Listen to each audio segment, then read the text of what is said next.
ಇರುವಂತಹ ಸ್ಥಳ ಭೋಗಾವತಿ ಪಟ್ಟಣಕ್ಕೆ ಯಾರೆಂದು ಕೇಳಿದ್ದೀರಿ? ಕೌರವ್ಯ ಎಂಬುದಾಗಿ ಕೇಳಿದ್ದೇವೆ. ನಾನೇ ಸರಿ. ಹೊರಟು ಬಂದಂತಹ ಕಾರ್ಯಕಾರಣ ಆಚಾರ್ಯವೇ, ಭೋಗಾವತಿ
ಹೋಲಿಕೆ ಕೊಟ್ಟಿದ್ದಾನೆ. ಯಾವ ಸಂತತಿ ಯಾವ ಸಂತಾನ ಎನ್ನುವುದು ಇಲ್ಲಿ ಪ್ರಾಮುಖ್ಯವಾದುದಲ್ಲ. ಹಾಗಿದ್ರೆ ನದಿ ಯಾವ ರೀತಿಯ ಕಷ್ಟವನ್ನು ಒಳಪಡಿಸುತ್ತಾರೋ ಅದು ಸಾಗರ ಗರ್ಭವನ್ನು ಸೇರಿಕೊಳ್ಳಬೇಕು ಅಂತಾದರೆ ಅದೆಷ್ಟು ಏರಿಳಿತಗಳನ್ನು ದಾಟಿಸೋದು.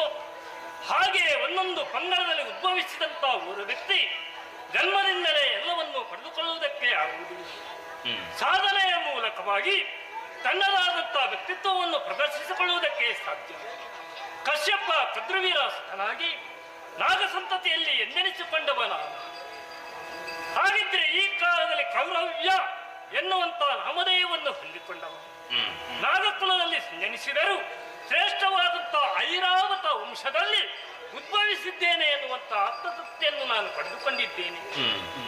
ಯೋಚನೆ ಮಾಡಿದಿಷ್ಟೇ, ನಾಗಾದಿಗಳು ನಾವು ಪಾತಾಳ ಲೋಕದಲ್ಲಿದ್ದರೂ ಒಂದೊಂದು ನಾಗಗಳಿಗೆ ಒಂದೊಂದು ಕುರವು ಎನ್ನುವುದು ಇರ್ತಾರೆ. ಹಾಗೆ ಈ ಕಾಲದ ಕೌರವ್ಯನಾದ ನನಗೆ ಭೋಗಾವತಿ ಪಟ್ಟಣ ಎನ್ನುವುದು ಕೊಟ್ಟಿದ್ದಾರೆ.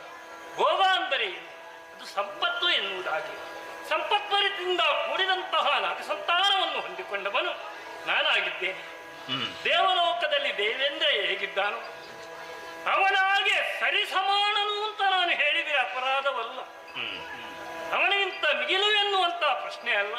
ಅವನಿಗೆ ನಾನು ಸರಿಸಾಟಿಯಾಗಿದ್ದೇನೆ ಎನ್ನುವಂತ ತೃಪ್ತಿದಾಯಕವನ್ನು ಹೊಂದಿದ್ದೇನೆ.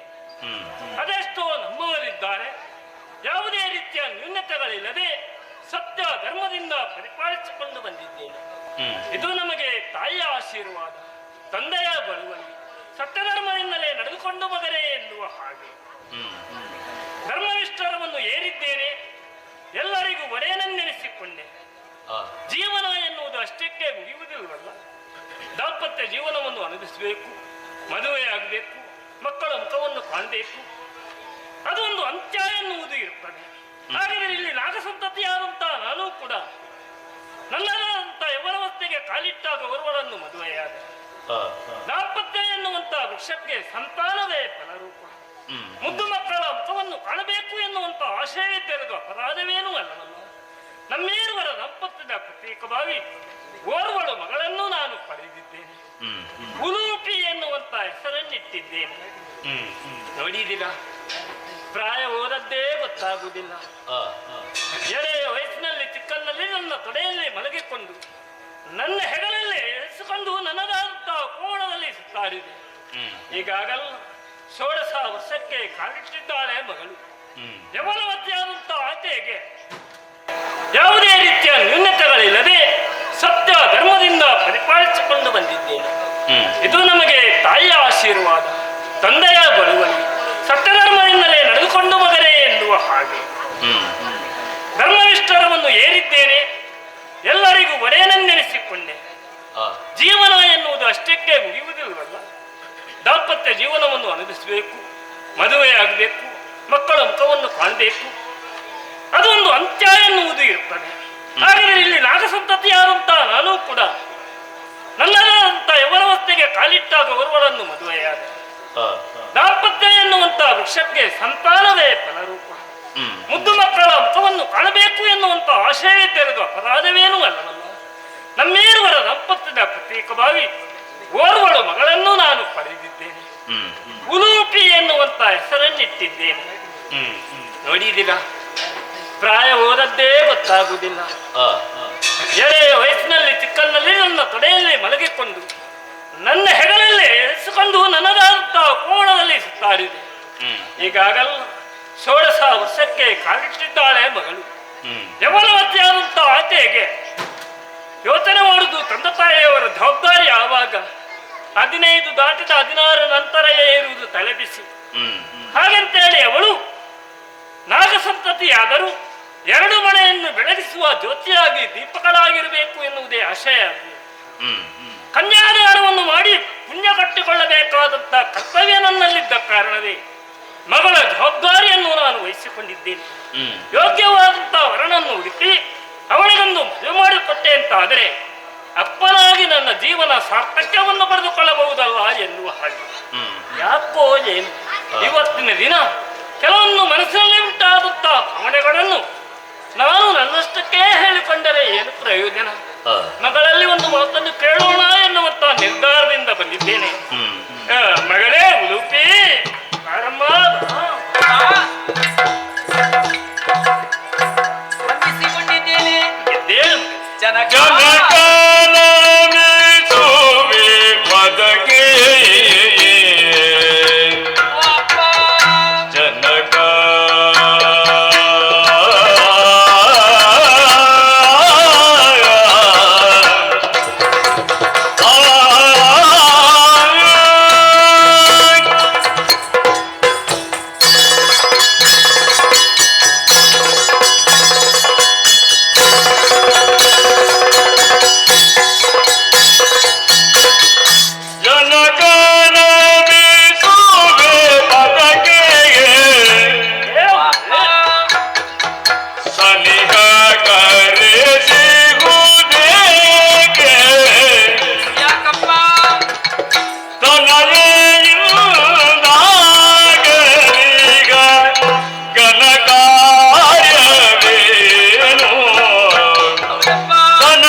ಎದ್ದೇಳು ಮಗಳೇ, ಎದ್ದೇಳು. ಸಂತೋಷದಿಂದ ಹ. ಒಯ್ಯನೊಯ್ಯನೆ ನಿಮ್ಮ ಸನ್ನಿಧಾನಕ್ಕೆ ಓಡೋಡಿಕೊಂಡು ಬಂದಿದ್ದೇನೆ. ಸಂತೋಷವಾಯ್ತು. ಯಾಕೆ? ಹ. ನಿಮ್ಮಲ್ಲಿ ಇರಿಸಿದಂತಹ ತೀವ್ರವಾದಂತಹ ಮಮತೆ. ಹ. ಅಪ್ಪಯ್ಯ, ಕಣ್ಣ ಗೊಂಬೆಯನ್ನು ಹ. ಕಣ್ಣಿನ ಪಾಪೆ ಯಾವ ರೀತಿ ಕಾಪಾಡಿಕೊಂಡು ಬರುತ್ತದೋ ಅದೇ ತೆರದಲ್ಲಿ ಹ. ಈ ಮಗಳ ಜೀವನದಲ್ಲಿ ಯಾವುದೇ ರೀತಿಯಂತ ಕೊರತೆ ಬರಬಾರದು ಎನ್ನುವ ನೆಲೆಯನ್ನು ಅರ್ಥವಿಸಿಕೊಂಡು ಹ. ನನ್ನನ್ನು ಸಾಕಿ ಬೆಳೆಸಿದವರಿದ್ದೀರಿ. ಖಂಡಿತ ಮಗಳೇ. ಸಂತೋಷದ ಜೀವನ ನಾನು ಹ. ನನ್ನದು. ಅಪ್ಪ, ಕರೆದಾಕ್ಷಣ ಓಡೋಡಿಕೊಂಡು ಬಂದು ನಿಮ್ಮ ಮುಖವನ್ನು ನೋಡಿದೆ ಅಂತ ಏನಮ್ಮ? ಈ ಮಗಳಿಂದ ಏನಾದರೂ ಒಂದು ಘನತರವಾದಂತ ಕಾರ್ಯ ಆಗುವುದಕ್ಕಿದೆ. ಹ. ಒಟ್ಟು ಗೊಂದಲದಲ್ಲಿದ್ದೇನೆ. ಹಾಗೆಯೋ? ಸಂವಿಧಾನದಲ್ಲಿ ಅತೀವ ಪ್ರೀತಿಯಿಂದ ಕೇಳುವುದೇನು? ಅಪ್ಪ, ನನ್ನಿಂದ ಏನಾಗಬೇಕು? ಕರುಣೆ. ಏನಪ್ಪ? ಬಾರೋ ಮಗುವರೇ, ಉಲೂಬಿಯ ನರಗಿಣಿಯೇ. ಏನಪ್ಪ?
ಸಂತೋಷವಾಯಿತು ಮಗಳೇ. ಹೌದಪ್ಪ. ಅಡಿದಾವರಿಗಳಿಗೆ ಎರಗಿದಾಗ ನನ್ನ ಕಣ್ಣಿನಿಂದ ಬಂದಂತ ಆನಂದದಾಸ್ತ್ರಗಳು ಬಹಳಷ್ಟು ಮಗಳೇ. ಸಂಸ್ಕಾರವನ್ನು ಹೇಳಿಕೊಟ್ಟವರು ತಾವೇ ಅಪ್ಪ. ಎಳೆಯಿಂದ ಇಷ್ಟರ ತನಕ ನನ್ನ ಎದೆತ್ತರಕ್ಕೆ ನೀನು ಬೆಳೆದು ನಿಂತಾಗ ಹೌದು, ಕೆಲವೊಂದು ವರ್ಷಗಳ ಹಿಂದೆ ನಾನು ಕಂಡಂತ ದಿನಗಳನ್ನು ನಾನು ಯೋಚನೆ ಮಾಡುವುದು ಮಗಳೇ. ಅರ್ಥ ಆಗ್ಲಿಲ್ಲ ನಿಮ್ಮ ಮಾತಿನ ಒಳ ಅರ್ಥ. ನನ್ನ ಮದುವೆ ದಾಂಪತ್ಯದ ಪ್ರತೀಕವಾಗಿ ಹುಟ್ಟಿದಂತ ನಿನ್ನನ್ನು ಎಳೆಯ ಕೂಸಾಗಿ ಎರಡು ಕೈಗಳಿಂದ ಹಿಡಿದೆತ್ತಿ ನನ್ನ ತೊಡೆಯಲ್ಲಿ ಮಲಗಿಸಿ ನನ್ನ ಹೆಗಲೇರಿಸಿ ಸುತ್ತಲೂ ಕೋಣಕ್ಕೆ ನಾನು ತೆರಳಿದ ದೃಶ್ಯಗಳು. ಹೌದು, ಮತ್ತೊಮ್ಮೆ ಆಟ ಪಾಠಗಳಲ್ಲಿ ವಿದ್ಯಾಕೂಟಗಳಲ್ಲಿ ನಿನ್ನನ್ನು ನಲಿಯುತ್ತಿರುವ ದೃಶ್ಯಗಳು, ಸಂಗೀತ ಮೊದಲಾದಂತಹ ಕಚೇರಿಗಳಲ್ಲಿ ನಿನ್ನದಾದ ಆಗಮನವನ್ನು ಕಂಡಾಗ ಸಂತೋಷಗೊಂಡ ನಾನು. ಹೌದು, ಇಂದು ನನ್ನ ಸಮಕ್ಷಮಕ್ಕೆ ನೀನು ಬಂದಾಗ ನನ್ನ ಎದೆತ್ತರಕ್ಕೆ ನೀನು ಬೆಳೆಸಿದ್ದೆ. ಪ್ರತಿಯೊಂದು ತಂದೆ ಕೂಡ ಬಯಸುವುದು ಮಕ್ಕಳ ಉತ್ಕರ್ಷೇನಲ್ವೇ? ಅಲ್ಲ, ಅವರ ಕನಸು ನನಸಾದಾಗ ಆಗುವಂತ ಆನಂದ ಅಷ್ಟಿಷ್ಟಲ್ಲ. ವರ್ಷಗಳೇ ಕಳೆದು ಹೋದದ್ದು ನನಗೆ ಗೊತ್ತಾಗ್ಲಿಲ್ಲ ಮಗಳೇ. 16 ವರ್ಷಕ್ಕೆ ಕಾಲಿಟ್ಟವಳು ಈ ಕಾಲದಲ್ಲಿ ನೀನು. ಆದ್ರೆ ನಾನು ನಿನ್ನನ್ನು ಯೋಚನೆ ಮಾಡುದು ಹೇಗೆ? ಒಮ್ಮೆ ನೋಡಿದರೆ ಮತ್ತೊಮ್ಮೆ, ಮತ್ತೊಮ್ಮೆ ನೋಡಿದರೆ ಮಗದೊಮ್ಮೆ ನಿನ್ನನ್ನು ಕಾಣಬೇಕು ಎನ್ನುವ ಹಾಗೆ. ಹೌದೇ? ಗಂಡು ಸಂತಾನ ಇಲ್ಲದಂತ ನಾನು ಓರ್ವಳು ಹೆಣ್ಮಗಳನ್ನು ಪಡೆದಿದ್ದೇನೆ. ಪೂರ್ಣವಾದಂತಹ ಸ್ವಾತಂತ್ರ್ಯವನ್ನು ಕೊಟ್ಟಿದ್ದೇನೆ ಮಗಳೇ. ದುರುಪಯೋಗ ಪಡಿಸಲಿಲ್ಲ. ವಿದ್ಯಾವಂತಿಯಾಗಿ ಗುಣಮತಿಯಾದಂತ ನಿನ್ನಲ್ಲಿ ನಾನು ಕೇಳದೇ ಇದ್ರೆ ನಾಳೆ 70 ವರ್ಷದಂತ ಗಂಡನಿಗೆ ನನ್ನನ್ನು ಮದುವೆ ಮಾಡಿ ಕೊಟ್ಟರಲ್ಲ, ಕಣ್ಣೀರ ದಾರಿಯಲ್ಲಿ ನಾನು ಸುರಿಸುತ್ತಾ ಇದ್ದೇನೆ ಎನ್ನುವಂತ ಅಪವಾದಕ್ಕೆ ನಾನು ಒಳಗಾಗಬಾರದಲ್ಲ. ಅವಕಾಶ ಬಂದಿದ್ದೆ, ಬರಬಾರದು ಎನ್ನುವ ನೆಲೆಯಲ್ಲಿ ವರಿ ಅಪ್ಪ, ಯಾರನ್ನಾದರೂ ನೀನು ಮನಪೂರ್ವಕವಾಗಿ ಇಷ್ಟಪಟ್ಟಿದೆಯೇ ಎಂದಾದರೆ ನನ್ನಲ್ಲಿ ಹೇಳಮ್ಮ, ಅಂತಹವರನ್ನೇ ಆರಿಸಿ ನಾನು ನಿಮಗೆ ಲೂಪಿಯಲ್ಲಿ ಈ ತೆರನಾದ ಪ್ರಶ್ನೆ ಯಾಕಪ್ಪ? ನಿರ್ಣಯ ಮಾತಿಗೆರಡ ನಾಡುವೇನೆ.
ಪಾಠಶಾಲೆ ತಮ್ಮ ಮನೆಯಂತೆ. ಹ, ಆ ಗುರುಗಳು ಸಂಸ್ಕಾರವಂತರಾಗಿರುತ್ತಾರೆ. ನಿಜ. ಅವರೇ ತಾಯಿ ತಂದೆಯರು. ಹ. ಅದೆಲ್ಲವನ್ನು ಸಕಾಲದಲ್ಲಿ ಒದಗಿಸಿಕೊಟ್ಟು ಉತ್ತಮ ಸಂಸ್ಕಾರದ ಪರಿಸರದಲ್ಲಿ ನಾ ಬೆಳೆದಿದ್ದೇನೆ. ಹ.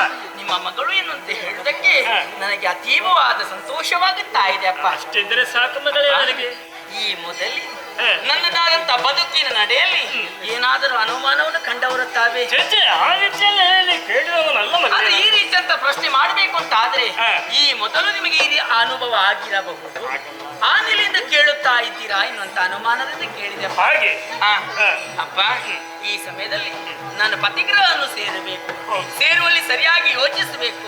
ನೀ ಮೊದಲು ಆಯ್ಕೆ ಮಾಡಿಕೊಂಡಿದ್ದರೆ ಹ. ಅವರನ್ನು ತಿಳಿಸು, ಹ. ಅವರಿಗೆ ನೀನು ಕೊಟ್ಟು ಮದುವೆ ಮಾಡ್ತೇನೆ ಅನ್ನುವಂತ ಮಾತನಾಡುತ್ತಾ ಇದ್ದೀರಿ. ನಿಜ ಮಗಳೇ. ಯಾಕೆ ಹ. ಮಕ್ಕಳ ಮನಸ್ಸಿಗೆ ನೋವಾಗಬಾರದು, ಎನ್ನುವ ಉದ್ದೇಶ. ನಮ್ಮಿಂದ ಅವರ ಬದುಕು ಹಾಳಾಗಬಾರದು ಎನ್ನುವುದನ್ನು ಅರ್ಥವಿಸಿಕೊಂಡು ಹ. ಅಪ್ಪ ಹ. ನೀವು ಮಾಡಿಕೊಂಡ ನಿರ್ಧಾರಕ್ಕೆ ಎರಡು ಮಾತುಗಳನ್ನು ಆಡುವಳು ನಾನಲ್ಲ. ಓ. ನೀವು ಯಾವ ವರನನ್ನು ತೋರಿಸುತ್ತಾರೋ ಅವರನ್ನೇ ಆಯ್ದು ಅವರ ಕುರಲಿಗೆ ನಾನು ಸುಮಹಾರವನಿಕ್ಕಿ ಆ ಮನೆಯನ್ನು ಬೆಳಗಿಸುವುದಕ್ಕೆ ಮುಂದಾಗಿದ್ದೇನಪ್ಪ. ಮಗಳೇ, ಅಪ್ಪ ಸಂತೋಷವಾಯಿತು ಮಗಳೇ. ನಿನ್ನ ಹಿತನುಡಿಗಳನ್ನು ಕೇಳಿ ಮತ್ತೊಮ್ಮೆ ನನಗೆ ಹಾಲು ಕುಡಿದಂತ ಅನುಭವವಾಯಿತು. ಸರಿ, ಕಾರಣ ಇಷ್ಟೇ. ಯಾವುದು? ಯಾಕೆ ಕೇಳಿದ್ದೇನೆ ಗೊತ್ತಾ? ಹ್ಮ್. ಬಾವಿಯಲ್ಲಿರುವಂತಹ ನೀರು ಹ. ಅರ್ಚಕರ ಕೈಯಿಂದ ಮಂತ್ರೋಪದೇಶವಾಗಿ ಅದು ಶುದ್ಧೋದಕವಾಗಿ ಪರಿಣಮಿಸುತ್ತದೆ. ಸತ್ಯ. ಹಾಗಾದರ ಬದಲು ಒದಗಿಸಿದಂತಹ ಬಂಗಾರವು ಹ. ಅಕ್ಕಸಾಲಿಗನ ಕೈಯಿಂದ ಅದು ಹೊಸ ವಿನ್ಯಾಸವನ್ನು ಪಡೆದುಕೊಳ್ಳುತ್ತದೆ. ಖಂಡಿತ. ಎಲ್ಲಿಯೋ ಒಂದು ಒಳ್ಳೆಯ ರೀತಿಯಾದಂತಹ ಸಿರೆ ತನ್ನದೇ ಆದಂತಹ ಕೌಶಲ್ಯದಿಂದ ಅದು ಒಂದು ದೊಡ್ಡ ಮೂರ್ತಿಯಾಗಿ ಪರಿಣಮಿಸುತ್ತದೆ. ಹೌದು. ನನ್ನ ಮಗಳಾದ ನೀನು ನಿನ್ನ ಮುಂದಿನ ಜೀವನ ಪಾವನವಾಗಬೇಕು ಸರಿ. ಎನ್ನುವಂತಹ ಸಂತೋಷದಿಂದಲೇ ಹ. ಮತ್ತೊಂದು ನಿನ್ನ ಜೀವನಕ್ಕೆ ಹೊಸ ರೂಪರೇಷೆಯನ್ನು ಪಡೆಯಬೇಕು ಅಂತ ನನ್ನ ಆಶಯದಿಂದ ಹ. ಪ್ರಶ್ನೆಯನ್ನೇ ಕೇಳಿ. ನನ್ನ ಒಳಿತನ್ನೇ ಬಯಸುವವರು ತಾವಲ್ವಾ? ಹಾಗಿದ್ರೆ ನಾನು ನೋಡಿದ್ದನ್ನು ನೀನು ಖಂಡಿತವಾಗಿ ಅನುಮಾನ ಬೇಡಪ್ಪ. ಶೀಘ್ರಗತಿಯಲ್ಲಿ ಹ. ನಿನ್ನ ಮದುವೆ ವ್ಯವಸ್ಥೆಯನ್ನು ನಾನು ಮಾಡ್ತೇನೆ. ಹ. ಖಂಡಿತ. ಆ ಸಿದ್ಧತೆಯನ್ನು ಮಾಡಿ ನಾನು ವಿಶ್ರಾಂತಿ ಪಡೆಯುತ್ತೇನೆ.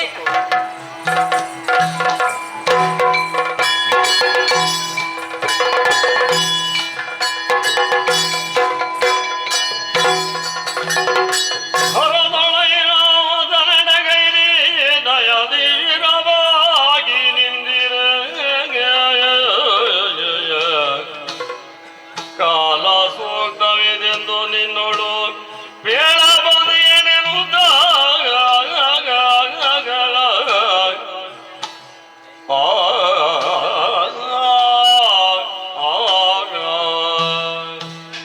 ಮಗಳಾಡಿದ ನುಡಿಯನ್ನೇ ಆಲಿಸಿಕೊಂಡು ಯೋಗ್ಯವಾದಂತ ಅನನ್ಯ ಆರಿಸಿಕೊಳ್ಳಬೇಕು ಎನ್ನುವಂತ ಸಂಕಲ್ಪದಿಂದ ವಂಶಸ್ಥನಾದಂತ ಐರಾವತನಲ್ಲಿ ನಾನು ಹೋಗಿ ವಿಚಾರಣೆಯನ್ನು ಮಾಡಿದಾಗ ಸೂಕ್ತವಾದಂತ ಪರಿಹಾರದ ಮಾರ್ಗವನ್ನೇ ಕಂಡುಕೊಂಡರು.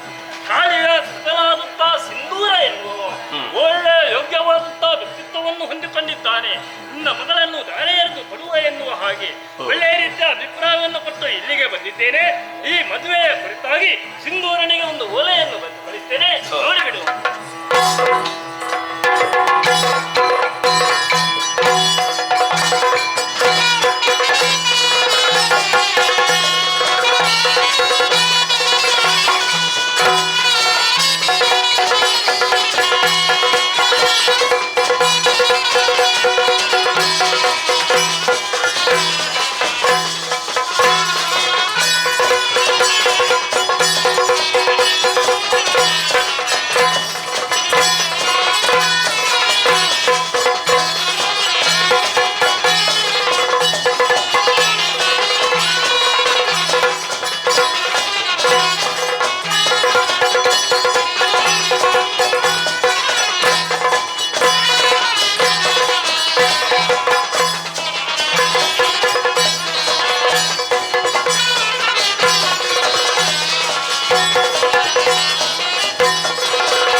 ಅಂತಹದ್ರಲ್ಲಿ ಕಾಳಿಯ ಮಗನಾದಂತಹ ನಾನು ಸಿಂಧೂರ ನಾಮಕನಾಗಿ ಈ ಜಗತ್ತಿನ ಬೆಳಕನ್ನು ಕಂಡವನು ನಾನಾಗಿದ್ದೇನೆ.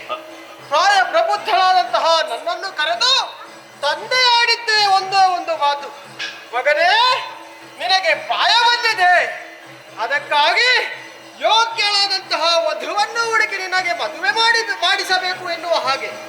ಅವರ ಮಾತನ್ನು ನಾವು ಅಲ್ಲೆಗಳೆಯುವ ಹಾಗಿಲ್ಲ. ಹೆತ್ತವರ ಮಾತೆ ವೇದವಾಕ್ಯ ಎನ್ನುವ ಹಾಗೆ ಅವರ ಮಾತಿಗೆ ಒಪ್ಪಿಗೆಯನ್ನು ಕೊಟ್ಟವನು ನಾನಾಗಿದ್ದೇನೆ. ಅದರಂತೆಯೇ ಈ ಕಾಲಕ್ಕೆ ನನಗೆ ಒಂದು ವಿಶೇಷ ವರ್ತಮಾನ ತಿಳಿದು ಬಂತಲ್ವೇ. ಈ ಹಿಂದಕ್ಕಾದರೂ ನಮ್ಮ ನಾಗ ಸಂತತಿಯಲ್ಲಿದ್ದಂತಹ ಕೌರವ್ಯ ಅವಳ ಮಗಳಾದಂತಹ ಉಲೂಪಿ ಎನ್ನುವವಳಿದ್ದಾಳಂತೆ. ಅತಿ ಚಿಲುವೆಯಂತೆ ರೂಪವತಿಯೂ ಅಂತೆ. ಆಕೆಯನ್ನು ಮದುವೆ ಮಾಡಿಸಿಕೊಡುವುದಾಗಿ ತಂದೆಯವರೇ ಆಡಿದ ಮಾತಾಗಿದೆ. ಆದ್ದರಿಂದ ಇನ್ನೇಕೆ ಕಾಲ ಹರಡ, ಅವರಿದ್ದಲ್ಲಿಗೆ ನಾನು ನಡೆಯಬೇಕಾಗಿದೆ. ಹೊರಡುತ್ತೇನೆ, ನೋಡೋಣ.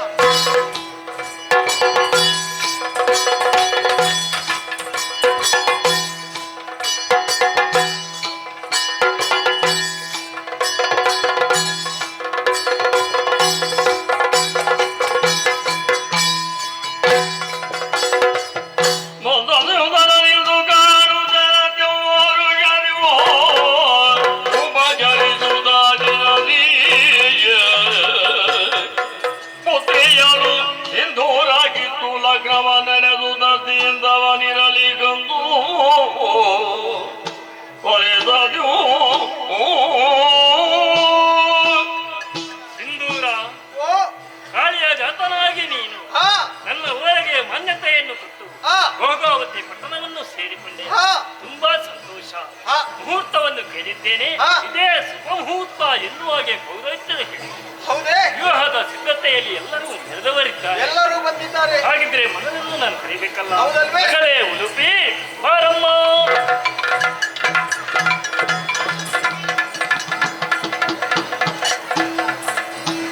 ನೋಡಿದೆಯ ನಿನ್ನ ಮನಸ್ಸು ವೀರಸೂರನ ಅಂತ ಸೂರನನ್ನೇ ಆರಿಸಿ. ಆಯ್ತಪ್ಪ. ನೋಡಿ,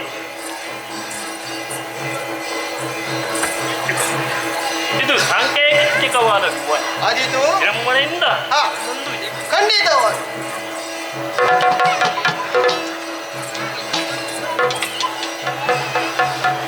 ಮಾವಯ್ಯ.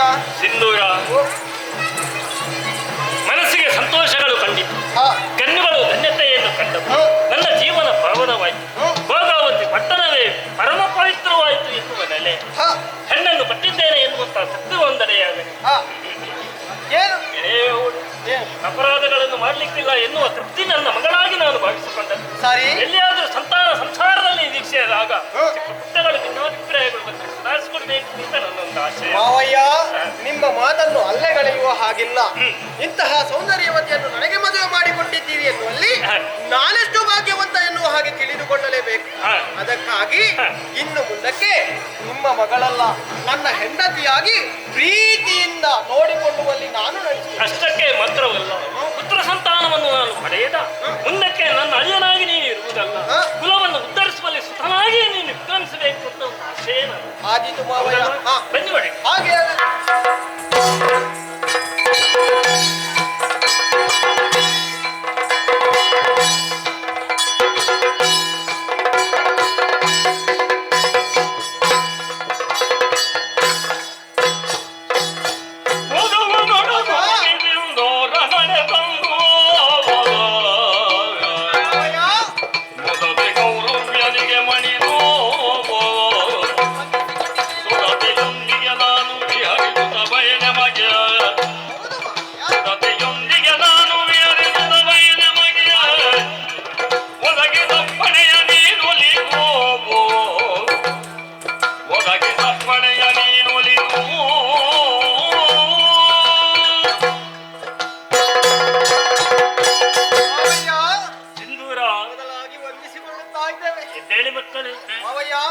ಅದೆಷ್ಟೋ ಕಾಲಗಳ ಸಂದೇಹ ಹೋಯಿತು ನಮ್ಮಿರುವರ ಮದುವೆಯಾಗಿ.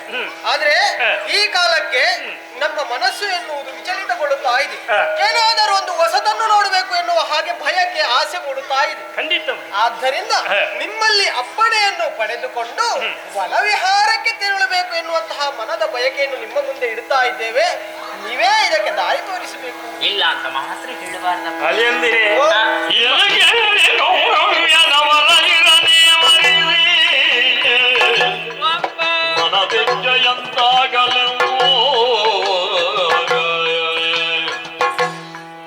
ಮನದುಂಬಿ ಹರಸಿಗಳು ಹಲ್ಕವರು ಬಂದು ಮನದುಂಬಿ ಹರಸಿಗಳು ಹಲ್ಕವರು ಬಂದು ಮೇದಿಗೆಯ ನೇರುದ ಕಂಡರಂದು ಶಿರದೆ ಮರಿಸಿದಾಗ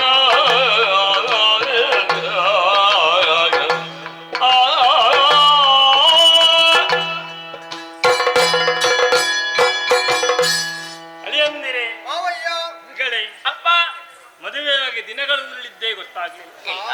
ಜೀವನ ಎನ್ನುವುದೇ ಹಾಗೆ ಅಲ್ವಿ. ಹೌದಪ್ಪ. ಹೊಸತನವನ್ನು ಕಾಣಬೇಕು ಎನ್ನುವುದು ಆಸೆ ಇದ್ದರೆ ಅದು ನಿಮ್ಮದು ಅಪರಾಧ ಅಂತ ನಾನು ಭಾವಿಸುವುದಿಲ್ಲ. ಇಲ್ಲ. ದಾಂಪತ್ಯ ಜೀವನಕ್ಕೆ ಕಾಲಿಟ್ಟ ನಿಮಗೆ ನಿಮ್ಮ ಮನಸ್ಸಿನ ಅಂತರಂಗದ ಭಾವನೆಗಳನ್ನು ನನ್ನಲ್ಲಿ ಹೇಳಿಕೊಂಡಿದ್ದೀರಿ ಎಂದಾದರೆ ಹೊಸ ತಿರುಗಾಟ ಮಾಡಬೇಕು, ಹೊಸ ಪ್ರದೇಶವನ್ನು ನೋಡಬೇಕು, ಹೊಸ ಕ್ಷೇತ್ರವನ್ನು ಕಾಣುವುದರ ಮೂಲಕವಾಗಿ ಮನತೃಪ್ತಿಯನ್ನು ಹೊಂದಿಕೊಳ್ಳಬೇಕು ಎನ್ನುವಂತ ಆಶಯ ನಿಮಗಿದ್ರೆ ಸಂತೋಷದಿಂದ ನಾನು ಕಂಡುಕೊಳ್ಳುತ್ತಾ ಇದ್ದೇನೆ.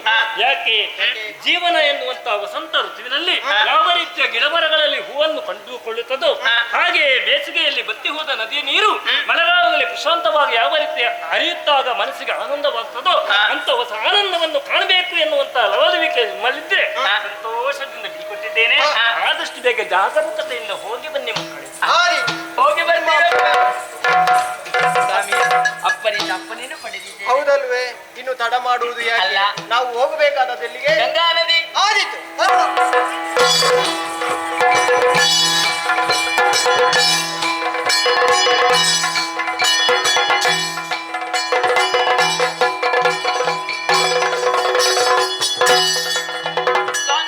ಕಾಣುದ ಗಂಗೆಯು ಹರಿಯುವ ದಾನವು ಹೌದು ಸ್ವಾಮಿ.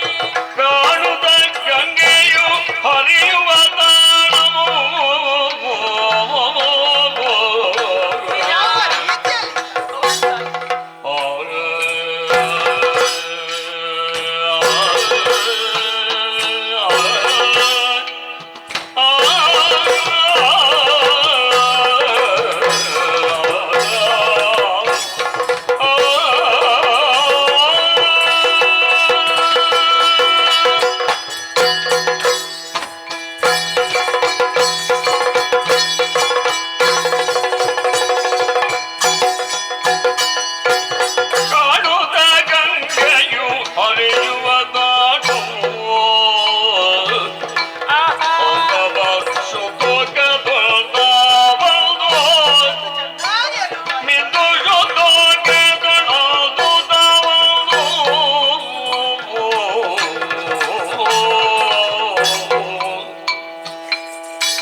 ಇರ್ತದೆ. ಇದುವೇ ಸರಿಯಾದ ಸಮಯ. ಪ್ರಶಾಂತವಾದ ವಾತಾವರಣ. ಹೌದಪ್ಪ. ಯಾವುದೊಂದು ರೀತಿಯಿಂದ ಸೆಳೆತ, ಹಾ. ಮನಸ್ಸಿಗೆ ಅತೀವವಾದ ಆನಂದ. ಹೌದಪ್ಪ. ಸರಿ ಅಲ್ವಾ?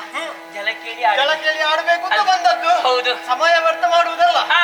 ಆದಷ್ಟು ಬೇಗ ಇಳಿಯೋಣ. ಆಡುತ್ತಾ ಆಡುತ್ತಾ ಹಾ. ಮುಂದೆ ಹೋಗೋಣ.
ಲೋಕದಲ್ಲಿ ಗರುಡ ಎನ್ನುವ ಹೆಸರಿಗೆ ಬಹಳ ಭಾರವಂತೆ. ಯಾಕೆ ಗೊತ್ತೇ? ತಾಯಿಯ ದಾಸತ್ವವನ್ನು ದೂರೀಕರಿಸುವುದಕ್ಕಾಗಿ ಸ್ವರ್ಗಲೋಕಕ್ಕೆ ಅಭಿಯೋಗವನ್ನು ಮಾಡಿ ಅಮೃತ ಭಾಂಡವನ್ನೇ ತಂದಂತಹ ಹೆಗ್ಗಳಿಕೆ ನನಗೆ ಇದೆ. ಆದ್ದರಿಂದ ಲೋಕದಲ್ಲಿ ನನ್ನನ್ನು ಗರುಡ ದೇವ, ವೈನತೇಯ, ಗರುಡ ಇತ್ಯಾದಿ ಹೆಸರಿನ ಲೋಕದಲ್ಲಿ ಕೊಂಡಾಡ್ತಾ ಇದ್ದಾರೆ. ಅಷ್ಟು ಮಾತ್ರ ಅಲ್ಲ, ಶ್ರೀಹರಿಯ ವಾಹನವಾಗಿಯೂ ಲೋಕಲೋಕದ ಸಂಚಾರದಲ್ಲಿ ನಾನೇ ಮುಂದುವರಿಯುವ. ನಾನಿಲ್ಲದಿದ್ರೆ ಶ್ರೀಹರಿಗೆ ಹೋಗುವ ಹಾಗಿಲ್ಲ. ಇದು ನನ್ನ ಹೆಗ್ಗಳಿಕೆಯ ಮಾತಲ್ಲ. ಎಂದಿನಂತೆ ಆಹಾರವನ್ನು ಹುಡುಕಿಕೊಂಡು ಗಗನ ಮಾರ್ಗವಾಗಿ ಹೊರಟ ಕಾಲದಲ್ಲಿ ಏನದು ಕಾಣ್ತಾ ಇರುವುದು?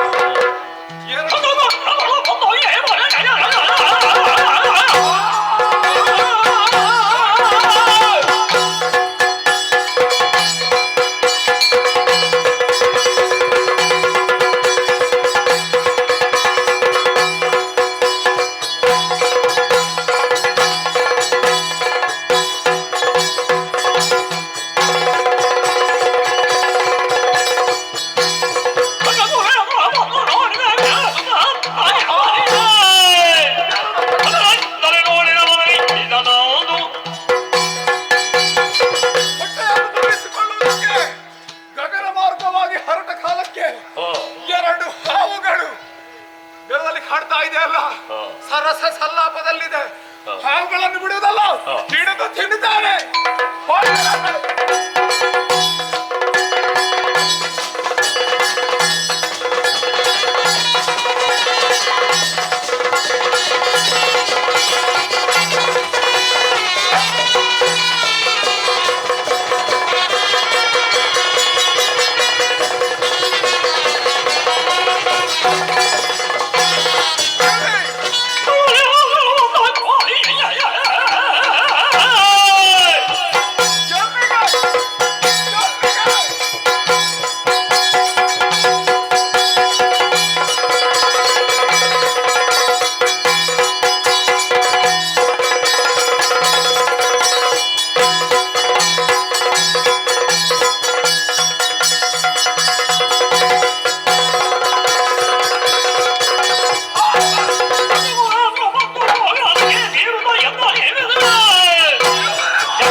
ಏನು ಮಾಡ್ತಾ ಇದ್ದೀರಿ? ಏನು? ಸ್ವಚ್ಛಂದವಾಗಿ ವಿಹರಿಸ್ತಾ ಇದ್ದೀರಲ್ಲ, ಖಂಡಿತವಾಗಿ ನಿಮ್ಮನ್ನು ಹಿಡಿದು ತಿನ್ನುತ್ತೇನೆ. ಕೆಳಗೆ ಪಕ್ಷಿರಾಜ ನಾವೀರ್ವರು ವ್ಯಾಳ ಕುಲಜರ ರಾಜ. ಕೆಳಯ ಪಕ್ಷಿರಾಜ ನಾವೀರ್ವರು ವ್ಯಾಳ ಕುಲಜರ ರಾಜ.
ಇಲ್ಲಿಗೆ ಬಂದಂತಹ ನೀನು ನಮ್ಮ ಪರಿಚಯವನ್ನು ಕೇಳುತ್ತಾ ಇದ್ದೀಯ.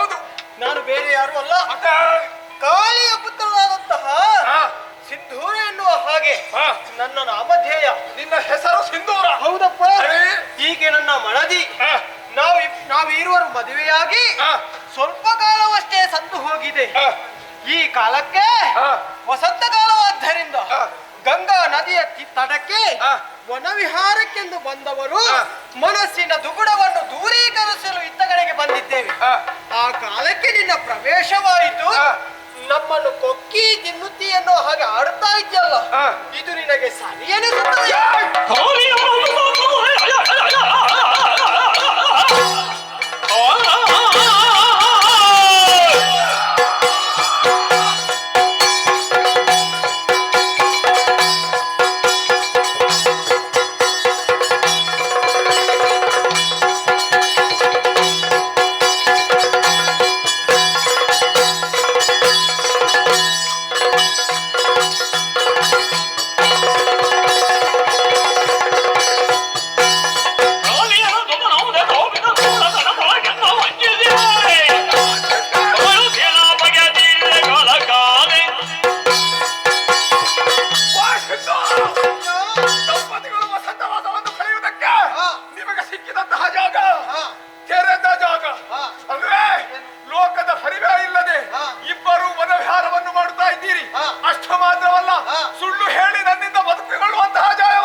ಸಂತೋಷದಿಂದ ಕಾಲವನ್ನು ಕಳೆಯುವುದಕ್ಕೆ ಬಂದಿದ್ದೇವೆ ಎಂದಾದರೆ ನಮ್ಮನ್ನು ಕುಕ್ಕಿ ತಿನ್ನುತ್ತಿ ಎನ್ನುವ ಹಾಗೆ ಮುಂದುವರಿಯುತ್ತಾ ಇದ್ದೀಯಲ್ಲದೆ ನಮ್ಮ ಮಾತುಗಳನ್ನು ಕೇಳುವಂತಹ ವ್ಯವಧಾನ ನಿನ್ನಲ್ಲಿ ಇಲ್ಲ.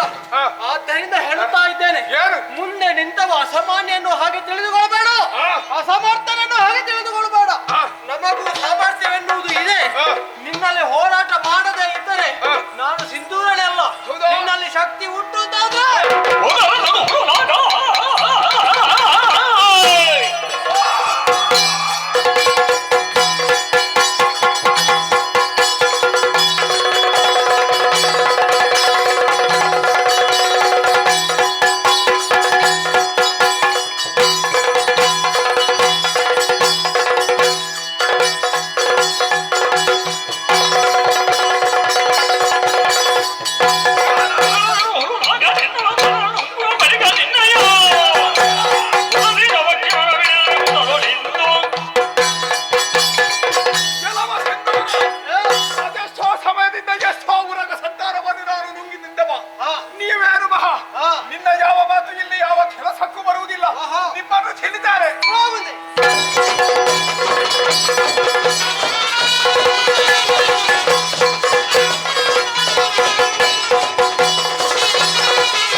ಇವತ್ತಿನ ಹೊತ್ತಿಗೆ ಸತ್ಯಕ್ಕೆ ಸಾಕು. ಮುಂದಕ್ಕೆ ಏನು ಮಾಡ್ತಾರೆ ನೋಡ್ತೇನೆ.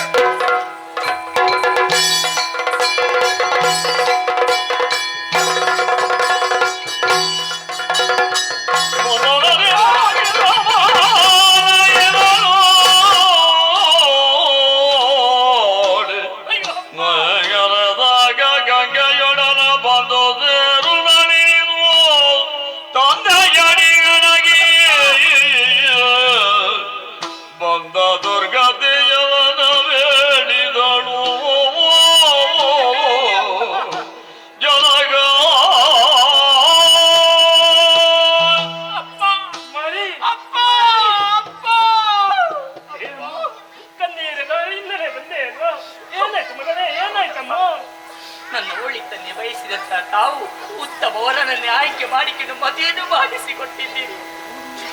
ಸಂತೋಷದಿಂದ ಪತಿದೇವರ ಮನೆಯನ್ನು ಸೇರಿದವಳು ನಾನು. ಆದರೆ ಆ ಸಂತೋಷವನ್ನು ಅನುಭವಿಸುವಂತ ಭಾಗ್ಯ ಮಾತ್ರ ನನ್ನ ಪಾಲಿಲ್ಲದೆ ಹೋಯಿತಪ್ಪ. ಅಪ್ಪ, ವನ ವಿಹಾರಕ್ಕೆ ಹೋದಂತ ಸಮಯದಲ್ಲಿ ಗಂಗಾ ನದಿ ಪ್ರದೇಶದಲ್ಲಿ ಯಾವಾದರೊಬ್ಬ ದುಷ್ಟ ಗರುಡ ಬಂದು ನನ್ನವರನ್ನು ನುಂಗಿ ಬಿಟ್ಟಪ್ಪ.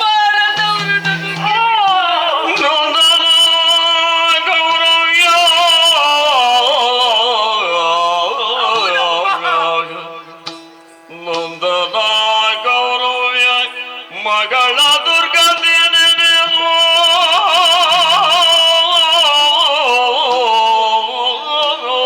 ನಾನು ಯಾಕೆ ಬದುಕಬೇಕಪ್ಪ? ಮಗಳ ದುರ್ಗತಿ ನೆನೆದು ವಿಧಿ ಭಾರವೆಂದೆನುವುದು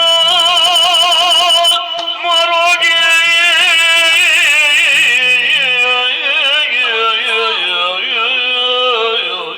ಮಗಳ ದುರ್ಗತಿ ನೆನೆದು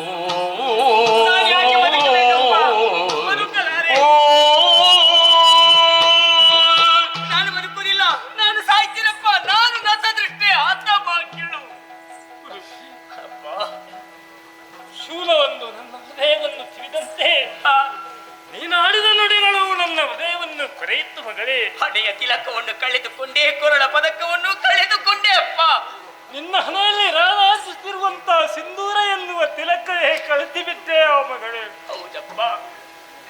ಯಾವ ಆಕಾಂಕ್ಷೆಗಳನ್ನು ಇರಿಸಿಕೊಂಡು ನಾನು ವಿವಾಹವನ್ನು ನಿನಗೆ ತೆಗೆದೆನು. ಆದರೆ ಕಣ್ತುಂಬನಿಂದ ಸಂತೋಷದ ದಿನಗಳನ್ನು ಕಾಣುವಂತ ಅಂದಚಂದವನ್ನು ನನಗೆ ಭಗವಂತ ಕರುಣಿಸಲಿಲ್ಲ ಮಗಳೇ. ಸುತೆಯಾದ ನಿನಗೆ 1 ವರ್ಷದ ಮೊದಲೇ ವೈದವ್ಯ ಎನ್ನುವಂತ ಪಟ್ಟವನ್ನೇ ವಿಧಿ ಕಲ್ಪಿಸಿಕೊಟ್ಟನಲ್ಲ. ನಿಜ ಅಪ್ಪ, ನಿಜ. ಹತಭಾಗ್ಯ ನಾನಮ್ಮ, ಹತಭಾಗ್ಯ. ನಿನ್ನಿರುವ ಸಂತೋಷದ ದಿನಗಳನ್ನು ಕಣ್ತುಂಬ ಕಾಣಬೇಕು ಅಂತ ಆಸೆಪಟ್ಟೆ. ಹೌದಪ್ಪ.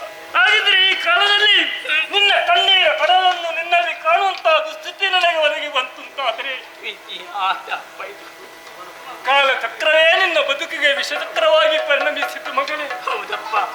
ಆದರೆ ಅರಕ್ಷಣೆಯ ವಾತಾವರಣವನ್ನ ಕಣ್ಣೀರಿನಲ್ಲಿ ಮುಳುಗಿತ ಅಂತಾದರೆ ನಿನಗೆ ಧೈರ್ಯವನ್ನು ಕೊಡುವವರು ಯಾರು ಮಗನೇ? ನೀವಲ್ಲದೆ ಮತ್ತೆ ಯಾರಿದ್ದಾರೆಪ್ಪ ನನಗೆ ಆಸರೆ? ಧೈರ್ಯ ಮನಸ್ಕನಾದ ಮಗನೇ. ಏನು ಮಾಡೋಣ? ವಿಧಿಯೇ ರಚಿಸಿದ ನಾಟಕ ರಂಗದಲ್ಲಿ ನಾವೆಲ್ಲ ಪಾತ್ರಧಾರಿಗಳು ಮಗಳೇ. ಹೌದಪ್ಪ. ಸೂತ್ರಧಾರಿ ಅವನಪ್ಪ. ನಿಜ.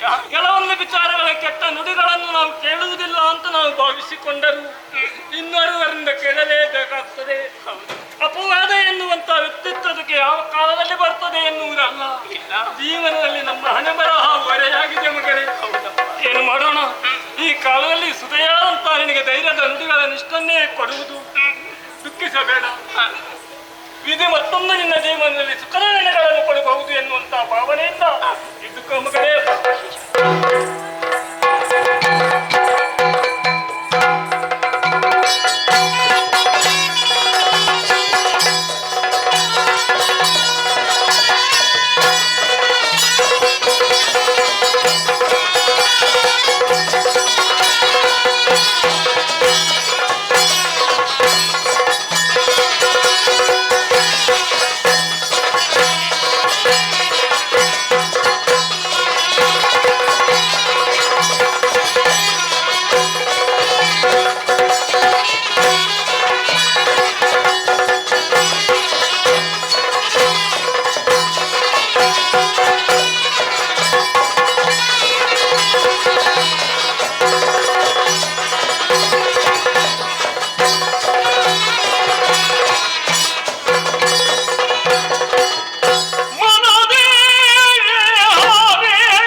ಪಾಂಡವರ ಜೀವನದಲ್ಲಿ ಮಹತ್ತರವಾದಂತಹ ಒಂದು ವಿಚಾರ ಉಂಟು ಅಂತಾದ್ರೆ ಲೋಕಪಾಲಕನಾದಂತಹ ಗೋಪಾಲಕೃಷ್ಣನನ್ನು ಎಣಿಸದೆ ನೆನೆಯದೆ ಯಾವತ್ತೂ ನಾವು ಮುಂದುವರಿದೇವರೇ ಅಲ್ಲ.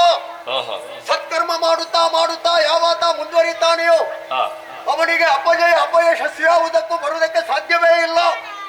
ಬಹುಶಃ ನಾನು ಆಲೋಚನೆ ಮಾಡುವುದು ಪಾಂಡವರ ಜೀವನ ಹೀಗೆಯೇ ಇರಬೇಕು ಎನ್ನುವ ಹಾಗೆ ವಿಧಿಯೇ ಹೇಳಿದ್ದಾನೆ ಇರಬೇಕು. ಇಲ್ಲವಾದ್ರೆ ಬಾಲ್ಯದಲ್ಲಿ ಗುಂಡಾರಣ್ಯದಲ್ಲಿ ಮೆರೆಯುತ್ತಿರುವಂತಹ ಕಾಲಕ್ಕೆ ಮಕ್ಕಳಾದಂತಹ ನಮ್ಮನ್ನು ಕರೆತಂದವರು ಭೀಷ್ಮಾಚಾರ್ಯರು. ಅವರ ತೊಡೆಯ ಸೋಂಕಿನಿಂದ ಬೆಳೆದು ಬಂದವರು ನಾವು. ಪ್ರೌಢರಾಗುತ್ತಿರುವಂತಹ ಕಾಲಕ್ಕೆ ಬೇಕಾದಂತಹ ವಿದ್ಯೆಗಳನ್ನೆಲ್ಲ ಭೀಷ್ಮಾಚಾರ್ಯರಿಂದ ನಾವು ಕರಗತ ಮಾಡಿದೆವು. ಆಮೇಲೆ ದ್ರೋಣನ ಶಿಷ್ಯ ಎನಿಸಿಕೊಂಡವ ನಾನು. ಮಹತ್ತರವಾದಂತಹ ಬಿಲ್ಗಾರಿಕೆಯನ್ನು ಅವರ ಮೂಲಕವಾಗಿ ಪಡೆದು ಲೋಕಮುಖದಲ್ಲಿ ಯಶವನ್ನು ಕಂಡಿದ್ದೇನೆ. ಆದ್ರೆ ಪಾಂಡವರಾದಂತಹ ನಮ್ಮ ಅವನತಿಯನ್ನೇ ಲಕ್ಷಿಸಿ ಕಾಲವನ್ನು ಕಳೆದಂತಹ ದುರ್ಯೋಧನ ಅನವರತವು ನಮ್ಮ ಸರ್ವನಾಶವನ್ನೇ ಲಕ್ಷಿಸಿ ಕಾಲವನ್ನು ಕಳೆದವ. ಪಾಂಡವರು ಲೋಕದಲ್ಲಿ ಉಳಿಯಬಾರದು, ನನ್ನ ಕಣ್ಣ ಮುಂಭಾಗದಲ್ಲೂ ಅವರು ಮೆರೆಯಬಾರದು ಅನ್ನುವಂತ ಆಶೋತ್ತರವನ್ನು ಇರಿಸಿ ಅವ ಮೆರೆದ. ಆದ್ರೆ ನಾನು ಆಲೋಚನೆ ಮಾಡುವುದು ಅದನ್ನಲ್ಲ. ಈ ಲೋಕದಲ್ಲಿ ದುಷ್ಟರಿಗೆ ಯಾವತ್ತು ಅವಕಾಶ ಇಲ್ಲ ಅನ್ನುವುದಕ್ಕೆ ಆ ಕೌರವನ ಜೀವನವೇ ಸಾಕ್ಷಿಯಾಗಿ ಹೋಯಿತಲ್ಲ. ಓಹೋ ಒಂದು ಕಾಲದಲ್ಲಿ ಮಹಾಮುನಿಗಳೆಲ್ಲ ಬಂದು ಅಣ್ಣನ ಪಾದಕ್ಕೆ ಬಿದ್ದು ಬೇಕಾದಂತಹ ಧರ್ಮ ಸೂಕ್ಷ್ಮದ ಪ್ರಶ್ನೆಗಳನ್ನು ಕೇಳುತ್ತಾ ಜ್ಞಾನವನ್ನು ವೃದ್ಧಿಸಿಕೊಳ್ಳುತ್ತಾ ಇದ್ದವರು. ಓಹೋ ಲೋಕಾನುಭವವನ್ನು ಹೊಂದಿದವ ನಮ್ಮಣ್ಣ ಯುಧಿಷ್ಠಿರ ಯುದ್ಧದಲ್ಲಿ ಸ್ಥಿರವಾಗಿ ನಿಲ್ಲತಕ್ಕನಾದುದರಿಂದಲೇ ಅವನನ್ನು ಯುಧಿಷ್ಠಿರ ಎನ್ನುವ ಹಾಗೆ ಕೊಂಡಾಡಿದರು. ಅಂತಹ ಧರ್ಮಜನ ಮಾತೆಯ ಮನ್ನಣೆಯನ್ನು ಕೊಟ್ಟು ಯಾವತ್ತು ಎರಡಾಡಿದವರು ನಾವಲ್ಲ. ಧರ್ಮ ಧರ್ಮ ಎನ್ನುವ ಹಾಗೆ ನಾವು ಕೈಕಟ್ಟಿ ಕುಳಿತ ಕಾರಣ ಸದಾಕಾಲ ನಮಗೆ ಜಯವೇ ಪ್ರಾಪ್ತಿಯಾಗಿದೆ. ಎಂತೆಂತಹ ಕಷ್ಟ ಕೋಟಲಗಳನ್ನೆಲ್ಲ ತುಳಿಯುತ್ತಾ ಜೀವನದಲ್ಲಿ ಮುಂದುವರಿಯುತ್ತಾ ಬಂದವರು. ಆದರೆ ತನ್ನ ಕಣ್ಣ ಕೊನೆಯ ಮೊನೆಯ ಅಂಚಿನಿಂದಲೇ ಪ್ರಪಂಚದ ಸಕಲ ಜೀವರಾಶಿಗಳ ಚಲನ ವಲನವನ್ನು ತಿಳಿಯುವುದಕ್ಕೆ ಶಕ್ತನಾದವ ಗೋಪಾಲಕೃಷ್ಣ. ಅವನ ಪೂರ್ಣ ಅನುಗ್ರಹ ಪಾಂಡವರಾದಂತಹ ನಮ್ಮ ಮೇಲೆಗೆ ಪ್ರಾಪ್ತವಾಯಿತು. ನೋಡಿದೀರಾ, ಕ್ಷತ್ರಿಯನಾದವ ಯಾವತ್ತೂ ಜನರ ಕಷ್ಟವನ್ನು ನಿವಾರಿಸಬೇಕಂತೆ. ಹಾಗೆ ನೋಡಿದ್ರೆ ನಾವು ಮಾಡಿದಂತಹ ಒಂದು ಪುಣ್ಯದ ಫಲವಾಗಿ ಈ ಕಾಲಕ್ಕೆ ಇಂದ್ರಪ್ರಸ್ಥದಲ್ಲಿ ಅಣ್ಣ ಯುಧಿಷ್ಠಿರ ಆಳ್ವಿಕೆಯನ್ನು ಮಾಡುತ್ತಾ ಇದ್ದಾನೆ. ಅವನ ಆಳ್ವಿಕೆಯ ಸೊಬಗನ್ನು ಸವಿಯನ್ನು ಉಣ್ಣುತ್ತಾ ನಾವು ಕಾಲವನ್ನು ಕಳೆಯುತ್ತಾ ಇದ್ದವರು. ಆದರೆ ಅವ ಸೂಚನೆ ಕೊಡುವುದಕ್ಕೆ ಮಾತ್ರ, ನಾವೆಲ್ಲ ದುಡಿಯುವುದಕ್ಕೆ ನಾವಿದ್ದೇವೆ ಎನ್ನುವ ಹಾಗೆ ಅನವರತವು ನಾವು ಹೇಳುತ್ತಾ ಬಂದವರು. ಹಾಗೆಂದು ಈ ಕಾಲಕ್ಕೆ ಈ ಇಂದ್ರಪ್ರಸ್ಥದಲ್ಲಿ ಸುಖವಾಗಿರುವಂತಹ ವೇಳೆಯಲ್ಲಿ ಬಂದರಲ್ಲ ಭೂಸುರರು.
ಲೋಕದಲ್ಲಿ ಕಣ್ಣಿಗೆ ಕಾಣುವ ದೇವರು ಯಾರು ಅಂತ ಕೇಳಿದ್ರೆ ಎಲ್ಲವರು ಪೂಜನೀಯ ಭಾವದಿಂದ ಕಾಣುವುದು ಬ್ರಾಹ್ಮಣರು.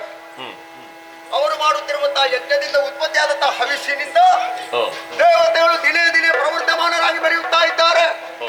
ನಿತ್ಯ ನೇಮ ನಿತ್ಯ ನಿಯಮ ಇದನ್ನೆಲ್ಲ ಜೀವನದಲ್ಲಿ ಸದಾಕಾಲ ಅಳವಡಿಸಿಕೊಂಡು ಬಂದವರು.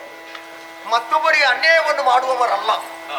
ಹಾಗೆಂದು ಮತ್ತೊಬ್ಬರ ಸಂಪತ್ತು ಬೇಕು ಎನ್ನುವ ಹಾಗೆ ಅಪೇಕ್ಷೆ ಪಡುವವರಲ್ಲ ಬ್ರಾಹ್ಮಣರು. ಭೂದಿವಿಜರು. ಹಾಗೆಂದು ದಾನ ಕೇಳುವಂತ ಅರ್ಹತೆ ಯೋಗ್ಯತೆ ಬ್ರಾಹ್ಮಣರಿಗೆ ಯಾವತ್ತೂ ಇದ್ದೇ ಇದೆ. ಸರ್ವೇ ಜನ ಸುಖಿನೋ ಭವಂತು ಎನ್ನುವ ಹಾಗೆ ಒಂದು ಜೀವನದಲ್ಲಿ ಒಂದು ಮನಸ್ಸಿನಲ್ಲಿ ಭಾವವನ್ನೇ ಇರಿಸಿ ಕಾಲವನ್ನು ಕಳೆಯುವುದು. ನೋಡಿದ್ರೆ ಸಾಲು ಸಾಲಾಗಿ ಬ್ರಾಹ್ಮಣೋತ್ತಮರೆಲ್ಲ ಬಂದು ನನ್ನ ಮುಂದೆ ನಿಂತಿದ್ದಾರೆ. ಏನು ಸ್ವಾಮಿ ನಿಮ್ಮ ಅಳಲು ಅಂತ ಅವರನ್ನೇ ಕೇಳಿದಾಗ ಅವರ ನಿಜ ಸಂಗತಿಯನ್ನು ಹೇಳ್ತಾ ಇದ್ದಾರೆ. ನಾವೇ ಇಲ್ಲಿಯೇ ಇರುವಂತಹ ಸಮೀಪದ ಅಗ್ರಹಾರದಲ್ಲಿ ಕಾಲವನ್ನು ಕಳೆಯುತ್ತಾ ಇದ್ದೇವೆ. ಆದ್ರೆ ನಾವು ನಮ್ಮಷ್ಟಕ್ಕೆ ಇರುವಂತಹ ಕಾಲದಲ್ಲಿ ಇಲ್ಲಿಯೇ ಬಳಿಯಲ್ಲಿರುವಂತಹ ತಕ್ಷರರು ಅನ್ನುವಂತಹ ನಾಮಕರು, ದರೋಡೆಕೋರರು, ಸುಳ್ಳುಗಾರರು ಒಂದು ದಿನೇ ದಿನೇ ನಾವು ಸಂಪಾದನೆ ಮಾಡಿದಂತಹ ಧನ ಕನಕಗಳನ್ನೆಲ್ಲ ಸೂರೆಗೊಂಡು ಆ ಕಡೆಗೆ ನಡೆಯುತ್ತಾ ಇದ್ದಾರೆ. ನಮಗೆ ಯಜ್ಞ ಮಾಡುವುದಕ್ಕೆ ಬಲು ಕಷ್ಟವಾಗಿದೆ. ನಮಗೆ ಜೀವನವೇ ಸಾಕು ಅಂತಾಗಿದೆ. ಹಾಗಿದ್ರೆ ಇದಕ್ಕೆ ಏನಾದ್ರೂ ಒಂದು ಇತ್ಯರ್ಥವನ್ನು ನೀನೇ ಕಾಣಬೇಕು. ಆ ವಂಚಕರ ವಧೆಯನ್ನು ಮಾಡಿ ನಮಗೆ ಸುಖವಾದಂತಹ ಜೀವನವನ್ನು ಒದಗಿಸಿಕೊಡಬೇಕು. ಅವರು ಕೇಳಿಕೊಂಡದ್ದಲ್ಲ, ಒಂದು ವಿನಮ್ರ ವಿನಂತಿಯನ್ನು ಮಾಡಿದ್ದು. ಓಹೋ. ನಾನು ಕೈ ಮುಗಿದು ಆದೀತು ಅಂತ ಹೇಳಿದ್ದೇನೆ. ಅವರಿಗೆ ಭರವಸೆಯ ನುಡಿಗಳನ್ನು ಆಡಿದ್ದೇನೆ. ಎಲ್ಲಿದ್ದಾರೆ ಆ ರಕ್ಕಸರು? ಅವರನ್ನು ಹುಡುಕಿಕೊಂಡು ನಡೆಯುತ್ತೇನೆ ಮುಂದೆ.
ವಂಚನೆಗೆ ಒಳಗಾದೆಯೋ? ನಿನ್ನ ತಲೆ ಕಡಿಯುತ್ತೇನೆ.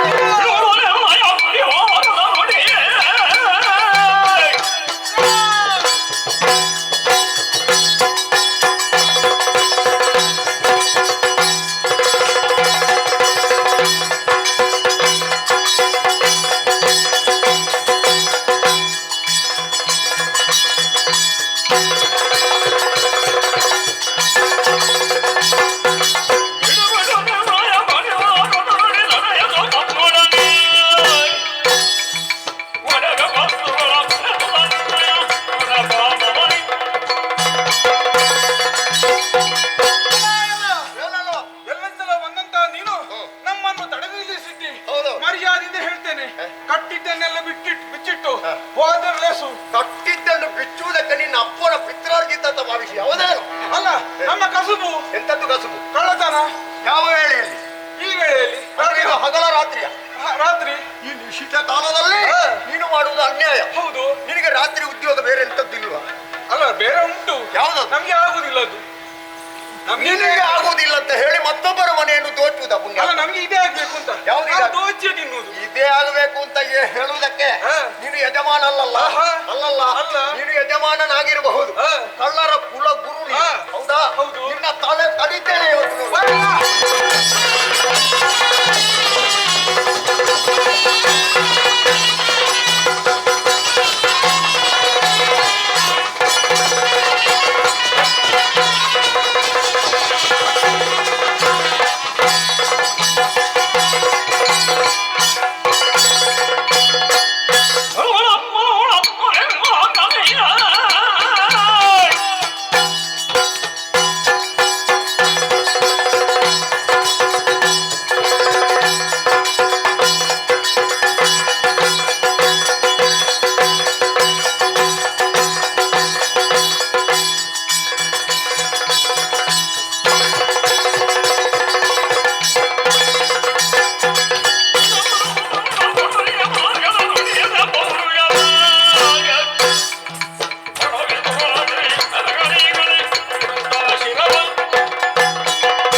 ಸಾಹಿತ್ಯಗಾರ ನೀನು, ಆದ್ರೆ ಮಂಡ್ಯ ಸರಿ ಇಲ್ಲ ಅಷ್ಟೇ. ಯಾಕೆ?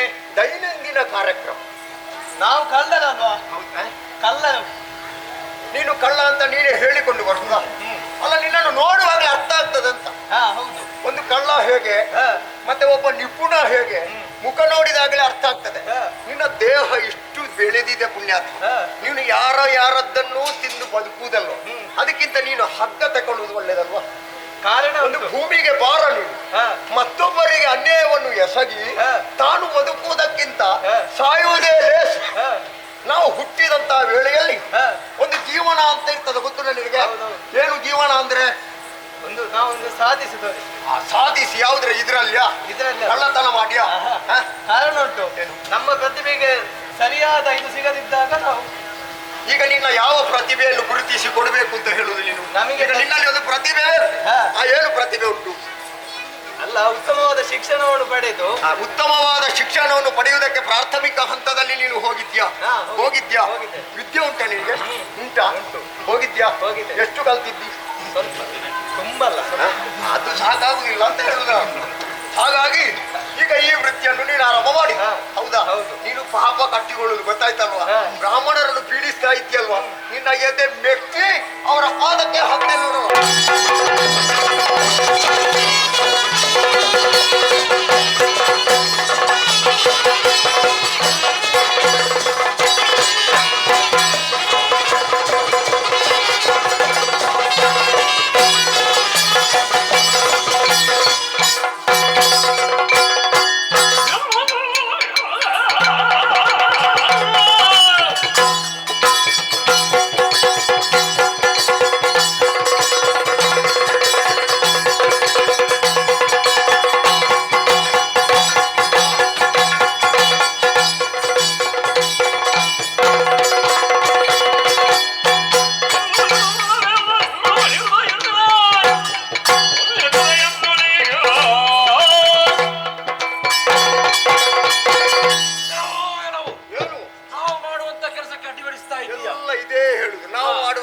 ನಾವು ಮಾಡುವ ಕೆಲಸ ಅಡ್ಡಿ ಬಂದದ್ದು ನೀನೇ, ಎಂತದ್ದು? ಅದನ್ನೇ ಹೇಳಿದ್ದು ನಾನು.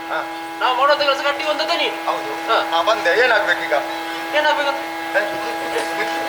ಈಗ ನಾನು ಬಂದೆ ಅಲ್ಲ. ಏನು ನಿನ್ನ ಉದ್ದೇಶ ಇರ್ತದೆ? ನಿನ್ನ ಉದ್ದೇಶ ಏನು? ನಿನ್ನ ತಲೆ ಕಡಿಯುವುದು. ನೋಡು ಎಂತದ್ದು? ಯುದ್ಧ ಮಾಡು. ಇಲ್ಲಿ ಬಾ.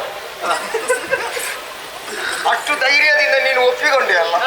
ತಲೆ ಕಡಿದ್ರೆ ಹೋದ್ರೆ ಆಯ್ತಾ, ಮುಗೀತಾ? ನೀನು ತಲೆ ಕಡಿಯುವಾಗ ನಾನು ಎಂತ ಮಾಡ್ತೇನೆ? ನೀನು ಕ್ಷಣಿಕವಾದಂತಹ ಸುಖ ಪಡೆಯಬೇಕು ಅನ್ನುವಂತ ಅಪೇಕ್ಷೆಯನ್ನು ಇರಿಸಿದ್ದಲ್ಲ, ಶಾಶ್ವತವಾಗಿ ಮಾಡಬೇಕು ಅನ್ನುವಂತ ಆಶ್ವತರ ಇರಿಸಿದ್ದ. ಶಿರ ತೆಗಿಲಿಕ್ಕೆ ಬಂದದ್ದು ಯಾರು? ನಾನು. ಬ್ರಹ್ಮದೇವ ನಿನ್ನಲ್ಲಿ ಹೇಳಿದ್ದಾನ? ಎಂತ ಅಂತ? ಅರ್ಜುನನ ಶಿರ ತೆಗೆಯುವುದಕ್ಕೆ ನಾನೊಬ್ಬ ಸಾಮಾನ್ಯ ಪಾಮರ ಕಳ್ಳ ದಾರಿಯಲ್ಲಿ ಹುಟ್ಟಿದವ, ಎಲ್ಲಿಯೋ ಹೆಂಡ ಕುಡಿದು ಬದುಕುವವ, ಅರ್ಜುನನ ಶಿರವನ್ನು ತೆಗಿತೇನೆ ಅಂತ ಹೇಳಿದ್ಯಾ? ಹೆಂಡ ಕುಡಿದ್ರೆ ಇನ್ನಷ್ಟು ಶಕ್ತಿ ಬರ್ತದೆ. ಹೌದಾ? ಈಗ ನೀನು ಬೆಳೆದದ್ದು ಅದರಿಂದ. ಹೌದಾ? ಕಳ್ಳತನ ಮಾಡಿ ಹೋದದ್ದು. ಹೌದಾ? ನಿನ್ನದ್ದೆಲ್ಲ ಇವತ್ತು ನಿಲ್ಲಿಸ್ತೇನೆ. ನೋಡು. ಹೌದಾ? ನೋಡು.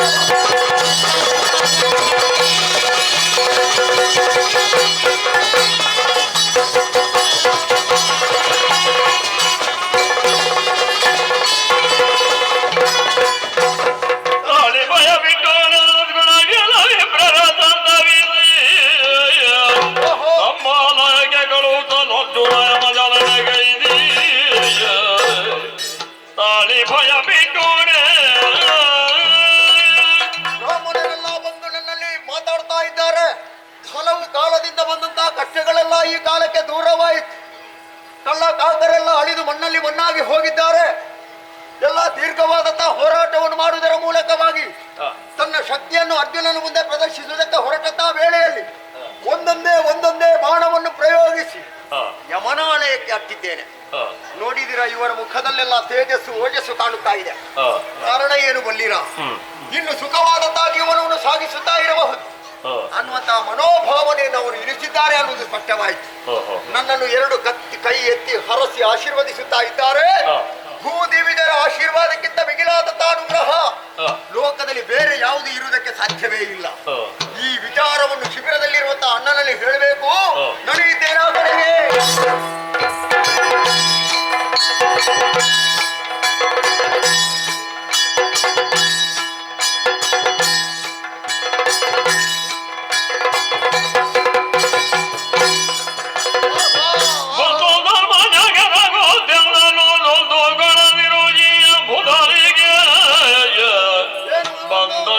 ಅಪವಾದ ಕಳೆಯಲಿಕ್ಕೆಂದು ಮೀರುತ ನಿಯಮವ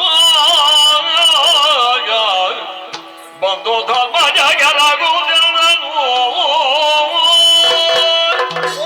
ನೋಡಿದಿರೋ ಬಹಳ ಉಲ್ಲಾಸ ಉತ್ಸುಕತೆಯಿಂದ ಅಣ್ಣನ ಬಳಿಗೆ ಸಾರಿದೆ. ನನ್ನನ್ನು ನೋಡಿದಂತ ಅಣ್ಣ ಬರಸೇಳೆದು ಒಂದು ಆಪ್ಯಾಯಮಾನವಾದಂತ ಆನಂದವನ್ನೇ ಪ್ರಕಟಿಸುತ್ತಾ ಇದ್ದಾನೆ. ನಮ್ಮ ಅಣ್ಣ ಧರ್ಮಜನ ಅಪ್ಪುಗೆ ಅಂದ್ರೆ ಹಾಗೆ ಹಾಗೆಂದು ಈ ಸಮಯದಲ್ಲಿ ಮುನಿಗಳಿಗೆ ಋಷಿಗಳಿಗೆ ಬ್ರಾಹ್ಮಣೋತ್ತಮರಿಗೆ ಬಂದಂತಹ ಕಷ್ಟವೆಲ್ಲ ದೂರವಾಗಿದೆ ತಮ್ಮ. ನಾವೆಲ್ಲ ಕ್ಷತ್ರಿಯ ಕುಲದಲ್ಲಿ ಹುಟ್ಟಿದವರು, ಚಂದ್ರವಂಶದಲ್ಲಿ ಹುಟ್ಟಿದಂತಹ ನಾವುಗಳು ಅನ್ಯಾಯವನ್ನು ಅಧರ್ಮವನ್ನು ಯಾವತ್ತೂ ಎಸಗುವವರೇ ಅಲ್ಲ. ನಾವು ಧರ್ಮಲೋಕದಲ್ಲಿ ಸ್ಥಾಯಿಯಾಗಿ ಉಳಿಯಬೇಕು ಅನ್ನೋದು ಆಕಾಂಕ್ಷೆಯನ್ನು ಋಷಿ ಕಾಲವನ್ನು ಕಳೆಯುವವರು.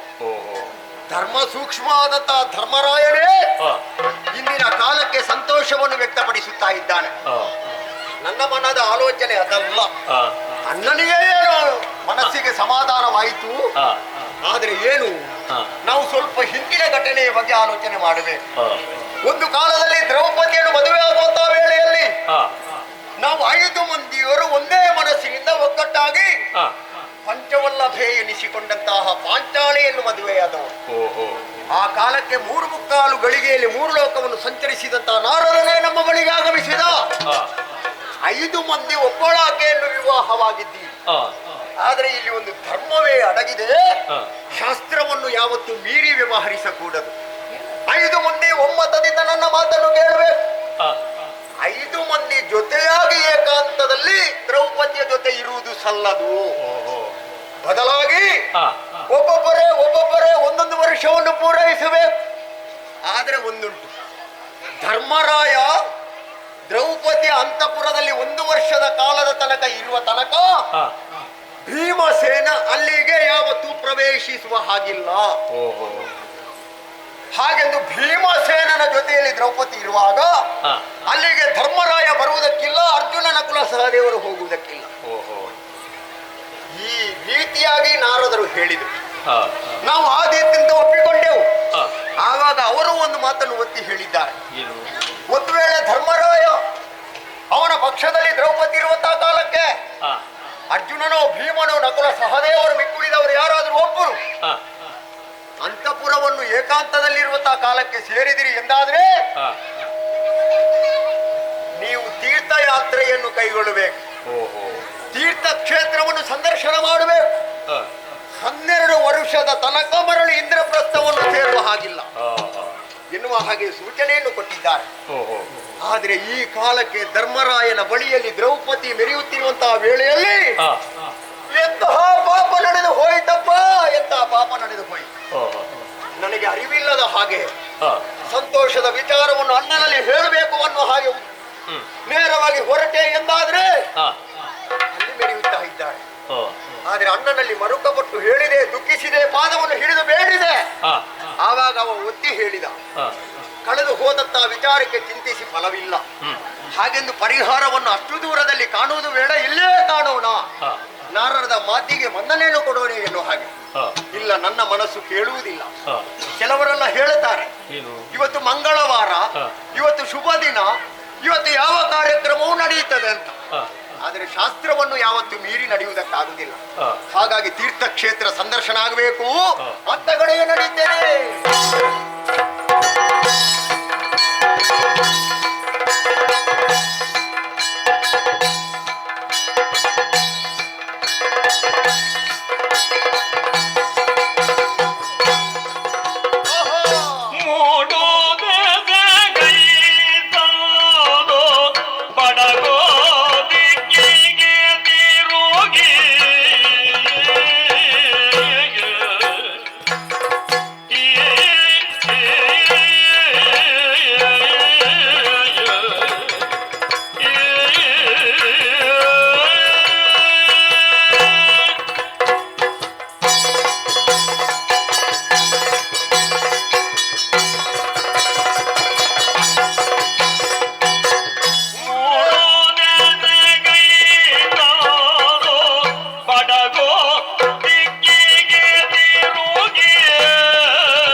ಶೀಘ್ರವಾಗಿ ಬಂದೆ ಬಂದೆ ಬಂದೆ ಮೂರು ದೆಸೆಗೆ ಮುಖವನ್ನು ಮಾಡುತ್ತಾ ಮಾಡುತ್ತಾ ಮುಂದೆ ಬಂದೆ ಎಂದಾದರೆ ಈ ತನಕ ಜೀವನದಲ್ಲಿ ನೋಡದೇ ಇರುವಂತಹ ಸಭೆಯನ್ನು ನೋಡುತ್ತಾ ಇದ್ದೇನೆ.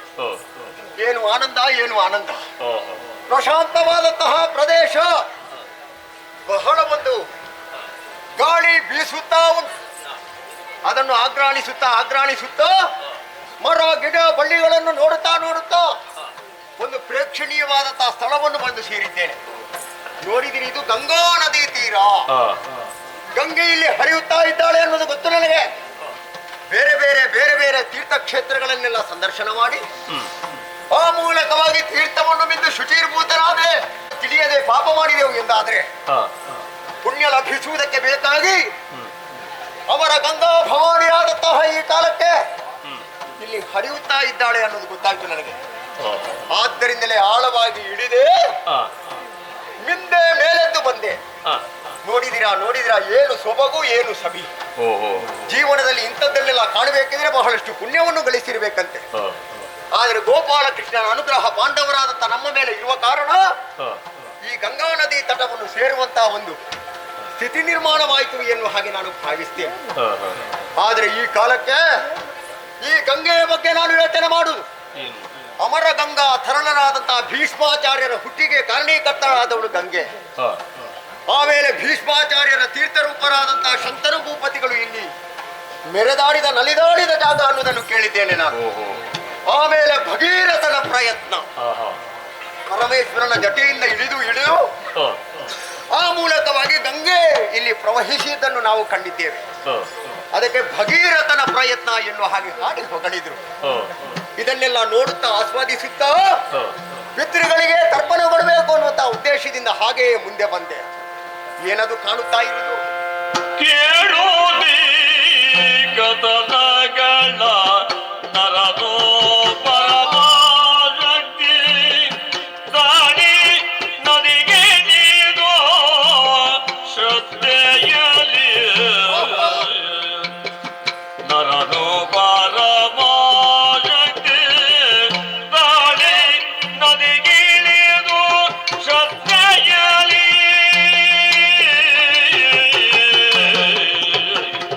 ಕಾಲಗತರಾದ ಮಿತ್ರಗಳಿಗೆ ತರ್ಪಣವಿತ್ತು. ಕಾಲಗತರಾದ ಮಿತ್ರಗಳಿಗೆ ತರ್ಪಣವಿತ್ತು. ಮೊದಲ ಅಗ್ನಿ ಪೂಜೆಯನು ಕೇಳುತ್ತೀ ಕಥನಗಳ ನರನು ಪರಮಾಶಕ್ತಿ ತಾಳಿ ನದಿಗಿಳಿದು ಶ್ರದ್ಧೆಯಲ್ಲಿ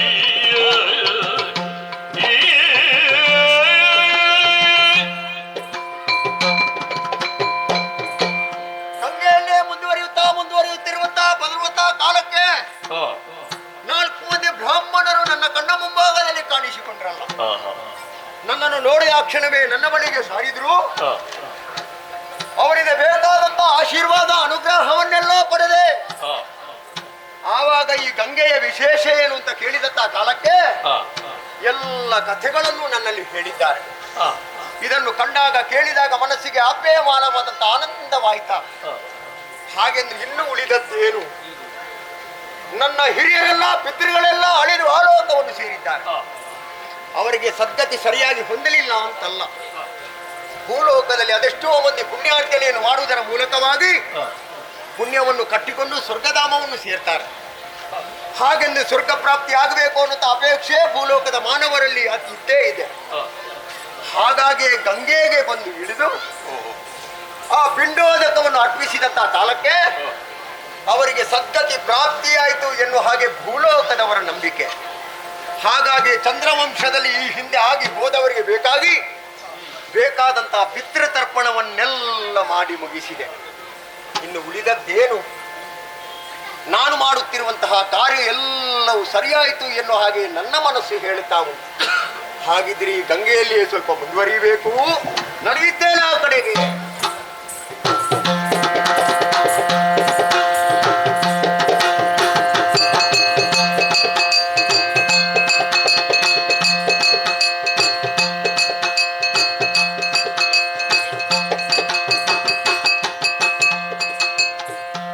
ಎಸಗುತ್ತಿರಲೈ ತಂದಳು ಉಲೂಪಿ ತನ್ನ ಸಮಾಯ ಮಾಯೆಯ ಬಲುಹೀನಿಯುತ ತಂದಳು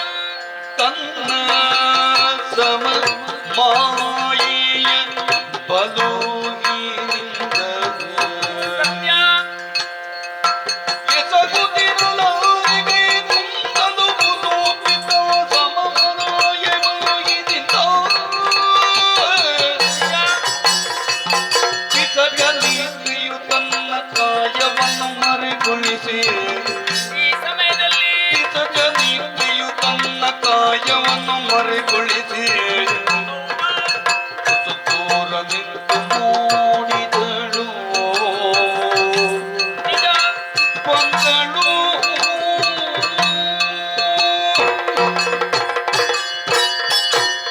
ಪತಿಯನ್ನು ಕಳೆದುಕೊಂಡಂತ ನಾನು ಅರಮನೆಯನ್ನು ಸೇರಿದೆ. ಅರಮನೆಯಲ್ಲಿದ್ದು ಅದೆಷ್ಟು ಸಮಯ ಕಳೆದು ಹೋಯಿತು. ಮನಸ್ಸಿಗೆ ಯಾಕೋ ಒಂದು ರೀತಿಯಂತ ಬೇಸರ ಆವರಿಸಿದೆ. ಈ ಬೇಸರವನ್ನು ದೂರ ಮಾಡುವ ಬಗೆ ಹೇಗೆ ಎಂಬುದಾಗಿ ನನ್ನಲ್ಲಿ ನಾನು ತರ್ಕಿಸಿದಾಗ ಉತ್ತರವೊಂದು ದೊರೆಯಿತಲ್ಲ. ನೇರವಾಗಿ ಗಂಗಾ ನದಿ ತೀರಕ್ಕೆ ಬಂದಿದ್ದೇನೆ. ಸರಿಯಪ್ಪ, ಇಲ್ಲದಾದಂಥ ಪ್ರಶಾಂತವಾದ ವಾತಾವರಣವನ್ನು ಕಂಡಾಗ ಮನಸ್ಸಿಗೆ ಆವರಿಸಿದಂಥ ಜಾಡ್ಯವೆಲ್ಲವೂ ನಿವಾರಣೆ ಆಗಬಹುದು ಎನ್ನುವ ನೆಲೆನರ್ತವಿಸಿಕೊಂಡು ಇಲ್ಲಿ ವೀಕ್ಷಿಸಬೇಕೆಂದು ಆಸೆ ಅಧಿಕವಾಗುತ್ತಾ ಉಂಟು.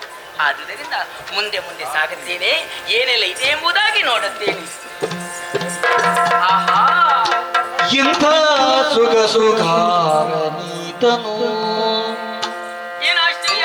ಶರುಳಗೆ ಇಂಥ ತಿಳುವ ಮುನ್ನ ಕಾಣಿನು ಸೊಗಸುಗಾರನು ಮುನ್ನ ಕಾಣಿನು ಸೊಗಸುಗಾರನು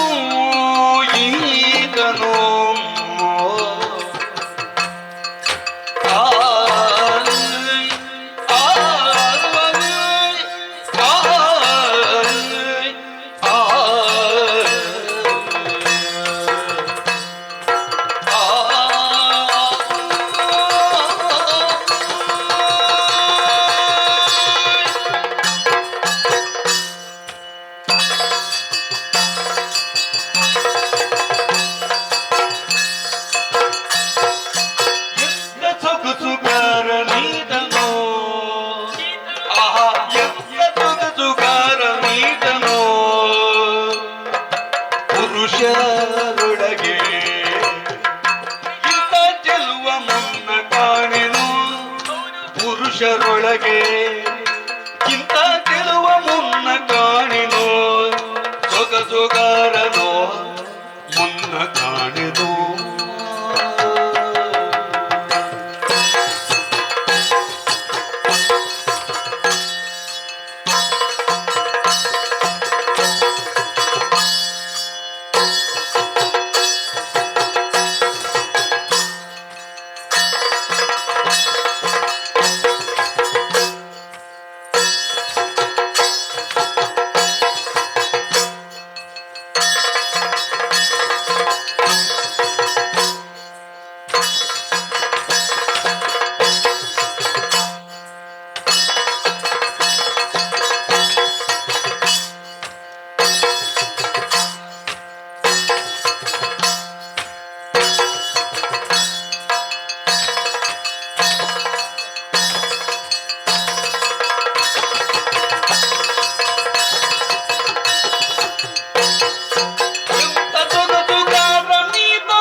ಪೌರುಷಂಗ ದಂತದೊಂದು ಬೊಂಬೆಯಿಂದ ಬಿಂದು ಮಿಳೆದ ಕೊಂಡು ಮೆರೆವ ಕಂದುವನ್ನು ನಾಟಿಸುವನು ಬಿಂದು ಮಿಳೆದ ಕೊಂಡು ಮೆರೆವ ಕಂದುವನ್ನು ನಾಟಿಸುವನು ಮುನ್ನ ಕಾಣಿದೋ ಸೊಗಸು ಗಾರನೋ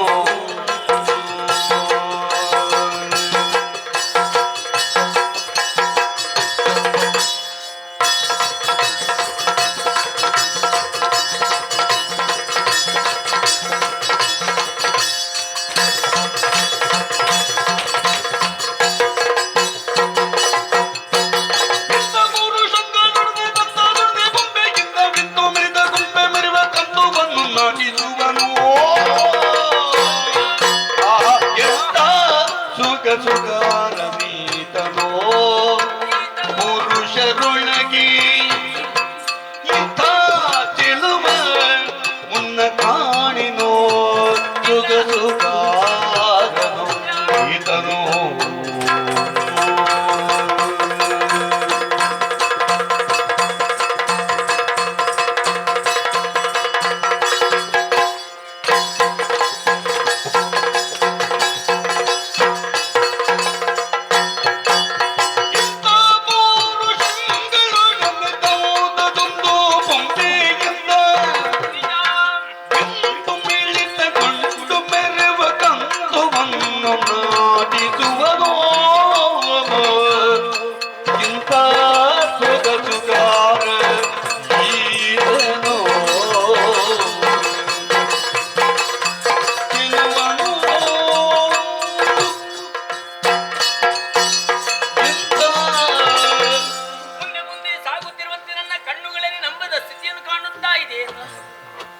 ಸೊಗಸುಗಾರ ಓರ್ವಾದ ಪುರುಷ ಕುಳಿತುಕೊಂಡಂತ ದೃಶ್ಯವನ್ನು ನಾನು ಕಣ್ಣು ತುಂಬಿಸಿಕೊಂಡೆ.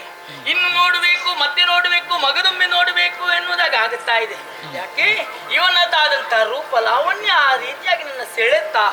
ಹೌದಪ್ಪ, ಪುರುಷರಲ್ಲಿ ಈತ ಶ್ರೇಷ್ಠ ಎನ್ನುವುದರಲ್ಲಿ ಅನುಮಾನವಿಲ್ಲ. ಆ ರೂಪದಲ್ಲಿ ಅತಿ ರೂಪವಂತ ಮನ್ಮಥನಂತೆ ಅವನನ್ನೇ ನಾಚಿಸುವಂತ ರೂಪ ಇವನದಾಗಿದೆ. ಇವನನ್ನು ಕಂಡಾಗ ಮನಸ್ಸಿನಲ್ಲಿ ನಾನಾ ವಿಧದ ಭಾವನೆಗಳು ಉದ್ಭವಿಸುತ್ತಾ ಇದೆ. ಆದರೆ ನನ್ನಲ್ಲಿ ನಾನು ತರ್ಕಿಸುವುದಲ್ಲ, ಸೂಕ್ಷ್ಮವಾಗಿ ಗಮನಿಸುತ್ತೇನೆ ಯಾವ ರೀತಿಯಲ್ಲಿದ್ದಾನೆ, ಏನು ಮಾಡುತ್ತಾ ಇದ್ದಾನೆಂಬುದಾಗಿ. ಪತಿಯ ಭಾಗ್ಯ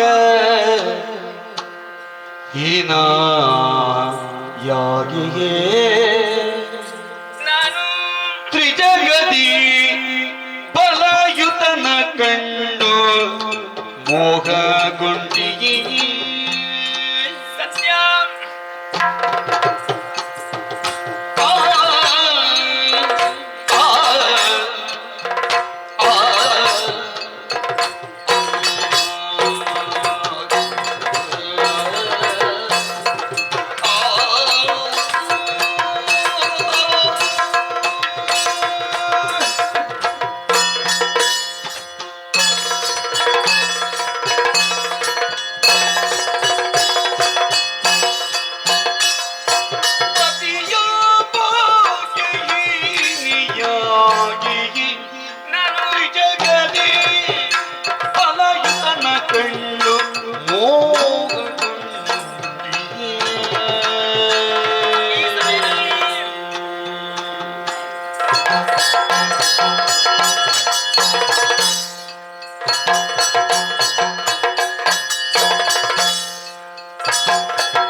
ಆಕರ್ಷಣೆ ಉಂಟಾಗುತ್ತಾ ಇದೆ.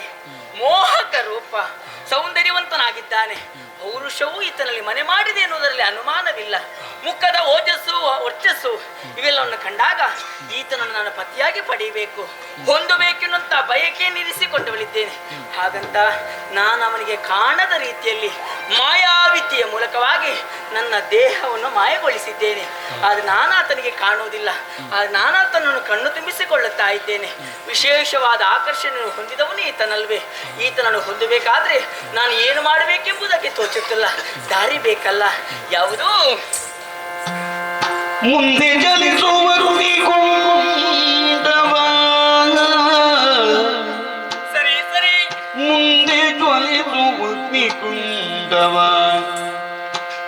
ಮಂತ್ರ ಪಟ್ಟಣದಿಂದ ಮುದಿದ ವಿಪ್ರತಂಡವ ಈತ ಚಂದದೂದ ಪಳದಿದಿವನು ಸುಂದರಾಂಗನಾದರೇನು ಹೌದು. ಕೊಂದಿ ಕರ್ಮ ನಿಷ್ಠೆ ಇವನು ಬಂದು ತೀರ ನಿನ್ನ ತಾನು ಸತ್ಯ. ಎಂತ ಸುಂದರಾಂಗನು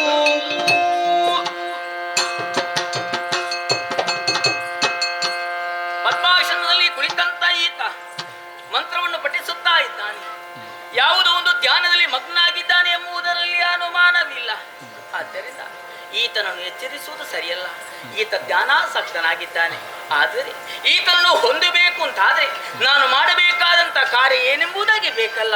ಏನು ಮಾಡಲಿ? ಮಿಂದು ಜಪ ತಪ ಭಕ್ತಿ ಕಾರ್ಯವ ಮಿಂದು ಜಪ ತಪ ಅಗ್ನಿ ಕಾರ್ಯವ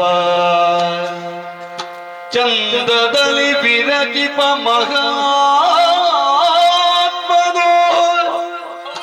ಚಂದದಲ್ಲಿ ವಿರಚಿಪ ಮಹಾತ್ಮನು ಮಂದಭಾಗಿಯ ಬದುಕಿಗಾಸರಿಯಾಗಿ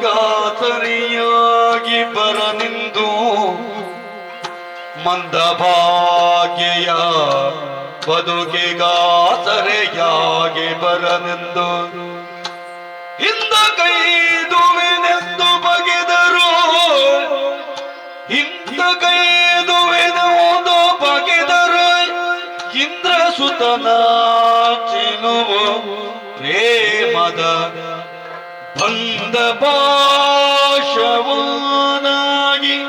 ವನಿತೆಯ ತಿಳಿಯುವುದವನಡೆಗೆ ಆ ಆ ಆ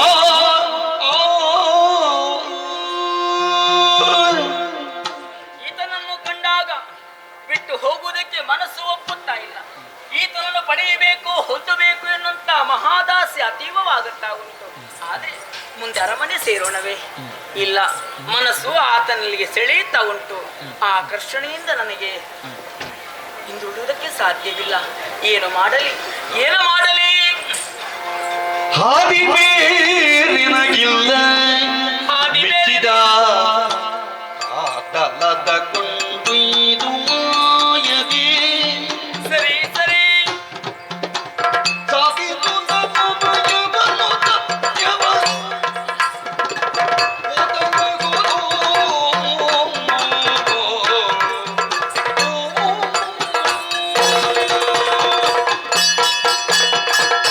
ಬಿಟ್ಟು ಹೋಗುವುದಕ್ಕೆ ಮನಸ್ಸು ಒಪ್ಪುತ್ತಾ ಇಲ್ಲ. ದಾರಿ ಬೇರೆ ಕಾಣದಾಗಿ ಹೋಗಿದೆ. ಆದ್ರೆ ಒಂದು ನಿರ್ಧಾರವನ್ನು ಮಾಡಿದ್ದೇನೆ. ಆ ನಿರ್ಣಯದಂತೆ ಮುಂದುವರಿಯುತ್ತೇನೆ. ನಾವು ಮಾಯಾವಿದ್ಯೆಯನ್ನು ಬಲ್ಲವರಿದ್ದೇವೆ. ಆದ್ದರಿಂದ ಈತನಿಗೆ ತಿಳಿಯದ ರೀತಿಯಲ್ಲಿ ಮಾಯಾವಿದ್ಯೆಯನ್ನು ಪ್ರಯೋಗಿಸಿ ನನ್ನದಾದಂಥ ಪುರಕ್ಕೆ ಕರೆದುಕೊಂಡು ಹೋಗಬೇಕು. ಅದಕ್ಕೆ ಬೇಕಾಗಿ ಈ ಕ್ಷಣದಲ್ಲಿ ಮಾಯಾವಿದ್ಯೆಯಿಂದ ಈತನನ್ನು ಕರೆದುಕೊಂಡು ಹೋಗುತ್ತೇನೆ.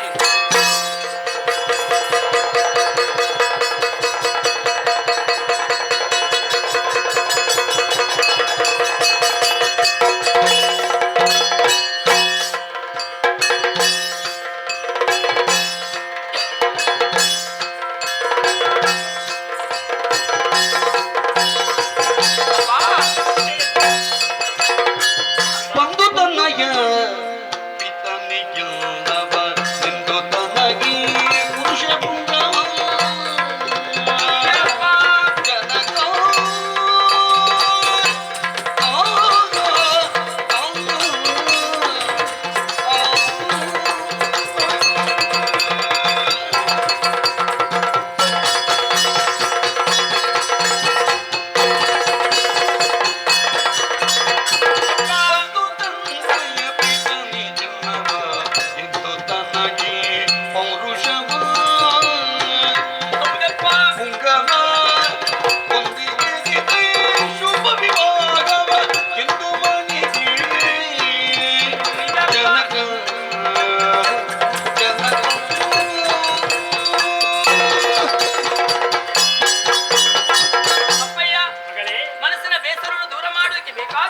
ಗಂಗಾದ್ವಾರದ ಕಡೆಗೆ ಹೋದವಳು. ಅಲ್ಲಿದ್ದಾದಂತ ಈ ಹಿತವಾದ ಅನುಭವವನ್ನು ಅನುಭವಿಸುತ್ತಿರುವ ಸಮಯದಲ್ಲಿ ನಾನೊಂದು ದೃಶ್ಯವನ್ನು ಕಂಡೆ ಅಪ್ಪ. ಏನು? ಸುಂದರ ಪುರುಷ. ಆತನನ್ನು ಕಂಡಾಗ ಯಾವುದೊಂದು ರೀತಿಯಾದಂತ ಸೆಳೆತ. ಆತನನ್ನೇ ಮದುವೆ ಆಗಬೇಕೆನ್ನುವಂತ ಬಯಕೆಯನ್ನು ಹೊತ್ತವಳಿದ್ದೇನೆ. ಇಲ್ಲ ಅಂತ ಮಾತ್ರ ಹೇಳಬಾರದು, ಜೊತೆಯಲ್ಲಿ ಕರೆದುಕೊಂಡು ಬಂದಿದ್ದೇನೆ. ಹೌದಾ? ಹೌದಪ್ಪ. ಹಾಗಾದ್ರೆ ಎಲ್ಲಿಂದ ತೋರಿಸುವ? ಈ ಕಡೆ ಇದ್ದಾರೆ. ಕೇಳಿದ ಸುನಗುದೆಂದ ನಾರಿನಯ್ಯ.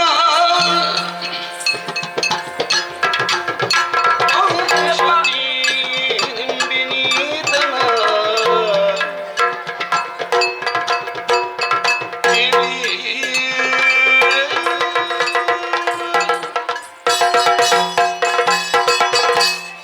ಮಗಳೇ, ಅಪ್ಪ, ಈ ಕಾಲದಲ್ಲಿ ಈ ರೀತಿಯಾಗಿ ನೀನು ವ್ಯವಹರಿಸಿಕೊಂಡೆ ಎಂದಾದರೆ ಆ? ನೋಡಬೇಕೋ ಬೇಡ? ನೋಡ್ಬೇಕು. ಮಾಯಾವಿದ್ಯೆಯನ್ನು ನೀನು ಪ್ರಕಟಪಡಿಸಿದ್ದೆಲ್ಲ, ಹೌದು. ಅದನ್ನು ಬಿಡುಗಡೆ ಮಾಡಬೇಕೋ ಬೇಡ? ಮಾಯಾವಿದ್ಯೆಯನ್ನು ಭೇದಿಸಿದ ಹೌದಲ್ಲ? ಬಳಿಕ ನೀವು ನೋಡ್ಬೇಕಲ್ಲ. ಹೌದು. ಹೀಗೆ ಈ ಸಮಯದಲ್ಲಿ ಮಾಯಾವಿದ್ಯೆಯನ್ನು ಭೇದಿಸಿದ್ದೇನೆ. ಇದು ನೋಡಿಯಪ್ಪ. ಎಲ್ಲವೋ ಎಲ್ಲವೋ ಮೆಲ್ಲನೆ ಮೈ ಮುರಿದೆತ್ತನು.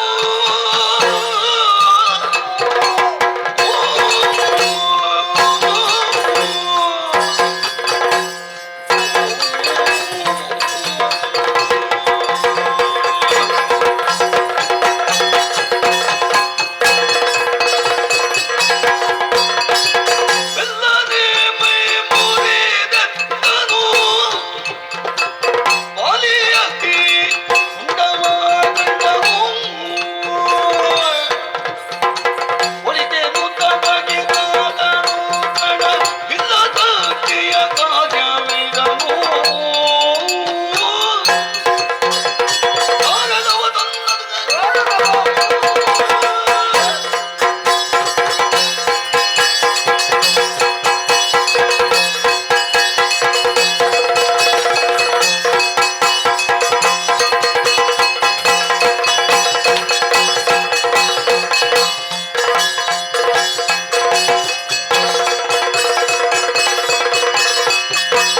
ಕಾರಣವ ಬಂದಗದೆ ಕುಗದಳು ಮಗನಿಯುವುದನ್ನ ಬಂದಳು. ಅಕ್ಕರಿಸಲು ಬಗೆದು ತಂದೆಯ ಪೂರಣ ಹೂದು. ಆಶ್ಚರ್ಯ ಪರಮಾಶ್ಚರ್ಯ. ಗಂಗಾ ತಟ ಪ್ರದೇಶದಲ್ಲಿ ನಾನು ಸ್ವತಂತ್ರವಾಗಿ ತಿರುಗುತ್ತಿರುವಂತಹ ಕಾಲಕ್ಕೆ ನನ್ನನ್ನೇ ನಾನು ಮೈ ಮರೆತಿದ್ದೆ. ಆದ್ರೆ ಈಗ ನೋಡಿದ್ರೆ ನದಿಯ ಬಳಿಯಲ್ಲಿಲ್ಲ, ಎಲ್ಲಿಯೋ ಒಂದು ಅರಮನೆ ಕಾಣಿಸುತ್ತಾ ಉಂಟು. ಇಲ್ಲಿ ಬಂದು ಇದ್ದೇನೆ. ನೋಡಿದ್ರೆ ಎಚ್ಚೆತ್ತು ಬಂದು ನೋಡಿದಾಗ ನಾಗಕುಲದವರು ಈ ನಿಜ. ಕಾಲಕ್ಕೆ ಅಲ್ಲಿಂದ ನಾನು ಇಲ್ಲಿಗೆ ಹೇಗೆ ಬಂದೆ? ಯಾರು ಈಕೆ? ಅವಳಿಗೆ ನೀವು ಏನು ಸಂಬಂಧ? ಹೇಳು. ಶರಣಯ್ಯ ಮಗಾನುಭಾವ ಎಮ್ಮೊಳಿರಿ ತಯ್ಯ ಕರುಣಾರ್ಥ ಭಾವ. ನಿಮ್ಮೊಳುರವೆವೋ ನಡೆದ ವಿಷಯವ ನಿಜ. ಬುರಗ ತೋರುವೆನ ಸುದೆ ಉಲುಪಿಯು ನಾನು. ಶರಣಯ್ಯ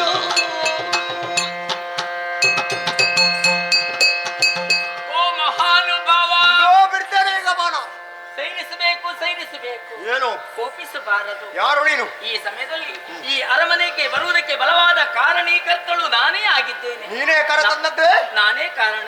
ನನಗೆ ಬಂದದ್ದು ಗೊತ್ತೇ ಆಗ್ಲಿಲ್ಲ. ಅಲ್ಲ, ನನ್ನದಾದಂತ ವಿದ್ಯೆಯ ಮೂಲಕವಾಗಿ ನಿನ್ನನ್ನು ಕರೆದುಕೊಂಡು ಬಂದವಳು. ಏನು ನಿನ್ನ ವಿದ್ಯೆ? ಮಾಯಾವಿದ್ಯೆಯ ಮೂಲಕವಾಗಿ ಮಾಯಾವಿದ್ಯೆಯ ಮೂಲಕವಾಗಿ ಎಲ್ಲಿಂದ ಯಾರನ್ನು ಎಲ್ಲಿಗೂ ಕೊಂಡು ಹೋಗುವುದಕ್ಕೆ ಕೊಂಡು ಸಾಧ್ಯ. ಹೋಗುವುದಕ್ಕೆ ಸಾಧ್ಯ. ನೀವು ಕೂಡ ಮಾಯವಾಗುವುದಕ್ಕೆ ಸಾಧ್ಯ. ಹೌದು. ಸರ್ಪಗಳಲ್ಲಿ ಇಂಥ ಒಂದು ಮಾಯಾ ಮೋಡಿ ಇದೆ. ನಿಜ. ಓಹೋ. ಅನುಮಾನವೇ ಬೇಡ. ಸರಿ. ಈ ಸಮಯದಲ್ಲಿ ನಾನು ಯಾರು ಎನ್ನುವಂತ ಸಂದೇಹ ಇರಬಹುದು. ನಾನು ಇವರ ಮಗಳಾಗಿದ್ದಾನೆ. ಕೌರವ್ಯ ಎಂಬವಳು. ಅವಳ ಮಗಳು ನಾನು. ನಾಗಕುಲದ ಒಡೆಯ ಭೋಗವತಿ ಪಟ್ಟಣ ಇದು. ಬಳಿಗೆಂದ ಉರಗ ಕೌರವ್ಯ ನಮ್ಮ ಕುಲದ ಮೇ ಮುನಿಯದಿರಯ್ಯ. ಸುತಿಯಳ ಬಾಳ ಹಸನಾಗಿ ಸಯ್ಯ. ಎಮ್ಮ ಕುಲದ ಹಿರಿಯ ಐರಾವತನೆಂಬ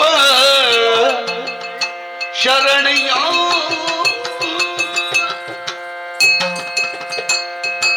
ಅಯ್ಯ ಭಾನುಭಾವ, ಏನಯ್ಯ? ಸಾಮಾನ್ಯವನ್ನು ನಾಗಕುಲಕ್ಕೆ ನೀನು ಬಂದೆ ಎನ್ನುವಾಗಿ ನೀನು ಭಾವಿಸಿಕೊಳ್ಬೇಡ. ಏನು ನಿನ್ನ ಗಂಗಾ ನದಿಯ ತಟದಲ್ಲಿ ಇದ್ದರೂ ಕೂಡ ಮಾಯಾ ಕೌಶಲ್ಯದ ಮೂಲಕವಾಗಿ ನನ್ನ ಮಗಳಾದಂತಹ ಉಡುಪಿ ಇಲ್ಲಿಗೆ ಬಂದವಳು ಸರಿ. ಮನಸಾರ ನಿನ್ನನ್ನು ಇಷ್ಟಪಟ್ಟಿದ್ದಾಳೆ. ಒಳ್ಳೆಯದು. ಜೀವನದ ಸಂಗಾತಿಯನ್ನಾಗಿ ರೂಪಿಸಿಕೊಳ್ಳಬೇಕು ಎನ್ನುವಂತ ಮಹತ್ವಾಕಾಂಕ್ಷೆಯಿಂದಲೇ ಬಂದವಳು. ಸರಿ. ನಾನು ನಾಗಪುರದಲ್ಲಿ ಹುಟ್ಟಿದರೂ ಶ್ರೇಷ್ಠವಾದಂತಹ ಐರಾವತ ವಂಶದಲ್ಲಿ ಜನಿಸಿಕೊಂಡವನೇ ಇದ್ದೇನೆ. ಓಹೋ. ಈ ಹಿಂದಕ್ಕಾದರೂ ನನ್ನ ಮಗಳಾದಂತ ಈಕೆಯನ್ನು ಸಿಂಧೂರ ಎನ್ನುವಂತ ಕಾಳಿಯ ಸುತನಿಗೆ ಮಾಡಿಬಿಟ್ಟು ಓಹೋ. ಪ್ರಾರಬ್ಧ ಕರ್ಮ ಎನ್ನುವುದು ಪ್ರತ್ಯೇಕವಾಗಿರುತ್ತದೆ. ಏನು ಮಾಡೋಣ, ದಾಂಪತ್ಯ ಜೀವನ ಸುಖವನ್ನು ಅನುಭವಿಸುವ ಯೋಗಭಾಗ್ಯ ಅವರಿಗೆ ಇರಲಿಲ್ಲ. ಸಿಂಧೂರ ಈ ಲೋಕವನ್ನೇ ಬಿಟ್ಟು ಹೋದ. ಕಣ್ಣೀರು ದಾರಿಯನ್ನೇ ಸುರಿಸುತ್ತಾ ನನ್ನ ಮನೆಯಲ್ಲಿ ಇದ್ದು ಯಾಕೋ ಏನೋ ಈ ಕಾಲದಲ್ಲಿ ನಿನ್ನ ಅಂತರಂಗವನ್ನು ಭಾವಿಸಿಕೊಂಡು ನಿನ್ನ ರೂಪಲಾವಣ್ಯವನ್ನು ಮೆಚ್ಚಿಕೊಂಡು ಅವಳನ್ನು ಮದುವೆ ಆಗಬೇಕು ಅಂತ ಆಸೆ ಪಡ್ತಾ ಇದ್ದಾಳೆ. ಆದ್ದರಿಂದ ನನ್ನ ಮಗಳನ್ನು ಕೈ ಹಿಡಿದು ಮದುವೆ ಆಗಬೇಕು ಎನ್ನುವ ಹಾಗೆ ಕೇಳ್ತಾ ಇದ್ದಿ. ಹೌದು. ಆದ್ರೆ ಒಂದು ನಿಬಂಧನೆ ಉಂಟಲ್ಲ, ಯಾವುದು? ನಾವು ಇರುವುದು ಎಲ್ಲಿ, ನೀವು ಇರುವುದು ಎಲ್ಲಿ? ಪನ್ನಗಪತಿಗೆ ಇನ್ನಾಯ ಸಂಗತಿಗಳ ಉನ್ನತ ಶಶಿಕುಲದು ಎನ್ನ ಜನುಮಾಗಿ ಬಣ್ಣನಿಗೆ ಟಗದ ಕಸವನ್ನು ಪಡೆದ ಎನ್ನಯ ಹಿರಿಯನು ಸಂಪನ್ನನು ಯಮಜಾತ ಪನ್ನಗಪತಿಗೆ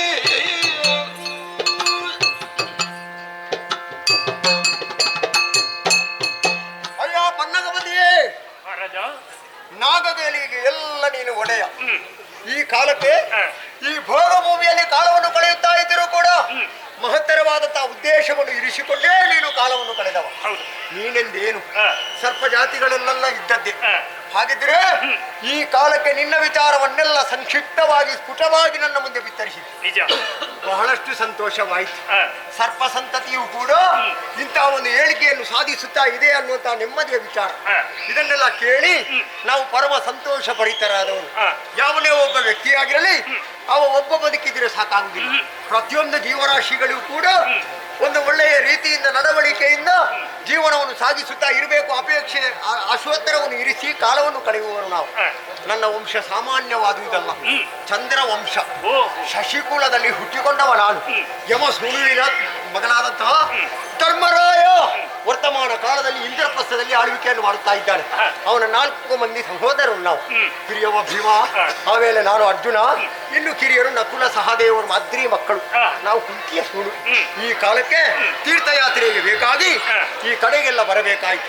ಗಂಗಾ ನದಿಯಲ್ಲಿ ಮಿಂದು ತೀರ್ಥವನ್ನು ಕುಡಿದು ಆಮೇಲೆ ಅಳಿದಂತಹ ಪಿತೃಗಳಿಗೆ ಸರಿಯಾದಂತಹ ಮೋಕ್ಷ ಲಗಿಸಬೇಕು ಅನ್ನುವಂತಹ ಉದ್ದೇಶದಿಂದ ಪಿತೃತರ್ಪಣ ಮಾಡಿದೆ. ಆಮೇಲೆ ಪ್ರಶಾಂತವಾದಂತಹ ಈ ತಟದಲ್ಲಿ ಒಮ್ಮೆ ತಿರುಗಾಟ ಮಾಡಬೇಕು ಅನ್ನುವಂತಹ ಉದ್ದೇಶದಿಂದ ಹೊರಟೆ. ಈಗ ನಿನ್ನವಳು ಸಿಕ್ಕಿದಳು. ನನ್ನನ್ನು ಮಾಯಾರೂಪದಿಂದ ಇಲ್ಲಿಗೆ ಕರೆದುಕೊಂಡು ಬಂದಿದ್ದಾಳೆ. ಸಮಸ್ತ ವಿಚಾರ ತಿಳಿಯಿತು. ನಿನ್ನ ಅಪೇಕ್ಷೆ ಇಷ್ಟೇ, ಮದುವೆ ಆಗಬೇಕು ಎನ್ನುವ ಹಾಗೆ ಕೇಳಿಕೊಳ್ತಾ ಇದ್ದೆ. ನೀವೆಲ್ಲಿ, ನಾವೆಲ್ಲಿ? ನೀವು ಪನ್ನಗದಲ್ಲಿ ಕುಲದಲ್ಲಿ ಹುಟ್ಟಿಕೊಂಡವರು, ನಾವೆಲ್ಲ ಚಂದ್ರವಂಶದವರು, ಚಂದ್ರವಂಶವರೇಣ್ಯರು. ಹಾಗಾಗಿ ಅಲ್ಲಿಯವರೆಗೂ ಇಲ್ಲಿಯವರೆಗೂ ಒಂದು ಸರಿ ಹೊಂದುವುದಕ್ಕೆ ಸಾಧ್ಯ ಉಂಟೆ? ಅಯ್ಯ. ಕೇಳಿ ಬಲಗುಣನ ನುಡಿ ನಾಗ ಕಣ್ಣಿನ ಕುತ ಏನು ಮಹಾತ್ಮರೇ? ಕೇಳಿಗೆನು ಶಶಿಕುಲದ ನೃಪರ ಸಚ್ಚರಿತೆಗಳು ನಾನು ಕೂಲಲಾಮನು ಅರೂರನೂರ್ವಶಿಯವರಿತಿ ವರಿಸಲಿಲ್ವೇ ಮೆರೆದ ಬಳಿಕ ನಗುಶನು ವಿರಾಜೆಯನ್ನು?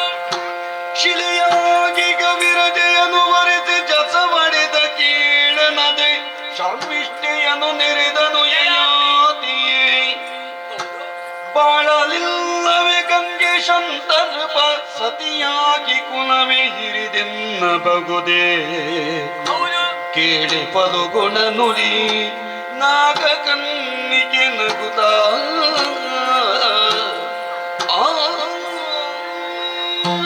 ಮಹಾನುಭಾವರೇ, ಏನೇ ತಾವು ಆಡುತ್ತಿರುವಂತಹ ಮಾತುಗಳನ್ನು ಕೇಳಿದಾಗ ನನಗೆ ನಗು ಬರುತ್ತಾ ಇದೆ. ನಿನ್ನ ಮಾತು ಕೇಳಿ ಏನು ಪರಮ ಸಂತೋಷವಾಯಿತು. ಆ, ಒಬ್ಬೊಬ್ಬ ಹುದಿತ್ತೆ, ಆದ್ರೆ ನನ್ನ ವಂಶದವರಿಗೂ ನಿಮ್ಮ ನಾಗ ಕುಲದವರಿಗೂ ಸರಿ ಹೊಂದುವುದಕ್ಕೆ ಸಾಧ್ಯ ಉಂಟೆ? ಆಗುವುದಿಲ್ವೇ? ನಾವು ಮದುವೆ ಆಗುದಿದ್ರೆ ಸ್ವಲ್ಪ ಆಲೋಚನೆ ಮಾಡುವುದು ಬೇಡ. ಸಮಾನತೆ ಬೇಕೆಂಬುದಾಗಿ ಹೇಳುತ್ತಾ ಇದ್ದೀನಿ. ಸರಸ ಸಮಾರ ಸಹಪಂಕ್ತಿ ಭೋಜನ, ಹೌದು. ಇದಕ್ಕೆಲ್ಲ ಒಂದು ಸಮಾನತೆ ಬೇಕಾಗ್ತದೆ. ಖಂಡಿತ.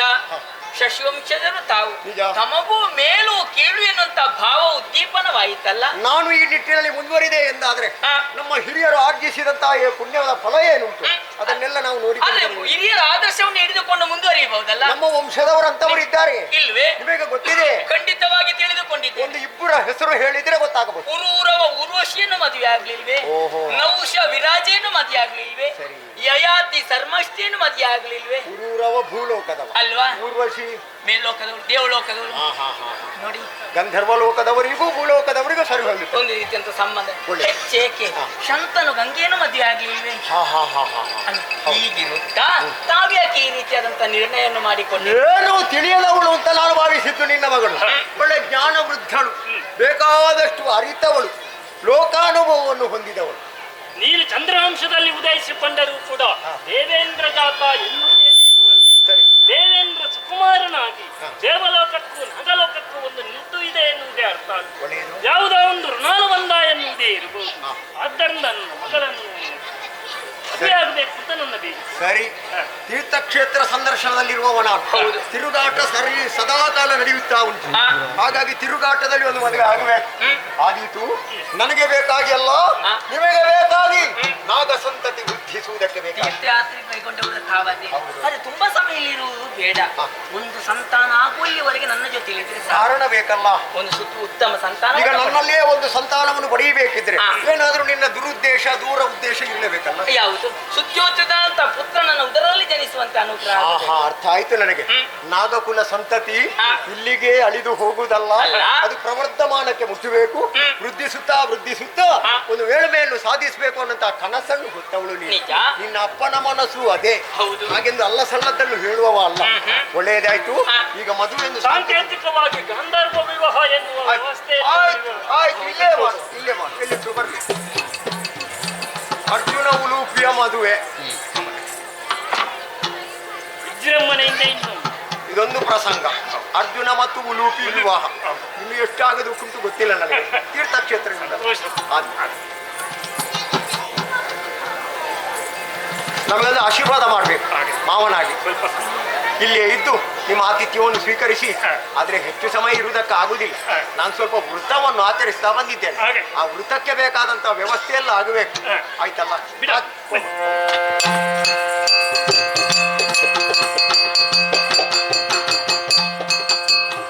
ನರದು ಬಳ್ಳಿ ಕೂಡ ಪಡುತ್ತ ಕನ್ನಿಗೆ ಒರೆಸಿ ತಚ್ಚು ಜಾತ ಕುವರಿ ಗಿರಿಸುತ್ತ ಇರಾವಂತ ನಾಮವ ಕರೆದು ಸದ್ಯ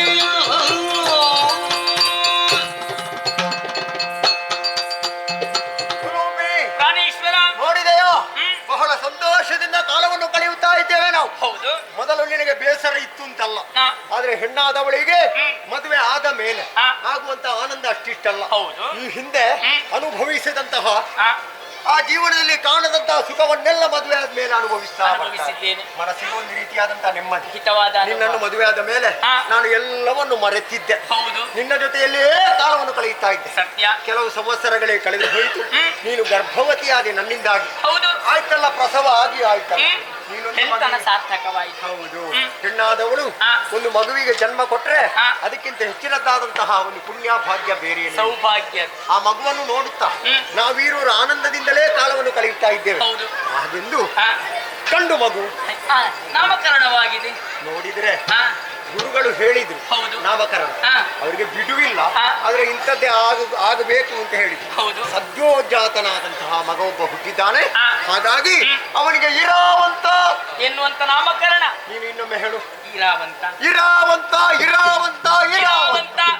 ಆಯ್ತಲ್ಲ, ಅವನಿಗೆ ನಾಮಕರಣ ಆಯ್ತು. ಹೌದು. ಹಾಗಿದ್ರೆ ಒಂದು ನಿನ್ನಲ್ಲಿ ಕೇಳಿಕೆ. ಯಾವುದು ಸ್ವಾಮಿ? ಒಂದು ಮಗು ಆಗುವ ಅಲ್ಲಿಯವರೆಗೆ ನಾನು ಹೇಳಿದ್ದು ನನ್ನ ಜೊತೆಯಲ್ಲೇ ಇರಬೇಕು ಎನ್ನುವ ಹಾಗೆ ನೀನು ಕೇಳಿಕೊಂಡು. ನನ್ನ ಕೇಳಿಕೆ ಬೇಡಿಕೆ. ನಾವು ಅನವರತ ತಿರುಗಾಟದಲ್ಲಿರುವವರು. ಹೌದು. ನಿನ್ನ ಇದ್ದಲ್ಲಿ ಇವತ್ತಿರುವುದಿಲ್ಲ, ಇವತ್ತಿದ್ದಲ್ಲಿ ನಾಳೆ ಇರುವುದಿಲ್ಲ. ಇಲ್ಲ. ಹಾಗಾಗಿ ನನಗೆ ಮರಳಿ ತೀರ್ಥಕ್ಷೇತ್ರ ಸಂದರ್ಶನ ಮಾಡುವುದಕ್ಕುಂಟು. ನನ್ನನ್ನು ಕಾಣಬೇಕು. ಒಂದು ಗಂಗಾ ತಟಿಯ ತನಕ ನನ್ನನ್ನು ಬಿಟ್ಟು ಬರಬೇಕು ಎನ್ನುವ ಹಾಗೆ ಕಳುವಿ ಕೊಡಿಸುವಂತ ವ್ಯವಸ್ಥೆ. ಹೀಗೆ ಬನ್ನಿ. ಹೋಗೋಣ ಹೋಗೋಣ ಹೋಗೋಣ.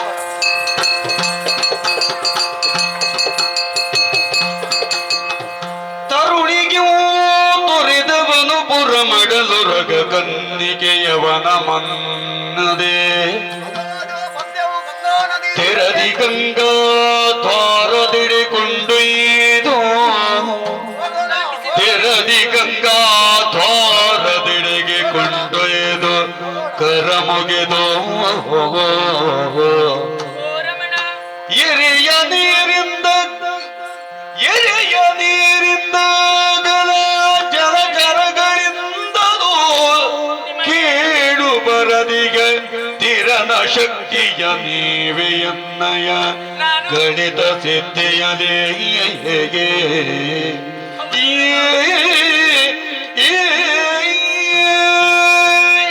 ಯಾವ ಕ್ಷೇತ್ರದಿಂದ ನಿಮ್ಮನ್ನು ಕರೆದುಕೊಂಡು ಹೋಗಿದ್ದೇನೋ ಅದೇ ಕ್ಷೇತ್ರಕ್ಕೆ ಮರಳಿ ತಂದು ಒಪ್ಪಿಸಿ. ಕರ್ತವ್ಯ ಪ್ರಜ್ಞೆ ಅನ್ನೋದು ನಿನಗೂ ಜಾಗೃತ. ಕರೆದುಕೊಂಡು ಬಂದಿದ್ದೇನೆ ಸ್ವಾಮಿ. ನಾನು ಅವತ್ತು ಇಲ್ಲಿ ಕಾಲವನ್ನು ಕಳೆಯುತ್ತಾ ಇದ್ದೆ. ನಿಜ. ಪಿತೃಗಳಿಗೆ ಸದ್ಗತಿಯನ್ನು ನಾನು ಪ್ರಾರ್ಥಿಸುತ್ತಾ ಇದ್ದೆ. ಹೌದು. ಆದ್ರೆ ಈ ಕಾಲಕ್ಕೆ ಆ, ನೀನು ಅಲ್ಲಿಗೆ ಮರಳಿ ತಂದು ಒಪ್ಪಿಸಿ. ಹೌದು, ನನ್ನ ಅಪೇಕ್ಷೆಯನ್ನು ನೆರವೇರಿಸಿದ್ದೀರಿ, ಆಯ್ತಲ್ಲ. ಆಸೆಯನ್ನು ನೆರವೇರಿಸಿದ್ದೀರಿ ಸರಿ. ಸ್ವಾಮಿ. ಓ. ಈ ಸಮಯದಲ್ಲಿ ನಿಮ್ಮನ್ನು ನಾನು ಬೀಳ್ಕೊಡಬೇಕಾಗಿದೆ. ಹೌದು. ಆದರೆ ಇನ್ನು ಯಾವಾಗ ನಿನ್ನನ್ನು ಕಾಣುತ್ತೇನೆ ಹೇಳುವುದಕ್ಕಾಗಿ ಖಂಡಿತವಾಗಿ ಹಾಗೆಂದು ಒಂದು ಮಗು ಆಗುವ ಅಲ್ಲಿವರೆಗೆ ಹಾ. ನಿನ್ನ ಜೊತೆಯಲ್ಲೇ ಇರ್ತೇನೆ ಅನ್ನೋ ಹಾಗೆ ಹ್ಮ್. ನಿನಗೆ ಭಾಷೆಯನ್ನು ಕೊಟ್ಟವ. ಮಾತು ಕೊಟ್ಟಿದ್ದೀರಿ. ಕ್ಷತ್ರಿಯರು ಯಾವತ್ತು ಭಾಷೆಗೆ ಹಿಂಜರಿಯಲೇಬಾರದು. ಹೌದು. ಮಾತು ಎರಡಾಗ ಕೂಡ ನಿಜ. ಒಂದೇ ಮಾತು. ಸರಿ. ಆಡಿದ ಮಾತು, ಹಾ. ಇಟ್ಟ ಹೆಜ್ಜೆ, ಹ್ಮ್. ಇದೆಲ್ಲ ಸ್ವರ್ಗಕ್ಕಿಂತಲೂ ಮಿಗಿಲಾದ. ಸತ್ಯ. ಅದನ್ನು ಈಡೇರಿಸಲೇ ಕೊಳ್ಳಬೇಕು. ಆ, ನನಗೆ ಉಪಕಾರ ಮಾಡಿದವರು ನೀವು. ಸರಿ. ನಾನು ಆ ಸ್ಮರಣೆಯನ್ನು ಇರಿಸಿಕೊಳ್ಳಬೇಕು. ಒಳ್ಳೆಯದು. ಅದಕ್ಕೆ ಬೇಕಾಗಿ ಹಾ. ನಿಮಗೆ ಪ್ರತಿಯಾಗಿ ಜಲಚರ ಪ್ರಾಣಿಗಳಿಂದ ಯಾವುದೇ ರೀತಿಯಂತ ತೊಂದರೆ ಬಾರದ ರೀತಿಯಲ್ಲಿ ನಿಮಗೊಂದು ಶಕ್ತಿಯನ್ನು ಅನುಗ್ರಹಿಸಿದ್ದೇನೆ ಸ್ವಾಮಿ. ಆ ಶಕ್ತಿಯನ್ನು ವಿಶೇಷವಾಗಿ ನಾನು ಪಡೆದಿದ್ದೇನೆ. ಸರಿ.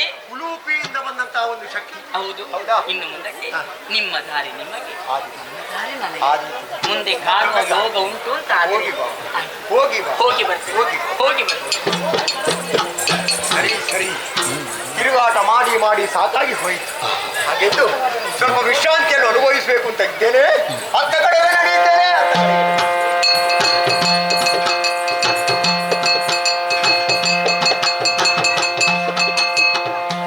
ಮಣಿಪುರದರಸನ ತನಯ ಚಿತ್ರಾಂಗದೆ ಜನಕನು ಅನುಮತಿಗೊಂಡು ಚಿತ್ರಾಂಗದೆ ಆ ಆ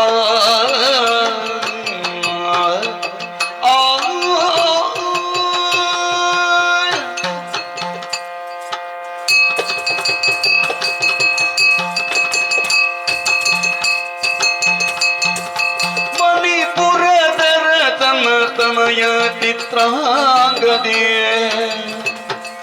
ಜನಕ ಅನುಮತಿಗೊಂಡು ಜನಕ ಅನುಮತಿಗೊಂಡು ಮನದ ಸಂತೋಷಕ್ಕೆ ಸತಿಯರ ಒಳಗೊಂಡು ಮನದ ಸಂತೋಷಕ್ಕೆ ಸತಿಯರ ನೊಡಗೊಂಡು ವನದಲ್ಲಿ ವಿಗರಿಸುತ್ತ ಅಂದು ತನಯೇ ಚಿತ್ರಾಂಗದೇ ಭಗವಂತ ನೀನೇ ರಕ್ಷಣೆ ಮಾಡಿ ತಂದೆ. ಹಾಗೆ ಸಂತೋಷವನ್ನು ಅನುಭವಿಸ್ತಾ ಇದ್ದವಳು ನಾನು. ಈ ಲೋಕದಲ್ಲಿ ಹೆಣ್ಣಾಗಿ ಹುಟ್ಟಬೇಕಂತಾದ್ರೆ ಯೋಗವೂ ಬೇಕು, ಭಾಗ್ಯವೂ ಬೇಕು. ಆ ನಿಟ್ಟಿನಲ್ಲಿ ಯೋಚನೆ ಮಾಡಿದ್ರೆ ಭಾಗ್ಯವಂತಳು ನಾನು, ಯೋಗವಂತಳು ನಾನು. ಮನಲೂರು ರಾಜ್ಯದ ಚಿತ್ರವಾಹನನ ಮಗಳು ಚಿತ್ರಾಂಗದೆ ಅನ್ನುವ ಹಾಗೆ ಸ್ವೇಚ್ಛೆಯಿಂದ ನಾಮಕರಣವನ್ನು ಮಾಡಿದ್ದಾರೆ. ಹಾಗೆ ಹುಟ್ಟಿನಿಂದಲೇ ಮಗುವಿಗೆ ಸಂಸ್ಕಾರ ಎನ್ನುವುದು ಬೇಕು, ವಿದ್ಯೆ ಬೇಕು, ಬುದ್ಧಿ ಬೇಕು. ಯಾರೇ ಆಗಲಿ ಲೋಕದಲ್ಲಿ ಗುಣವಂತರಾಗಿ ಬೆಳೆಯಬೇಕು, ವಿದ್ಯಾವಂತರಾಗಿ ಬೆಳೆಯಬೇಕು ಅನ್ನೋ ಹಾಗೆ ತಂದೆ ತಾಯಿಯವರು ಮಹತ್ತರವಾದಂಥ ಆಸೆಯನ್ನು ಹೊತ್ತುಕೊಂಡಿರ್ತಾರೆ. ಅಂತೆಯೇ ಯೋಗ್ಯವಾದಂಥ ಸಂಸ್ಕಾರವನ್ನು ನನ್ನ ತಂದೆ ತಾಯಿಯವರು ನನಗೆ ಕೊಟ್ಟಿದ್ದಾರೆ. ಹಾಗೆ ವಿದ್ಯಾರ್ಜನೆಯನ್ನು ಮಾಡಬೇಕನ್ನುವಂಥ ನಿಲುಮೆಯಿಂದ ರಾಜ್ಯದಲ್ಲಿ ಇದ್ದಂಥ ಗುರುಮಠವನ್ನು ಸೇರಿಸಿಕೊಂಡು ಹಾಗೆ ವಿದ್ಯೆಗಳನ್ನು ಪೂರ್ಣಗೊಳಿಸಿ ಬಂದವಳು ನಾನು. ಅಷ್ಟೇ ಅಲ್ಲ, ತಂದೆ ತಾಯಿಯ ಆಸೆಗಳಿಗೆ ಪೂರಕವಾಗಿ ವರ್ತಿಸಬೇಕಾದ್ದು ಅದು ಮಕ್ಕಳಾದವರ ಧರ್ಮ ಹೌದು, ಕರ್ತವ್ಯ ಹೌದು. ಅಂತೆಯೇ ಇಷ್ಟರವರೆಗೆ ನಾನು ನಡೆದುಕೊಂಡು ಬಂದಿದ್ದೇನೆ. ಹಾಗೆ ನನಗೆ ಸಂತೋಷ ಎಷ್ಟುಂಟು ಆ ಸಂತೋಷವನ್ನು ತಂದೆ ತಾಯಿಯವರು ನನಗೇ ಕರುಣಿಸಿದ್ದಾರೆ. ಕುಂದು ಕೊರತೆಗಳಿಲ್ಲ, ಸ್ವೇಚ್ಛೆಯಿಂದ ವ್ಯವಹರಿಸುವುದಕ್ಕೆ ಯೋಗ್ಯವಾದಂತಹ ಅವಕಾಶವನ್ನು ತಂದೆ ತಾಯಿಯವರು ಕೊಟ್ಟಿದ್ದಾರೆ. ಹಾಗೆ ಅದೆಷ್ಟೋ ಮಂದಿ ಸಖಿಯರು ನನ್ನ ಸೇವೆಯನ್ನು ಮಾಡುವುದಕ್ಕೆ ಮುಂದಾಗ್ತಾ ಇದ್ದಾರೆ. ಇಂದು ನನ್ನ ಸಖಿಯರನ್ನು ಒಡಗೂಡಿಕೊಂಡು ಹೊರಟು ನಿಂತದ್ದು ಎಲ್ಲಿಗೆ ಗೊತ್ತೇ? ನಮ್ಮದೇ ಆದಂತಹ ಪ್ರಮದವನ, ಅಲ್ಲಿಗೆ ಹೋಗಬೇಕು, ವಿಹರಿಸಿಕೊಂಡು ಬರಬೇಕು ಅನ್ನೋ ಹಾಗೆ ಆಸೆ ಪಟ್ಟವಳು ನಾನು. ಆದ್ದರಿಂದ ತಂದೆ ತಾಯಿಯ ಆಜ್ಞೆಯನ್ನು ಅಪ್ಪಣೆಯನ್ನು ಪಡೆದುಕೊಂಡಿದ್ದೇನೆ, ಒಪ್ಪಿಗೆಯನ್ನು ನೀಡಿದ್ದಾರೆ. ತಡ ಮಾಡುವುದು ಸರಿಯಲ್ಲ, ಸಖಿಯರನ್ನು ಒಡಗೂಡಿಕೊಂಡು ಪ್ರಮದವನವನ್ನು ಸೇರಿಕೊಳ್ಳುತ್ತೇನೆ.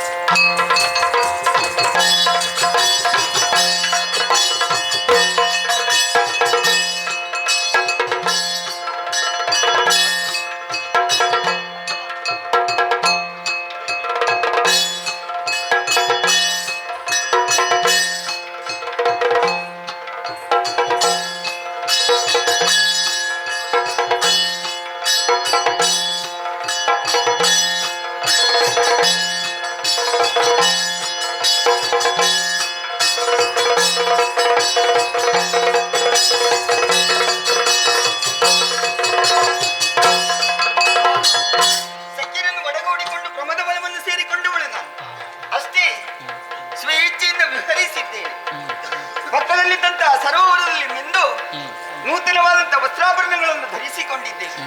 ಹಾಗೆ ಕುಸುಮ ಪ್ರಿಯರು ಹೆಣ್ಣು ಮಕ್ಕಳು ನಮಗೆ ಬೇಕಾದಂತಹ ಹೂಗಳನ್ನು ಅರಸುತ್ತಾ ಮುಂದುವರಿಯುತ್ತಾ ಬಂದವರು ನಾವು. ಸಖ್ಯರೆಲ್ಲ ಬೇರೆ ಬೇರೆ ದಾರಿಯಲ್ಲಿ ಹೋಗಿದ್ದಾರೆ. ನಾನು ಒಂದು ದಾರಿ ಹಿಡಿದು ಮುಂದೆ ಬಂದ್ರೆ ಬಂದಲ್ಲಿ ನದಿಯ ಮಂಟಪದಲ್ಲಿ ಮಲಗಿದ್ದ ಸುಂದರ ಪುರುಷನ ಕಂಡು ಸುಂದರನಿಯು ತನ್ನ ಮನದೊಳಚ್ಚರಿಗೊಂಡು ಎಂದಳ ಗೆಳದಿಯರೊಡನೆ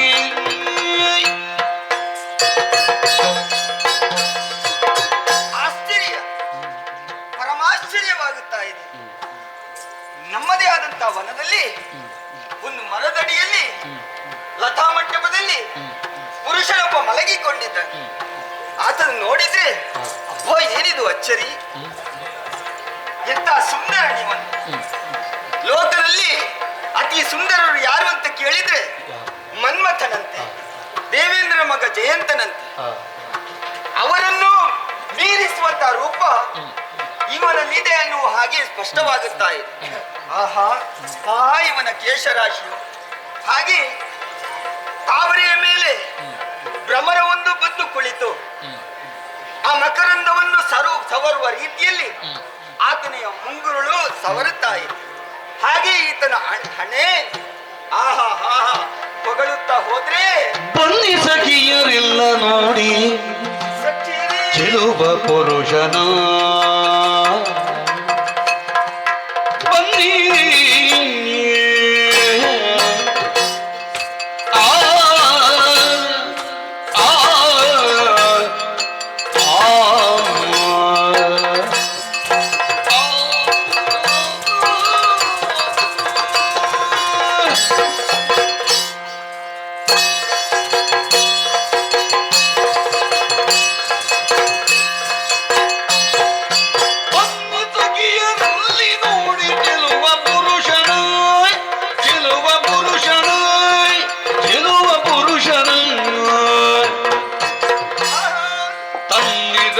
ಮರೆತು ಸೊಗದಿ ನಿದ್ದುತಿಗೋಣ, ತನ್ನಿರವನ್ನು ಮರೆತು ಸೊಗದಿ ನಿದ್ದುತಿಸೋಣ. ಹೊನ್ನವಿಲ್ಲೆ ಕಳೆತು ಮೂರ್ತ ರೂಪ ಬೆಳೆಯದೆ, ಹೊನ್ನವಿಲ್ಲೆ ಕಳೆತು ಮೂರ್ತ ರೂಪ ಒಡೆಯದೆ, ಎನ್ನ ಮನದ ಕನತೆ ದಿಗಿದು ಜೀವ ತಳೆಯಿದೆ, ಎನ್ನ ಮನದ ಕನತೆ ದಿಗಿದು ಜೀವ ತಳೆಯಿದೆ, ಜೀವ ತಳೆಯಿದೀಯೇ, ಜೀವ ತಳೆಯಿದೀಯೇ.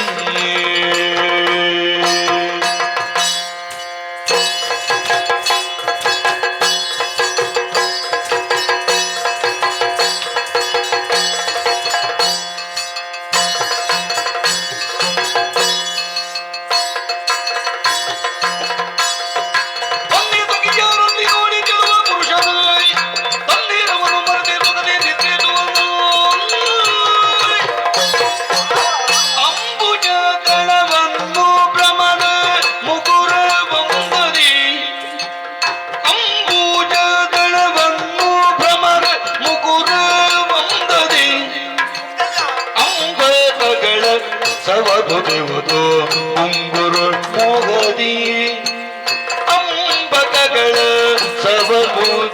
ಮುಂಗುರುಳು ಮೋಗದೆ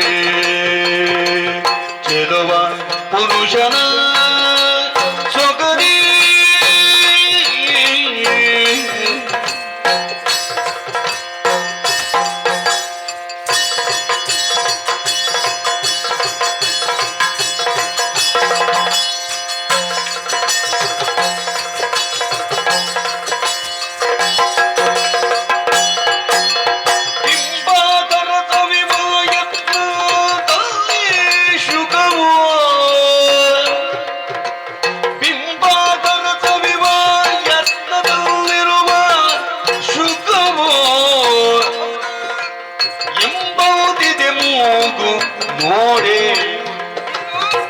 ಎಂಬಂತಿದೆ ಮೂಗು ನೋಡೆ ಮಾಯೆ ತೆರಕವೋ ಮಾಯೆ ತೆರಕವೋ ಶುಕವೋ ಮಾಯೆ ತೆರಕವೋ ತಂದೆ ಸಖಿಯರೆಲ್ಲ ನೋಡಿ ತಿನ್ನುವ ಪುರುಷನ ತನ್ನಿರುವನು ಮರೆತು ನೊಗದಿ ನಿಪ್ಪಿಸಿದಿಗನೋ ನೋಡಿ ಚೆಲುವ ಪುರುಷನ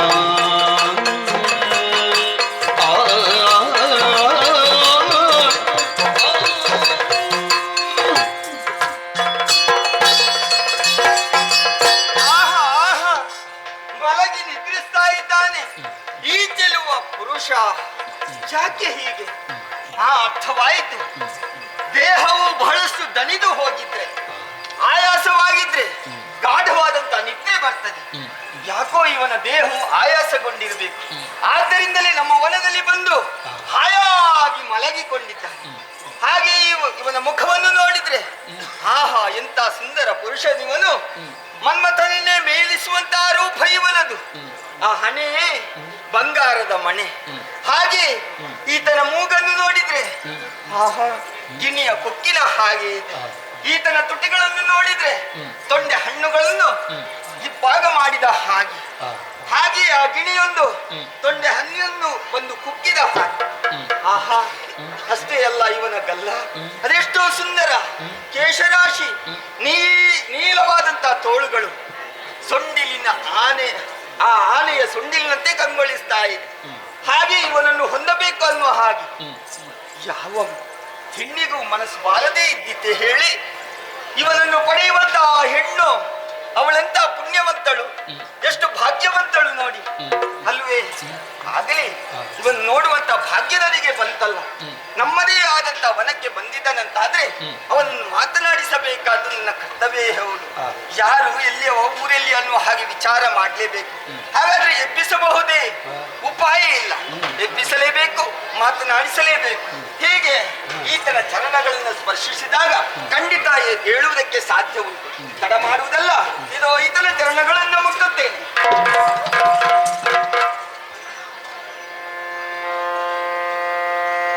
ಕನ್ನೆಯ ಕರಗಳು ಸೋಂಕಲು ಕನ್ನಿಯ ಕರಗಳು ಸೋಂಕಲು ತನ್ನನೆ ಅನುಭವದಿ ಪಾಠ ಕಂಗಳ ತೆರೆದವು. ತನ್ನನೆ ಅನುಭವದಿ ಪಾಠ ಕಂಗಳ ತೆರೆದು ಮಿನ್ನನೆ ಎದ್ದದಿ ಸನಿಗದಿ ಕನ್ನಿಯರಿಯದೆ ಕಂಡುತ್ತ ಬಿಸಗೊಂಡು ಬೆಳಗು ಗಾಂಧಿಯರೆಲ್ಲ ಕೇಳಿ ನಿತ್ಯ ಕೆಡಿಸಿದಂಗನೆ ನಿಮ್ಮೊಳ್ಳಾರದು ಕೇಳಿ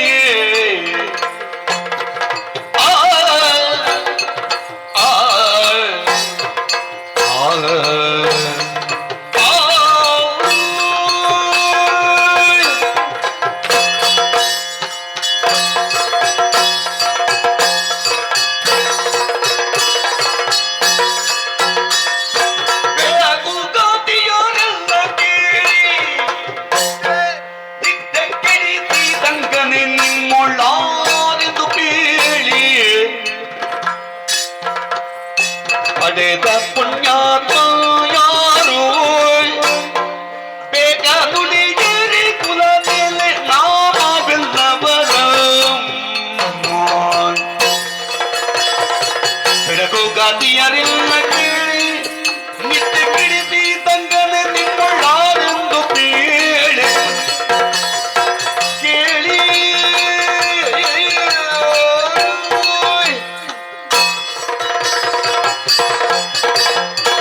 ಶಾಂತವಾದಂತಹ ಪ್ರದೇಶ, ಬೀಸುತ್ತಿರುವಂತಹ ಗಾಳಿಗೆ ಮೈಯನ್ನೊಟ್ಟಿ ಹಾಗೆಯೇ ವಿಶ್ರಾಂತಿಯನ್ನು ಪಡೆಯಬೇಕು ಎನ್ನುವ ಹಾಗೆ ಈ ಮರದಡಿಯಲ್ಲಿ ಮಲಗಿದೆ ಎಂದಾದರೆ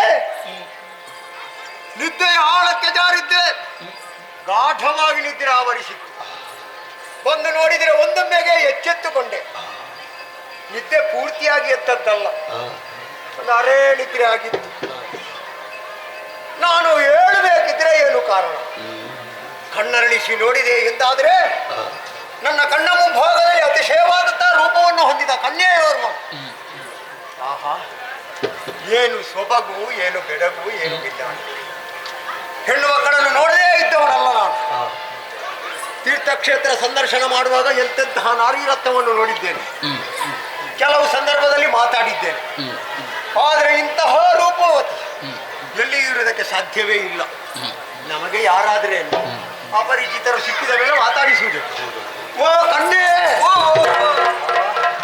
ನಾನು ಒಳಗಿರುವಂತಹ ಕಾಲಕ್ಕೆ ನನ್ನ ಬಳಿಗೆ ಬಂದು ನನ್ನ ಚರಣವನ್ನು ಸ್ಪರ್ಶಿಸಿದವಳು ನೀನೇ. ನಾನೇ? ಹಾಗಿದ್ರೆ ಒಂದು ಉದ್ದೇಶವನ್ನು ಇರಿಸಿಕೊಂಡೇ ನೀನು ಎಪ್ಪಿಸಿದವಳು ಅನ್ನೋದು ಸ್ಪಷ್ಟವಾಯಿತು. ಹೌದೌದು. ನನ್ನನ್ನು ನೋಡಿದೆ ನೀನು ಬಹಳಷ್ಟು ಬಣ್ಣಿಸುವುದಕ್ಕೆ ತೊಡಗಿದೆ ಅನ್ನೋದು ಗೊತ್ತಾಗ್ತದೆ ನನಗೆ. ಆಹಾ, ಈ ಕಾಡಿನಲ್ಲಿ ಈ ಹೊತ್ತಿನಲ್ಲಿ ಇಲ್ಲಿ ನೀನು ತಿರುಗಾಟ ಮಾಡಬೇಕಿದ್ರೆ ನೀನು ಒಬ್ಬಳೇ ಇರುವುದಲ್ಲ, ಸಖಿ ವೃಂದದವರೆಲ್ಲ ಇದ್ದಾರೆ. ಹೌದಪ್ಪ. ಹೌದಾ? ಹಾಗಿದ್ರೆ ಅವರು ಎಲ್ಲಿದ್ದಾರೆ ಅಂತ ಕೇಳಿದ್ರೆ ಗೊತ್ತಿದೆ. ನಿನ್ನನ್ನು ಬಿಟ್ಟು ಎತ್ತಲೋ ಹೋಗಿದ್ದಾರೆ, ಆ ಕಡೆ ಈ ಕಡೆ ಹೋಗಿದ್ದಾರೆ. ನನ್ನ ಬಳಿಯಲ್ಲಿ ಕಾಣ ಸಿಕ್ಕಿದ್ದು ನೀನು ಮಾತ್ರ. ಹೌದೌದು. ಯಾರು ನೀನು? ಆ ಪುಣ್ಯದರ್ಭೆ ಯಾರು? ನಿನ್ನ ಹೆತ್ತ ತಾಯಿ, ನಿನ್ನ ಜನ್ಮಕ್ಕೆ ಕಾರಣೀಕರ್ತನಾದಂತಹ ನಿನ್ನ ಪಿತನವರು, ನಿನ್ನ ಕುಲ ಯಾವುದು, ನಿನ್ನ ನೆಲೆ ಯಾವುದು ಮಾತ್ರವಲ್ಲ, ಆಗಿದ ಮದುವೆ ಏನಾದ್ರು ಆಗಿದ, ಗಂಡ ಜೊತೆಯಲ್ಲೇ ಇದ್ದಾನ ಅಲ್ಲ ದೂರದಲ್ಲಿದ್ದಾನ ಮಾತ್ರ ಅಲ್ಲ, ನಿನ್ನ ನೆಲೆ ಏನು, ಇಷ್ಟೇ ಸಾಕಾಗುವುದಿಲ್ಲ. ಮತ್ತೆ ಇಷ್ಟು ಒಂದು ಒಳ್ಳೆಯ ರೂಪ ಇರಬೇಕಿದ್ರೆ ಒಂದು ಅಂದವಾದಂತಹ ಹೆಸರು ನಿನಗೆ ಇರಲೇಬೇಕು. ಏನು ನಿನ್ನ ಸುನಾಮ? ನನ್ನ ಪರಿಚಯ ಲಲಿತಯ್ಯ ಮಣಿಪುರ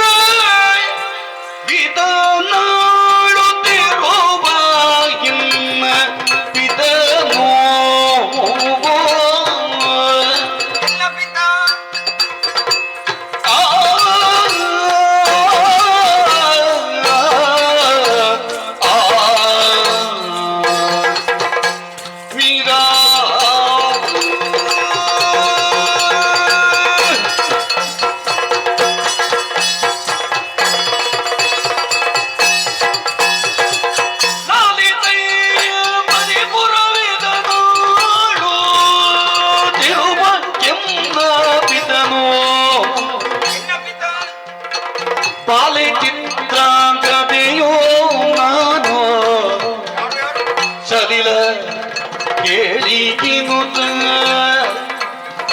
ಬಾಲೆ ಚಿತ್ರಾಂಗದೆಯೋ ನಾನು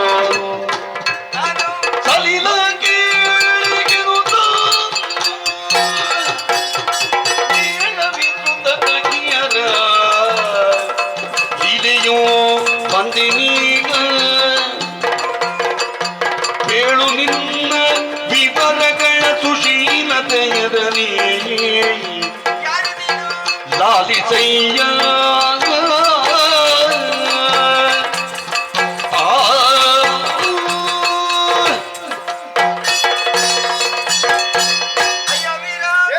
ನನ್ನ ಪರಿಚಯವನ್ನು ಕೇಳುತ್ತಾಯಿ. ಯಾರು ನೀನು? ಹೇಳಬೇಕಾದ್ದು ನನ್ನ ಧರ್ಮವೇ. ಎಲ್ಲಿದ್ದವಳು? ಎಲ್ಲಿ ನಿನ್ನ ಊರು? ಊರು ಇದು ನಮ್ಮದೇ ಊರು. ನಿನ್ನದ್ದೇ ಊರ? ಹೌದು. ಏನು ಹೆಸರು? ಮಣಲೂರು, ಮಣಿಪುರ ಅಂತ ಹೆಸರಿದೆ. ಮಣಲೂರು, ಮಣಿಪುರ. ಹೌದೌದು. ಹಾಗೆ ಸಮೃದ್ಧವಾದಂತ ನಾಡು. ಇಲ್ಲಿಗೆ ಅಧಿಕಾರಿಯಾಗಿ ಮೆರೆಯುತ್ತಾ ಇರುವವರು ನನ್ನ ತಂದೆ ಚಿತ್ರವಾಹನ. ಚಿತ್ರವಾಹನ? ಹೌದೌದು. ಅವನ ಮಗಳು? ಅವರ ಮಗಳು ನಾನು. ಪ್ರೀತಿಯಿಂದ ಚಿತ್ರಾಂಗದೆ ಅನ್ನುವ ಹಾಗೆ ನನ್ನನ್ನು ಕರೆಯುತ್ತಾರೆ. ಚಿತ್ರವಾಗಿ ಕಾಣಿಸುತ್ತಾನೆ ಅಲ್ವಾ? ಹಾಗೆ ಸಂತೋಷ ಸಂತೋಷದಿಂದ ಬೆಳೆಸಿದವರು ನನ್ನನ್ನು ತಂದೆ ತಾಯಿಯ ಒಳ್ಳೆಯದು, ಒಳ್ಳೆಯದು. ಹಾಗೆ ನನಗಂತಲೇ ಬ್ರಹ್ಮದವನವನ್ನು ನಿರ್ಮಿಸಿಕೊಟ್ಟವರು ನನ್ನ ತಂದೆ ತಾಯಿಯವರು. ಹಾಗಾಗಿ ನೀನು ತಿರುಗಾಟ ಆ ಸಕ್ಕಿರನ್ನು ಒಡಗೂಡಿಕೊಂಡು ತಿರುಗಾಡುವುದಕ್ಕೆ ಬಂದವಳು ಮತ್ತೆ ಬೇರೆ ನಿನಗೆ ಎಂತದ್ದು ಅಲ್ವಾ? ಹೌದು. ಸಲಿಲದಲ್ಲಿ ಮೆಂದು ಅವರ ಮಕ್ಕಳ ಕ್ರಮವೇ ಹಾಗಲ್ಲ. ಹೌದೌದು. ಮನೆಯಲ್ಲಿ ಎಂತದ್ದು ಇಲ್ಲ. ಏನು ಕೆಲಸ ಇಲ್ಲ. ಮನಸ್ಸಿನ ಬೇಸರವನ್ನು ದೂರೀಕರಿಸುವುದಕ್ಕೆ ಬೇಕಾಗಿ ಹಾ. ಒಮ್ಮೆ ತೋಟವನ್ನು ಸುತ್ತಾಡಿಕೊಂಡು ಬರುವ, ಹೌದಾ? ಗಾಳಿಯನ್ನು ಸೇವನೆ ಮಾಡುವ, ಹಾ. ಅಲ್ಲಿ ಯಾರಾದ್ರೂ ಸಿಕ್ಕಿದ್ರೆ ಮಾತಾಡುವ, ಹೌದೌದು. ಇಂಥದ್ದು ಯೋಚನೆಗಳಿವೆ. ಹಾಗೆ ಉದ್ದೇಶದಿಂದ ಬಂದವಳು ನಾನು. ಬಂದಾಗ ಆ ಮರದಡಿಯಲ್ಲಿ ನೀನು ಮಲಗಿದನ್ನು ನಾನು ನೋಡಿದೆ. ಒಳ್ಳೆ ನಿದ್ದೆ ಬರ್ತದೆ ಮರದಡಿಯಲ್ಲಿ. ಹೌದಪ್ಪ, ತಂಪು ತಂಪಾಗಿ ಗಾಳಿ ಬೀಸ್ತಾ ಉಂಟಲ್ಲ. ತೂಲಿಕಾ ತಲ್ಪದಲ್ಲಿ ಮಲಗಿ ಗೊತ್ತುಂಟು. ಹಾ, ಹಾ. ನಾವು ಹೋದ ಕಡೆಯಲ್ಲಿ ಇಂಥದ್ದೇ ಬೇಕು ಅಂತ ಅಪೇಕ್ಷೆ ಪಡುವವರಲ್ಲ. ಇಲ್ಲ ಇಲ್ಲ, ಆ ಜಾಗಕ್ಕೆ ಹೇಗೆ ಹಾ. ಅಲ್ಲಿಗೆ ತಕ್ಕುದ ಹೊಂದಾಣಿಕೆ ಮಾಡಿಕೊಂಡು ನೀವು ಮಲಗು, ಅಲ್ಲಿ ಇರುವುದಾರಿ. ಕೆಲವು ಕಡೆಯಲ್ಲಿ ಅಲ್ಲಿ ಹಾಗಲ್ಲ. ಹಾ, ಹಾ. ಆ ಬಿಡಾರ ಅಲ್ಲಿ ಹಾ. ಅಲ್ಲಿ ಬಿಸಿನೀರು ಉಂಟಾ ಹೌದು ಕೇಳುವವರಿದ್ದಾರೆ. ಅಲ್ವಾ? ಆದ್ರೆ ನಿಮ್ಮ ಮನಸ್ಸು ಏನೆನ್ನುವುದನ್ನು ಚೆನ್ನಾಗಿ ನಾನು ಅರ್ಥ ಮಾಡಿಕೊಂಡೆ. ಕಾಲಕ್ಕೆ ಹೊಂದಿಕೊಂಡು ಹೋಗುವರು ಅಂತ ಅರ್ಥ ಅವೇ ಮಾಡಿ. ಹಾಗೆ ಅಲ್ವಾ? ಒಬ್ಬನ ನಡೆ ನುಡಿ ಹೌದು ಅವನ ಮಾತಿನಿಂದಲೇ ಅರ್ಥ ಆಗ್ತದೆ. ಅಲ್ವಾ? ನಿಮ್ಮ ಮಾತು ಅಂದ್ರೆ ಮುತ್ತು ಸ್ವಾಮಿ. ಹಾ, ಹೌದಪ್ಪ. ಮುತ್ತು ಬೇಕಾದಷ್ಟು ಉಂಟಲ್ಲ ಇಲ್ಲಿ ಮಣಿಪುರದಲ್ಲಿ. ಉಂಟು ಉಂಟು ಉಂಟು, ಖಂಡಿತ ಉಂಟು. ಹಾಗಾದ್ರೆ ಮಣಿರತ್ನ ಮುತ್ತು ಇಡುವುದಿಲ್ಲ. ಹಾ, ಅದು ಬೇಕಾದಷ್ಟು ಉಂಟು. ಹಾಗೆ ನಿಮ್ಮ ನೋಡುವಾಗ ನನಗೆ ಆಸೆ ಉಂಟಾಗ್ತಾ ಇದೆ. ಆಸೆ? ನೀವೆಲ್ಲಿ ಅವರು? ಕಾಮನೆ. ಹಾ, ಹೌದೌದು. ನೀವೆಲ್ಲಿ ಅವರು? ಕಾಮನೆ. ಕಾಮನೆ ಬೇರೆ. ಹೌದು. ಇದು ನಿಮ್ಮ ಪರಿಚಯವನ್ನು ತಿಳಿದುಕೊಳ್ಳಬೇಕೆನ್ನುವಂತ ಆಸೆ. ನನ್ನ ವಿಚಾರ ಹೌದು. ಇಂದು ವಂಶಜಾಯ್ ಪಾರ್ಥನಾಗೆನು ಇಲ್ಲಿ ಬಂದು ತೀರ್ಥಾಡುವೆಯನು ಗೈಯುದ ಸುಂದರಿ ನಿಮ್ಮವನದಿ ನಾನು ಅಂದೇ ನಿಶ್ರಮಿಸಿದೆ ಮನ್ನಿಸುದಯದಿ ಪಾರ್ಥನಾಗೆನು ಯಾವನೇವಪ್ಪ ಅಪರಿಚಿತಳು ಸಿಕ್ಕಿದ್ರೆ ಹಾ. ಪರಿಚಯ ಕೇಳುವುದರಲ್ಲಿ ಅಪರಾಧವೇನೂ ಇಲ್ಲ. ಹಾ. ನೀನು ಯಾರು ಎನ್ನುವ ಹಾಗೆ ಸ್ಪಷ್ಟಪಡಿಸಿದೆ. ಹೌದೌದು. ಈಗ ನನ್ನ ವಿಚಾರವಾಗಿ ಕೇಳುತ್ತಾ ಇದ್ದಿ. ಹಾ. ಪಾವನವಾದಂತಹ ಚಂದ್ರವಂಶ ಹಾ. ಅನ್ನುವುದನ್ನು ಕೇಳಿದ್ಯಾ? ಕೇಳಿದ್ದೇನೆ ನಾನು. ಒಂದು ಚಂದ್ರವಂಶ, ಹಾ. ಮತ್ತೊಂದು ಸೂರ್ಯವಂಶ. ಹೌದಲ್ಲ? ಒಂದು ಕಾಲದಲ್ಲಿ ಸೂರ್ಯವಂಶ ಪ್ರಾದುರ್ಭಾವವಾದರೆ ಹಾ. ಮತ್ತೊಂದು ಕಾಲದಲ್ಲಿ ಚಂದ್ರವಂಶ ಹೌದಲ್ಲ? ಏಳಿಗೆಯನ್ನು ಕಂಡದ್ದು. ಹಾ. ಚಂದ್ರವಂಶದಲ್ಲಿ ಹುಟ್ಟಿದಂತ ನಾನೇ ಹಾ. ಯಾರು? ಅರ್ಜುನ, ಅರ್ಜುನ. ಪಾರ್ಥ, ಹಾ, ಹಾ. ವೃಥಾದೇವಿಯ ಮಗನಾದುದರಿಂದಲೇ ಹಾ. ನನ್ನನ್ನು ಪಾರ್ಥ ಎನ್ನುವ ಹಾಗೆ ಕೊಂಡಾಡಿ. ಹಾ. ಇಷ್ಟೆಲ್ಲ ಯೋಗ್ಯತೆಯನ್ನು ನಾನು ಹೊಂದಿದ್ದೇನೆ. ಹೌದಪ್ಪ. ಈ ಕಾಲಕ್ಕೆ ಹಾ. ನಿನ್ನ ಉಪವನ ನಿನ್ನ ಅಪ್ಪಯ್ಯನಿಗೆ ಸೇರಿದ್ದು ಅನ್ನೋದು ಗೊತ್ತಾಯ್ತು ನನಗೆ. ಹೌದೌದು. ಇಲ್ಲಿ ಸ್ವಲ್ಪ ವಿಶ್ರಾಂತಿಯನ್ನು ಪಡೆಯಬೇಕು ಅಂತ ಉಂಟು. ಹಾ.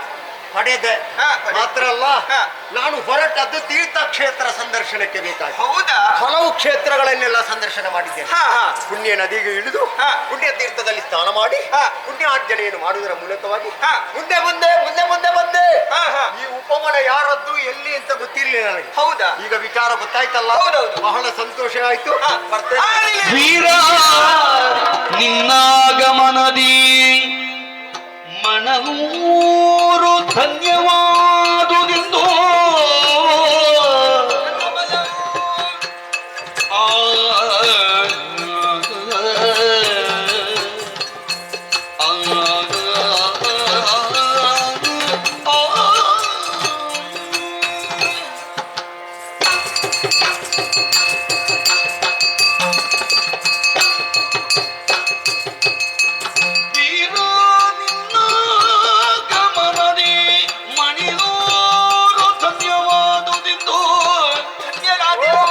ತೋರಿ ದಯವನೆಮ್ಮ ನಿಲಯ ತೀರಬಹುದು ಸುರನಿಂದ ಕಂಡರೀಗ ಕೋರಿ ಕೋಶಗೊಳಿಪ ಹೌದಪ್ಪ. ನನ್ನ ತಂದೆ. ಸುರನಿನ್ನ ಕಂಡರೀಗ ಕೋರಿ ಕೋಶಗೊಳಿಪ ಪಿತನೋ ಪರ ನನ್ನ ಬೇಡ ಮುದತಿ ಸಾರು ಜೊತೆಯಲಿ ವೀರ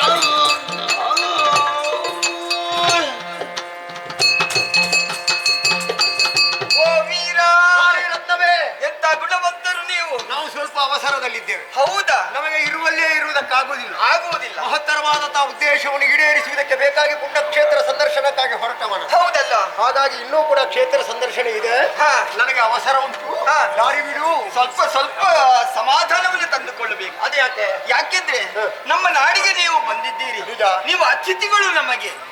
ಇಲ್ಲಿಗೆ ಬರ್ತೇನೆ ಅನ್ನುವಂತ ನಿರೀಕ್ಷೆ ಮೊದಲು ಇರ್ಲಿಲ್ಲ ನನಗೆ. ಇರ್ಲಿಲ್ಲ. ನಮ್ಮದು ಕ್ರಮವೇ ಹಾಗೆ. ಹಾ, ಹಾ. ನಾವು ಒಂದು ಕಡೆಯಿಂದ ಇನ್ನೊಂದು ಕಡೆಗೆ ಹೋಗ್ಬೇಕಿದ್ರೆ ಹಾ. ಒಂದು ನಿರ್ದಿಷ್ಟವಾದಂತಹ ಕ್ಷೇತ್ರ ಅಲ್ಲಿಗೆ ಹೋಗ್ಬೇಕು ಅಂತ ಹೋಗುದಲ್ಲ. ಹಾ, ಉದ್ದೇಶ ಯಾವುದೋ ಒಂದು ಕನಸನ್ನು ಇರಿಸಿಕೊಂಡು ಮುಂದೆ ಸಾಗುವ. ಹೌದಲ್ಲ? ಆ ಕಾಲಕ್ಕೆ ಇಂಥದ್ದನ್ನೆಲ್ಲ ಕ್ಷೇತ್ರವನ್ನು ನೋಡ್ಬೇಕಾಗ್ತದೆ.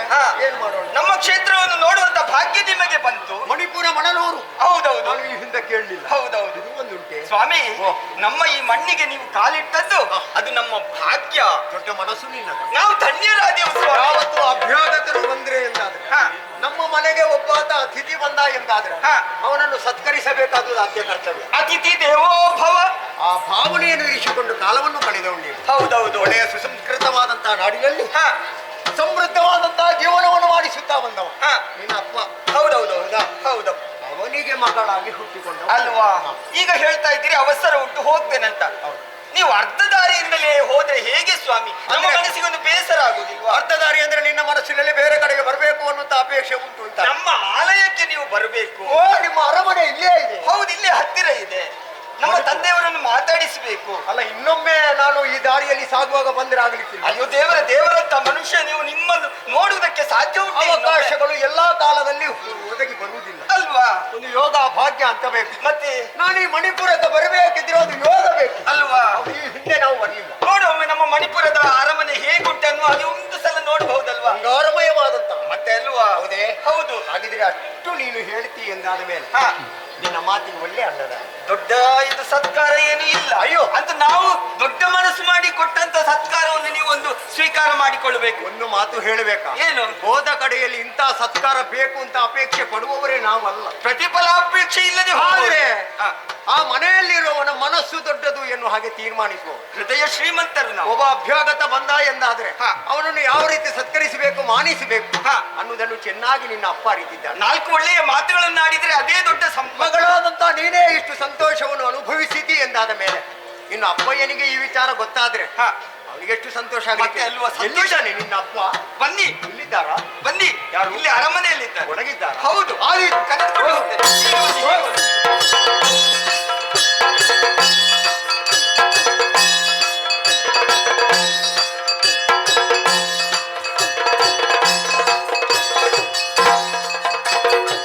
ಚಿತ್ರಾಂಗದ ಪ್ರಭು, ಒಬ್ಬಾತ ವ್ಯಕ್ತಿಗೆ ಯೋಗ ಇದ್ದವನಿಗೆ ಭಾಗ್ಯ ಇರುವುದಿಲ್ಲ, ಭಾಗ್ಯ ಇದ್ದವನಿಗೆ ಯೋಗ ಇರುವುದಿಲ್ಲ. ಜೀವನದಲ್ಲಿ ಎರಡೂ ಕೂಡಿ ಬಂತು ಎಂದಾದ್ರೆ ಅತ್ಯುನ್ನತವಾದಂತಹ ಪದವಿಯನ್ನು ಗಳಿಸುವುದಕ್ಕೆ ಸಾಧ್ಯತೆ ಇದೆ ಅನ್ನೋದಕ್ಕೆ ನನ್ನ ಜೀವನವೇ ಜ್ವಲಂತ ಸಾಕ್ಷಿ ಅಲ್ವಾ? ಉಪವನದಲ್ಲಿ ಸಿಕ್ಕಿದಂತ ನಿನ್ನನ್ನು ನಾನು ಮಾತಾಡಿಸಿದೆ. ನಿನ್ನನ್ನು ನಾನು ಮಾತಾಡಿಸುವುದಕ್ಕಿಂತ ಅಧಿಕವಾಗಿಯೂ ನನ್ನನ್ನು ನೀನು ಎಚ್ಚರಿಸಿದ್ದು ಮಾತಾಡಿಸಿ. ಸತ್ಯ. ಅದೊಂದು ಯೋಗ ಅಂತ ಹೇಳಬೇಕು. ಯಾವ ಕಾಲದಲ್ಲಿ ಯಾರು ಹೇಗೆ ಬರ್ತಾರೆ ಅಂತ ಹೇಳುವುದಕ್ಕೆ ಸಾಧ್ಯ ಇಲ್ಲ ಅಲ್ವೇ? ನನ್ನ ಮನೆಗೆ ಬರಬೇಕು, ಆತಿಥ್ಯವನ್ನು ಸ್ವೀಕರಿಸಿ ಆಮೇಲೆ ಮುಂದೆ ಪಯಣ ಬೆಳೆಸಬೇಕು ಎನ್ನುವ ಹಾಗೆ ನೀನೇ ಕೇಳಿಕೊಂಡಂತ ಕಾಲಕ್ಕೆ ನಿನ್ನ ಮನೆಗೆ ಬಂದೆ. ಬಹಳ ಒಂದು ಆತಿಥ್ಯ, ಬಂಗಾರದಂತ ಮನಸ್ಸು ನಿನ್ನ ಅಪ್ಪನ. ಹೌದಪ್ಪ. ಅದನ್ನು ಕಂಡು ಸಂತೋಷ ಮಾನಸನಾದೆ. ಆದ್ರೆ ನಿನ್ನ ಅಪ್ಪಯ್ಯ ಒಂದು ವಿಚಾರ ಹೇಳಿದ. ಏನು? ನನ್ನ ಮಗಳ ಮನಸ್ಸಿನಲ್ಲಿರುವಂತಹ ಕಾಮನೆಯು ನನಗೂ ಇದೆ. ವೀರರತ್ನಾದಂತಹ ನೀನು ನನ್ನ ಮಗಳನ್ನು ವರಿಸುವುದು. ಸತ್ಯ. ಆ ಮೂಲಕವಾಗಿ ನಮ್ಮಿರುವರ ಮನಸ್ಸು ಒಂದಾಯ್ತು. ಕೆಲವು ದಿನಗಳಾಯ್ತು, ಸಮಯ ಹೋದದ್ದೇ ಗೊತ್ತಾಗಿಲ್ಲ. ನನಗೆ ಮದುವೆ ಆದದ್ದೇ ಗೊತ್ತಾಗ್ಲಿಲ್ಲ. ಹೌದಾ? ಒಂದು ಕನಸಿನಲ್ಲಿ ಆದ ಹಾಗಾಯ್ತು. ಹೌದಪ್ಪ. ಆಯ್ತಲ್ಲ? ನಮ್ಮ ದಾಂಪತ್ಯದ ಪ್ರತೀಕವಾಗಿ ಓರ್ವ ಗಂಡು ಮಗು ಹುಟ್ಟಿದ್ದಾನೆ. ನಿಜ. ಅರ್ಜುನ ಚಿತ್ರಾಂಗದೆಯ ಮಗ. ಅವನಿಗೆ ಬಬ್ಬುರೋಹಣ ಎನ್ನುವ ಹಾಗೆ ನಾಮಕರಣ ಮಾಡಿದ್ದೇನೆ. ಹೌದು.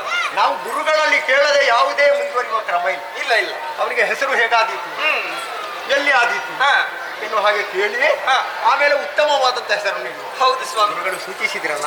ಸಂತೋಷ. ಸಂತೋಷ. ಚಿತ್ರಾಂಗದ ಸ್ವಾಮಿ, ನಿನ್ನ ಜೊತೆಯಲ್ಲಿಯೇ ಇರುವುದಕ್ಕೆ ನನಗೆ ಸಾಧ್ಯ ಇಲ್ಲ. ಯಾಕೆಂದ್ರೆ ಕರ್ತವ್ಯ ಪ್ರಜ್ಞೆ ನನಗೂ ಜಾಗೃತವಾಗಿದೆ. ಅಲ್ವಾ? ಊರೂರನ್ನು ಸುತ್ತಬೇಕು, ತೀರ್ಥಕ್ಷೇತ್ರ ಸಂದರ್ಶನ ಮಾಡಬೇಕು. ಹೌದೌದು. ಹಾಗಾಗಿ ಮತ್ತೊಮ್ಮೆ ನಿನ್ನನ್ನು ಕಾಣುತ್ತೇನೆ ಅನ್ನುವಂತ ವಿಶ್ವಾಸವನ್ನು ಹೊಂದಿ ಈ ಕಾಲಕ್ಕೆ ಹೊರಟು ನಿಂತಿದ್ದೇನೆ. ಮನಸ್ಸಿನಲ್ಲಿ ಯಾವುದೇ ಒಂದು ಬೇಸರವನ್ನು ಇರಿಸದೆ ನನ್ನನ್ನು ಹರಸಿ ಕಳುಹಿಸಿಕೊಡಬೇಕು ಎನ್ನುವ ಹಾಗೆ ನಿನ್ನಲ್ಲಿ ಒಂದು ಕೇಳಿಕೆ. ಮತ್ತೆ ನಿಮ್ಮನ್ನು ನೋಡುವಂತ ಭಾಗ್ಯ ನನಗೆ ಸಿಗ್ತದೆ ಅನ್ನುವ ಹಾಗೆ ಮನಸ್ಸಲ್ಲಿ ಸಂತೋಷ ಎಲ್ಲ ದೇವರ ಇಚ್ಛೆ ಅಲ್ವಾ? ಇನ್ನೊಮ್ಮೆ ಅವಕಾಶ ಇದ್ರೆ ನಿನ್ನನ್ನು ನೋಡುವಂತ ಒಂದು ಸೌಭಾಗ್ಯ ನನ್ನ ಮನಸ್ಸಿನಲ್ಲಿ ಇದ್ರೆ ಮತ್ತೊಮ್ಮೆ ಕಂಡು ಆದಿತ್ತು. ಹೋಗಿ ಬರ್ತೇನೆ. ಹೋಗಿ ಬನ್ನಿ. ಹೋಗಿ ಬರ್ತೇನೆ. ಹೋಗಿ ಬನ್ನಿ. ಆದಿ ಹೀಗೆ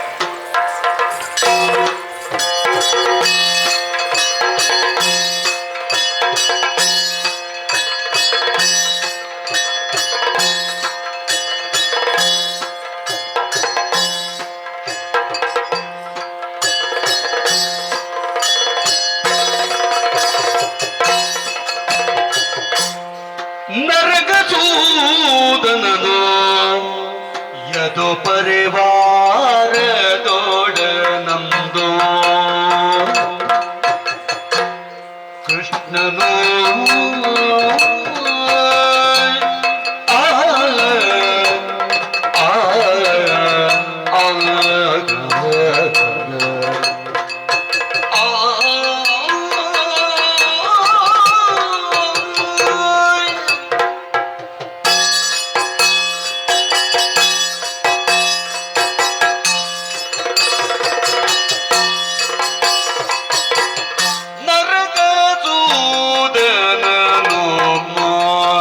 ಯದು ಪರಿವಾರದೋಡ ನಮ್ಮದು ಹರುಷದಲ್ಲಿ ತೋರಕೆಯೋ ಇರಲು ನರಕ ದೂತನನ್ನು ಯದು ಪರಿವಾರದೊಡನು ಹರುಷದಲ್ಲಿ ದ್ವಾರಕೆಯು ಇದನೋ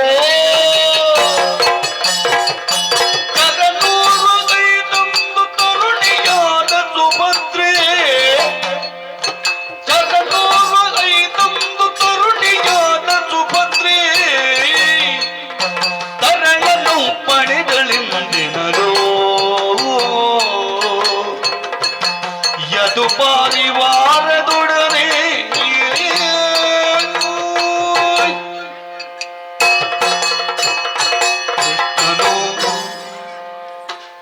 ಈ ಪ್ರಪಂಚದಲ್ಲಿ ಉಪಕಾರ ಸ್ಮರಣೆಯನ್ನು ಪ್ರತಿಯೋರ್ವರು ಹೊಂದಿರಬೇಕು. ಇದು ಪ್ರಾಜ್ಞರ ಆಡುವಂತಹ ಮಾತುಗಳು. ಹಾಗಾಗಿ ಕೃಷ್ಣನೆಂದೋ ವಾಸುದೇವನೆಂದೋ ನನ್ನನ್ನು ಸಂಬೋಧಿಸುವ ಬದಲಾಗಿ ನರಕ ಸೂದನನೆಂದೋ ಮುರಾರಿ ಎಂದೋ ಕೃಷ್ಣಾಂತಕನೆಂದೋ ಕಂಸಾಂತಕನೆಂದೋ ಈ ಕೃಷ್ಣನನ್ನು ಪ್ರಪಂಚ ಕರೆಯುತ್ತದೆ. ಅವರ ಯಾವ ಭಾವಾಭಿಲಾಷೆ ಇದೆಯೋ ಅದಕ್ಕನುಗುಣವಾಗಿಯೇ ನನ್ನ ನಡೆ ಇರಬೇಕು ಎಂದು ಸದಾ ಎಚ್ಚರದಿಂದಲೇ ಈ ಪ್ರಪಂಚವನ್ನು ನಡೆಸುವವನು ನಾನು. ಬಾಲ್ಯ ಕಾಲದಲ್ಲೇ ಕಂಸಾದ್ಯರ ಮರ್ದನದಿಂದ ನಾನು ಏನು ಎನ್ನುವುದನ್ನು ಪ್ರಾಪಂಚಿಕರು ಅರ್ಥ ಮಾಡಿಕೊಂಡರು. ಹಾಗಾಗಿ ಮಾಗಧನ ದಾಳಿಗೆ ಅಂಜಿದಂತೆ ನಟಿಸುತ್ತ ಕ್ಷೀರಾರ್ಣವ ಶಯನನಾದ ನಾನು ಸಮುದ್ರ ಮಧ್ಯದಲ್ಲಿಯೇ ದ್ವಾರಕೆಯನ್ನು ನಿರ್ಮಿಸಿದೆ. ನಮ್ಮ ಯದು ಪರಿವಾರವನ್ನೇ ಅಲ್ಲಿಗೆ ನಾವು ಸ್ಥಳಾಂತರಿಸಿಕೊಂಡೆ. ನಮ್ಮದಾದಂತಹ ದ್ವಾರಕೆಯಲ್ಲಿ ಅಜ್ಜನಾದಂತಹ ಉಗ್ರಸೇನಾದ್ಯರಿಂದ ತೊಡಗಿ ಅಣ್ಣನಾದಂತಹ ಬಲಭದ್ರನ ಆಳ್ವಿಕೆಯಲ್ಲಿ ಸುಭದ್ರವಾಗಿ ಸುಗಮವಾಗಿ ಯದು ಜೀವನ ಸಾಗುತ್ತಾ ಇದೆ. ಯದು ವೀರರನ್ನೆಲ್ಲ ಒಗ್ಗೂಡಿಸಿಕೊಂಡು ನಮ್ಮದಾದಂತಹ ಏನು ಔನ್ನತ್ಯವಿದೆಯೋ ಅದನ್ನು ಪ್ರಾಪಂಚಿಕರಿಗೆ ತೋರಿಸುವುದು ಈ ದ್ವಾರಕೆಯ ವೈಶಿಷ್ಟ್ಯವೂ ಹೌದು.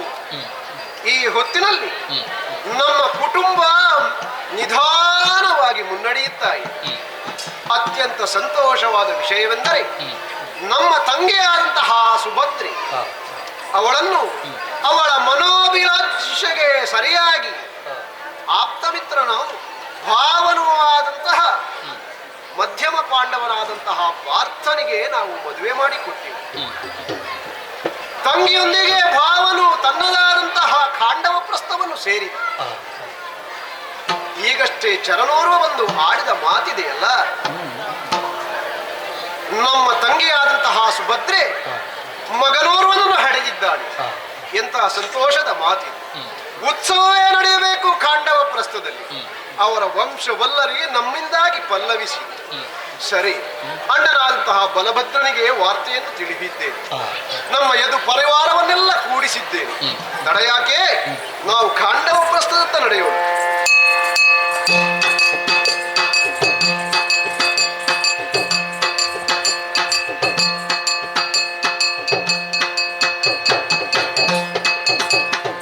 ಬಳಿಕ ಶುಭ ದಿನದೊಳಗೆ ಜಾತ ಕರ್ಮ ವಿಧಿಗಳ ಗೈದು ಗುರುಗಳ ಭೀಮತದಿ ಕುಲದೀಪಕನ ಕರೆದ ಭೀಮನ್ಯು ನಾಮದಿ ಕುಲದೀಪಕನ ಕರೆದ ಅಭಿಮನ್ಯು ಅಭಿಮನ್ಯು ನಾಮದು ಲಲನೆಯರು ಮಾಡಿದು ಗುಣವ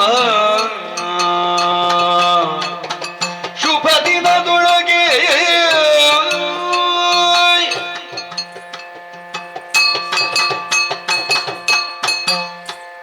ಶುಭ ದಿನವೇ ಹೌದು.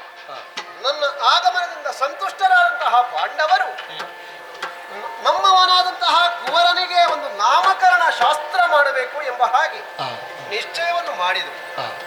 ಸಭಾ ಮಂದಿಗಳೆಲ್ಲ ಒಂದಾಗಿ ಪರಿಜನರು ಪುರಜನರು ಸೇರಿದಂತಹ ಉತ್ಸವೋಪಾದಿಯಲ್ಲಿ ನಡೆಯುತ್ತಿರುವಂತಹ ಈ ಸಂಭ್ರಮ ಅಲ್ಲವೇ ಮತ್ತೆ ಗುರುವಂಶ ವಂಶವಲ್ಲರಿ ಸರಿಯಾಗಿಯೇ ಪ್ರವಹಿಸುವುದಕ್ಕೆ ತೊಡಗಿದಂತಹ ಹೊತ್ತಿದು.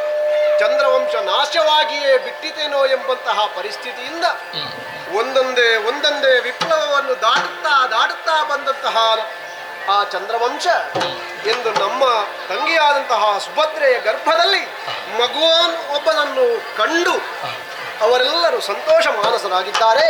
ನಾವು ಅದರಲ್ಲಿ ಭಾಗಿಗಳಿದ್ದೇವೆ. ಇಂದಿನ ಈ ಶುಭ ಮುಹೂರ್ತದಲ್ಲಿ ಶುಭ ದಿನವೆಂದು ಗುರುಗಳು ನಿಶ್ಚಯಿಸಿ ಕುಲ ಪುರೋಹಿತರಾಧ್ಯರಾಗಿ ಅವನಿಗೆ ಜಾತಕ ನಾಮಕರಣಾದಿ ಶಾಸ್ತ್ರಗಳನ್ನು ಕೈಗೊಂಡಿದ್ದಾರೆ. ಅಭಿಮನ್ಯು ಹೀಗೆಂಬುದಾಗಿ ಕಂದನನ್ನು ಕರೆದವರಿದ್ದಾರೆ. ಕೆಲವು ದಿವಸಗಳು ಇಂದಿಗೆ ಸಂದು ಹೋದವು. ನಾನು ಈ ಖಾಂಡವ ಪ್ರಸ್ಥದಲ್ಲಿದ್ದುಕೊಂಡು ಅವರ ಒಡನಾಡಿಯಾಗಿದ್ದು ಬಹಳ ದಿವಸಗಳಾಯಿತಲ್ಲ. ಏನಾದರೂ ಬದಲಾವಣೆ ಬೇಕು ಅಂತ ಮನಸ್ಸು ಹಾರೈಸ್ತಾರೆ. ಹಾಗಾಗಿ ಒಂದು ನಿಶ್ಚಯಕ್ಕೆ ನಾನು ಬಂದಿದ್ದೇನೆ. ಭಾವನಾದಂತಹ ಅರ್ಜುನ ಅವನನ್ನೇ ಕರೆಯೋಣವಂತೆ. ಪಾರ್ಥ ನಮೋ ನಮಃ. ಭಾವಯ್ಯ ಪ್ರತಿ ನಮಸ್ಕಾರ. ಒಂದು ವಿಶೇಷ ಉಂಟು. ಏನು ತಂದೆ? ಈ ಹೊತ್ತಿನಲ್ಲಿ ನಾನೊಂದು ತೀರ್ಮಾನ ಮಾಡಿದ್ದೇನೆ. ಯಾವುದನ್ನು ಕೇಳೋಣ? ಒಂದು ದಿನ ಮುರಗರನು ತನ್ನಯ್ಯ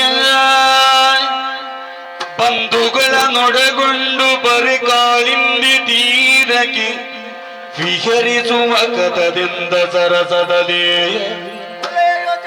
ಒಂದಿಡಿಯೂ ಎಲ್ಲವರು ವಿಹರಿಸಲೊಂದು ನಿಬಿಡಾರಣ್ಯ ಬಳಿ ಇರುವ ದೇವ ಕಾಣುತ್ತ ಪಾರ್ಥ ಕೃಷ್ಣರು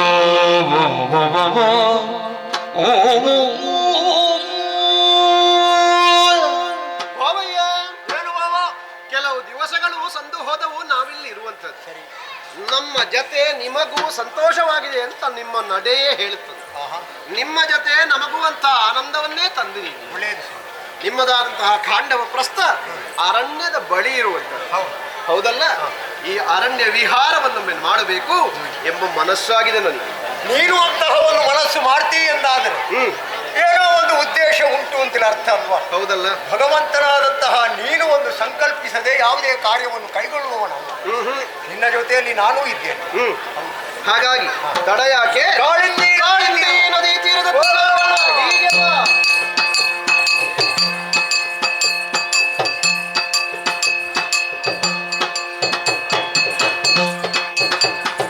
ಬಂದಲ್ಲಿ ಕಾನನಾನಂದ ಚಂದವಲ್ಲ ನೋಡಲುವುದು ಬಂಡೆಯ ಏರಿ ಕುಳಿತು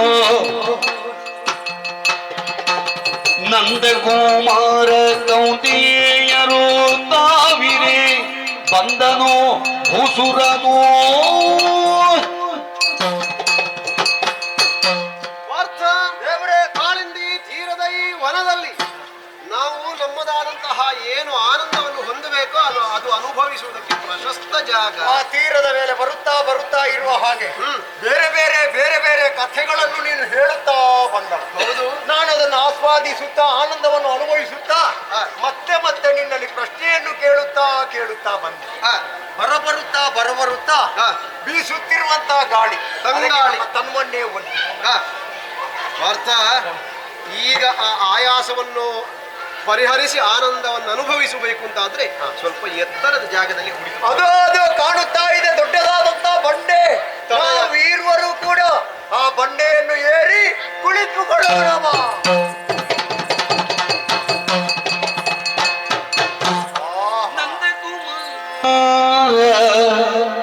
ಕೌಂದಿಯರು ತಾವೆರೆ ಬಂದನು ಭೂಸುರ ಓರ್ವ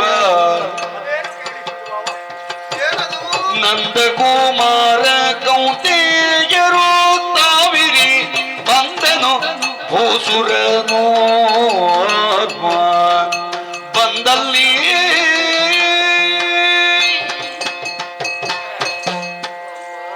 ಭೂಸುರನನು ಕಾಣುತ್ತು ಬಾಯಾರು ಬಲು ಮಂದ ಹಾತದೊಳೆತ್ತು ಬೌದಿಸುತ್ತ ದೋಷದೊಳಗ ಶಿಲಾಸನ ಏರಿಸಿ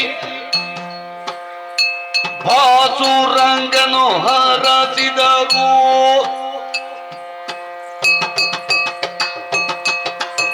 ಸ್ವಾಮಿ ಜಿಯ ನೀವಾರು ಬಂದಿಹ ಕಾರ್ಯವೀನೆಂದು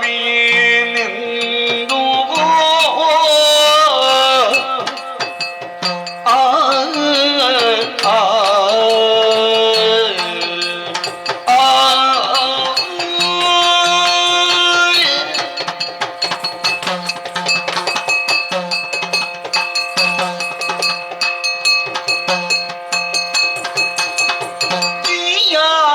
ನೀವಾರು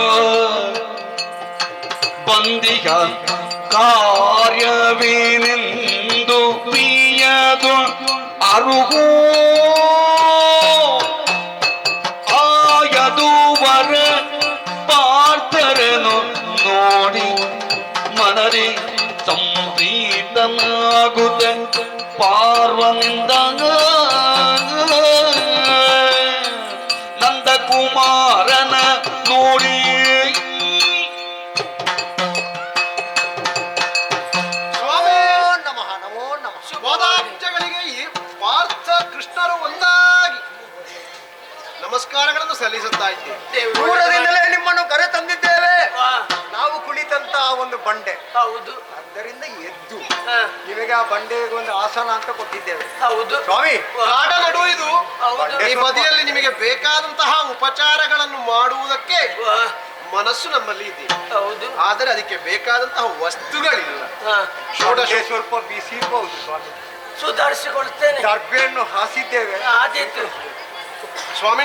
ಹ, ಷೋಡಶೋಪಚಾರಗಳಿಂದ ಸತ್ಕರಿಸುವಲ್ಲಿ ಹ, ಮನವಿದೆಯಾದರೂ ಅದಕ್ಕೆ ಬೇಕಾದಂತಹ ವಸ್ತುಗಳಿಲ್ಲ ಎಂಬ ಕಾರಣಕ್ಕೆ ಹಾ. ನಮಗೆ ಇರುವಂತಹ ವಸ್ತುಗಳನ್ನ ಹಾ. ನಮಗೆ ತಿಳಿದ ಮಟ್ಟಿಗೆ ತಮ್ಮನ್ನು ಸತ್ಕರಿಸಿದವರು. ತೃಪ್ತಿಗೊಂಡೆ. ಸಂತೋಷವಾಯಿತು. ಬ್ರಾಹ್ಮಣರ ಕ್ರಮ ಉಂಟು, ಹ, ಇಷ್ಟೇ ಬೇಕು, ಇಲ್ಲೇ ಬೇಕು, ಅದೇ ಆಗಬೇಕು ಅಂತ ಅಪೇಕ್ಷೆ ಪಡುವವರಲ್ಲ. ಇಲ್ಲ ಇಲ್ಲ ಸಿಕ್ಕಿದ್ರಲ್ಲೇ ತೃಪ್ತಿ ಪಟ್ಕೊಳ್ತೇವೆ. ಸಮಾಧಾನವನ್ನು ಹೊಂದುವ ಹ, ಬ್ರಾಹ್ಮಣ ಸದಾ ತೃಪ್ತನಾಗಿರ್ಬೇಕು. ಹೌದು ಹೌದಲ್ಲ ಹ, ಸ್ವಾಮಿ? ಹ, ದೂರದಿಂದ ಬಂದವರಿರಬೇಕು. ಹ, ಮುಖ ನೋಡಿದ್ರೆ ಆಯಾಸ ಕಾಣುತ್ತದೆ, ಹೌದು ಮುಖದಲ್ಲೇನೋ ಕಳವಳ ಹ, ನಮಗೂ ಗೋಚರಿಸ್ತಾ ಉಂಟು. ಹೌದು ಮುಖ ಎನ್ನುವುದು ಮನಸ್ಸಿಗೆ ಕೈಗನ್ನಡಿಯಂತೆ ತಿಳಿದವರು ಆಡುತ್ತಾರೆ. ಹ, ಸ್ವಾಮಿ, ಹ, ಈ ಮುಖ ಹೀಗೆ ಕಂಗೆಟ್ಟಿದೆ ಅಂತ ಆದ್ರೆ ಏನಾದ್ರೂ ಕಾರಣ ಬೇಕೋ ಬೇಡ. ಹ, ನಾವು ಎಷ್ಟು ಸತ್ಕರಿಸಿದ್ರು, ಹ. ಮಧುರ ಮೃದು ಮಾತುಗಳಿಂದ ಉಪಚರಿಸಿದ್ರು ಹ. ನಿಮ್ಮ ಮುಖದಲ್ಲಿ ಆ ಆನಂದ ಕಾಣುವುದಿಲ್ಲ. ಹ, ಬ್ರಾಹ್ಮಣ ಯಾವಾಗಲೂ ಅಲ್ಪತೃಪ್ತ, ಅವನಾಡಿದ ಆ ಮಾತನ್ನು. ಹೌದು ಅಲ್ಪತೃಪ್ತರಾದ ನೀವು ನಮ್ಮ ಈ ಸತ್ಕಾರಕ್ಕೆ ಮನಸ್ಸು ತುಂಬಿ ಹ, ಆಶೀರ್ವಾದ ಮಾಡಿದ ಹಾಗೆ ನಟಿಸ್ತಾ ಇದ್ದೀರಿ ಹೊರತು ಹ, ಮನಸ್ಸಿಂದ ಆಶೀರ್ವಾದ ತುಂಬಿ ಬಂದದ್ದಾಗಿರಬಹುದು. ಹ, ಆದರೆ ಏನು ಕಾರ್ಯ ಇದೆ ಅನ್ನುವುದು ನಿಮ್ಮ ಮನಸ್ಸು ನೋಡಿದರೆ ನನಗೆ ಏನಾಗಬೇಕು ಸ್ವಾಮಿ? ಅಪ್ಪಣೆ ಆಗಬೇಕು, ಅಪ್ಪಣೆ ಆಗಬೇಕು. ಓ ಪುರುಷ ಶ್ರೇಷ್ಠರೇ, ಪುರುಷ ಶ್ರೇಷ್ಠರೇ ಕೇಳಿರನ್ನಾರ್ತಿಯಾಗಿ ನಾನ್ ತೆರಳಿಗೆ ಮಯ ಬಳಿಗೆಯೇ ನಾ ತಿರಳಿಯೇ ನಿಮ್ಮಯ ಬಳಿಗೆ ಕರುಣಿತ ಬೇಕಿದು ನದ ಕೇಳಿ ಮನದಲ್ಲಿ ಕರುಣಿತ ಬೇಕಿರೋನದ ಕೇಳಿ ಮನದಲ್ಲಿ ಬೆರಕಾಗುತ್ತಿರುವುದರ ನರನು ಪುರುಷ ಶ್ರೇಷ್ಠರಿಗೆ ಕೇಳಿ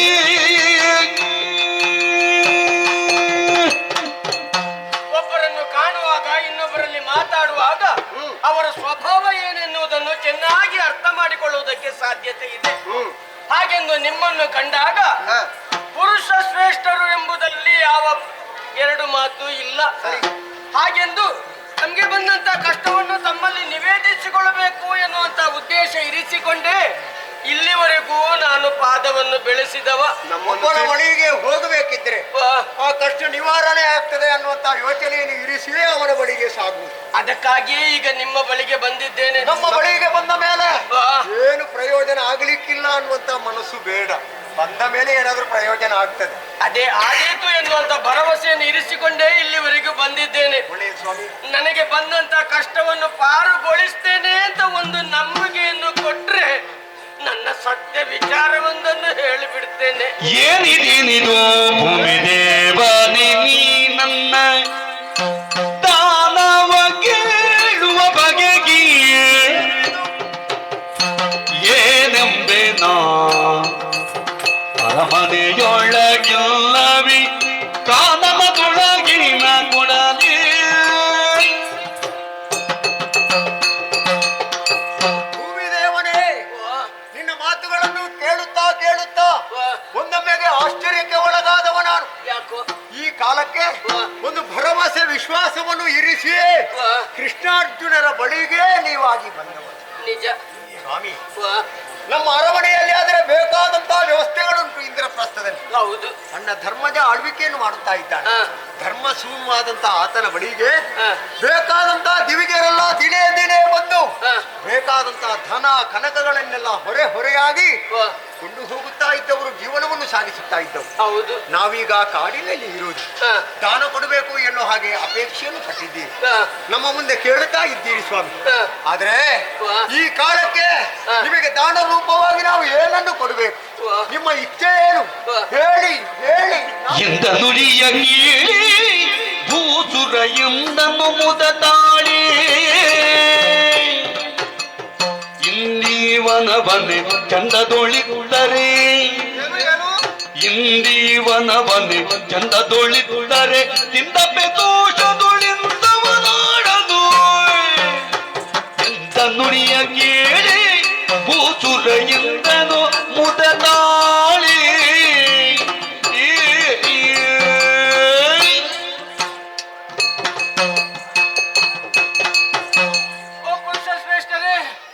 ಹಾಗಾದ್ರೆ ನಾನು ಕೇಳಿದ್ದನ್ನು ನೀವು ಕೊಡುತ್ತೀರಿ ಎನ್ನುವುದು ಸತ್ಯವಾಯಿತು. ಮನಸ್ಸಿಗೆ ಸಂತೋಷವಾಯಿತು. ನಾನೊಂದು ರೋಗದಿಂದ ಬಳಲ್ತಾ ಇದ್ದೇನೆ. ಅಯ್ಯೋ, ನಿಮಗೆ ರೋಗವೇ? ಅಜೀರ್ಣ ರೋಗ. ಎಷ್ಟು ಪ್ರಾಯ ಆಯ್ತು ಸ್ವಾಮಿ? ಪ್ರಾಯ ಸ್ವಲ್ಪ ಆಯ್ತು. ಏನು ಮಾಡೋದು ಅಂದ್ರೆ 70-80 ಅಷ್ಟಾಗ್ಲಿಲ್ಲ. 60ರ ಒಳಗೆ ಇದ್ದೇನೆ ನಾನು. ಹೌದು. ಆದ್ರೆ ಈ ಅಜೀರ್ಣ ರೋಗ ಹೋಗಬೇಕು ಅಂತ ಆದ್ರೆ ಈ ವನವನ್ನು ಒಮ್ಮೆ ತಿನ್ನಬೇಕು ಅಂತ ಆಸೆ ಆಗಿದೆ. ಇದಕ್ಕೊಂದು ಅವಕಾಶ ಕೊಡ್ತೀರಾ? ವನಜ ಮಗ ನುಡಿದ ಏನಿದು ವನವನ್ನು ತಿನ್ನ ಬಗೆದ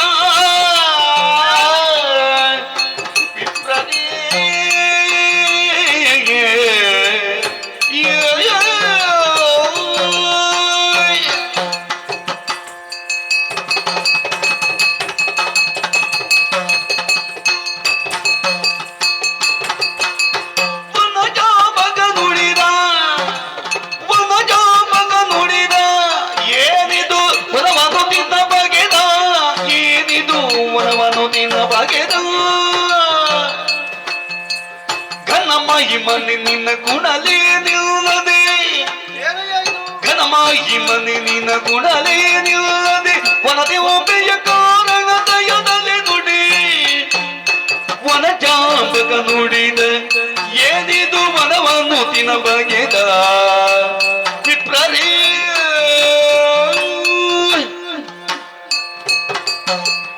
ಏನಿದು ಆಶ್ಚರ್ಯವೇ ಸರಿ. ಯಾಕೋ? ಹಾಗಾಗಿ ಏನಿದು ಎಂಬ ಪ್ರಶ್ನೆ ನನ್ನ ಮನದಲ್ಲಿ ಮೂಡುತ್ತಾ ಇದೆ. ಅದು ನನ್ನ ಬಾಯಿಯಿಂದ ನಿನಗೆ ಕೇಳಿಸುತ್ತಾ ಇದೆ. ವನವನ್ನು ತಿನ್ನಬೇಕು ಅಂತ ಕೇಳಿದೆ ಸ್ವಾಮಿ. ಅನ್ನಾರ್ಥಿಯಾಗಿ ಬಂದವ, ಬೇಡುವುದಕ್ಕೆ ಬಂದವ ಅಂತ ತಾವು ಆರಂಭದಲ್ಲಿ ಆಡಿ. ಹೌದು. ಆದ್ರೆ ತಿನ್ನುವುದಕ್ಕೆ ಇಡೀ ಕಾಡೇ ಬೇಕು ಅಂತಾದ್ರೆ ಆಶ್ಚರ್ಯವೇ ಸರಿ ಇವನ ಮಾತು. ಹೌದಲ್ಲ? ಹಾಗಾದ್ರೆ ನೀನು ಕಾಣುವ ಹಾಗಿರುವ ಒಬ್ಬ ಬ್ರಾಹ್ಮಣ ಅಲ್ಲ. ಅರ್ಥ ಇವನ್ ನೋಡಿದ ಹಾಗಲ್ಲ.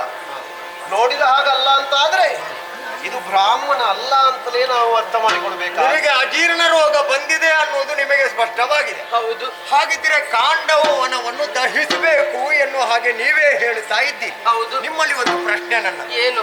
ಈಗ ಅಜೀರ್ಣ ರೋಗ ಬಂದದ್ದಕ್ಕೆ ಯಾರು ಕಾಂಡವು ವನವನ್ನು ದಹಿಸಬೇಕು ಅಂತ ಹೇಳಿದ್ರು, ಈಗ ವನವನ್ನು ದಹಿಸುವುದರಿಂದ ನಿನಗೆ ಬರುವಂತ ಲಾಭಗಳು ಏನು, ಈ ಮೊದಲು ಎಷ್ಟು ಬಾರಿ ನೀನು ತಿನ್ನುವುದಕ್ಕೆ ಹೊರಟಿದ್ದಿ, ಎಲ್ಲಾ ವಿಚಾರವನ್ನು ಸ್ಪಷ್ಟಪಡಿಸಬೇಕು. ಅದರ ಮೊದಲು ಮತ್ತೊಂದು ಪ್ರಶ್ನೆ ನನ್ನದು ಉಂಟು. ಏನು? ಈಗ ನೀನು ಯಾರು ಅಂತ ಬೇಕಲ್ಲ, ಬ್ರಾಹ್ಮಣನಾದ ನೀನು ಕಾಡನ್ನೇ ಉಣ್ಣುತ್ತೇನೆ ಅಂತಂದ್ರೆ ಅದು ನಂಬಲ ಸಾಧ್ಯ ವಿಷಯ. ನೀನು ಸಾಮಾನ್ಯನಲ್ಲ, ಘನ ಮಹಿಮಾ ಅಂತ ನಾವು ಅರ್ಥ ಮಾಡಿಕೊಂಡಿದ್ದೇವೆ. ಗೊತ್ತಾಯ್ತು ಗೊತ್ತಾಯ್ತು. ನನ್ನ ಮೂಲ ನಿಜ ಸ್ಥಿತಿ ಏನೆನ್ನುವುದನ್ನು ನಿಮ್ಮ ಒಳ ಮನಸ್ಸಿನಿಂದ ನೀವು ಅರ್ಥ ಮಾಡಿಕೊಂಡಿದ್ದೀರಿ. ತೋರಿಕೆಗೆ ನಾನು ಈ ರೀತಿ ಇದ್ರೂ ಕೂಡ ನಾನು ನಿಜವಾಗಿ ಅಗ್ನಿದೇವ. ಅಗ್ನಿದೇವನೇ ಹರಿಯುವುದನ ಕೀಳಿ ದ್ವಿಜ ನುಡಿದ ನಾ ಅಗ್ನಿ, ಹರಿಯುವುದನು ಕೀಳಿ ದ್ವಿಜ ನುಡಿದ ನಾ ಅಗ್ನಿ, ಪರಮ ಧಾರ್ಮಿಕ ಶ್ವೇತಕೇಂದ್ರಪನು ಪೂರ್ವದಳಿ, ಪರಮ ಧಾರ್ಮಿಕ ಶ್ವೇತಕೇಂದ್ರಪನು ಪೂರ್ವದಳಿ, ವಿರಚಿಸಿದನೆ ದ್ವಾದಶಾಬ್ಜ ಸತ್ರವನದಲ್ಲಿ ಎಡೆಬಿಡದೆ ದೀರ್ಘಕಾಲ, ಸುರಿದ ತುಪ್ಪವನುಂಡು ಜಾಗವೆನಗಳ ಪರಮೇಷ್ಠಿ ಅಭಿಮತದಿ ಕಾಂಡವಮ ರಕ್ಷಿಸಲು ವಿರಚಿಸಿದೆ ಮೊದಲೇಳು ಬಾರಿ ಯತ್ನವನಾದರಿಂದ್ರನದ ಹುಸಿಗೊಳಿಸಿದ,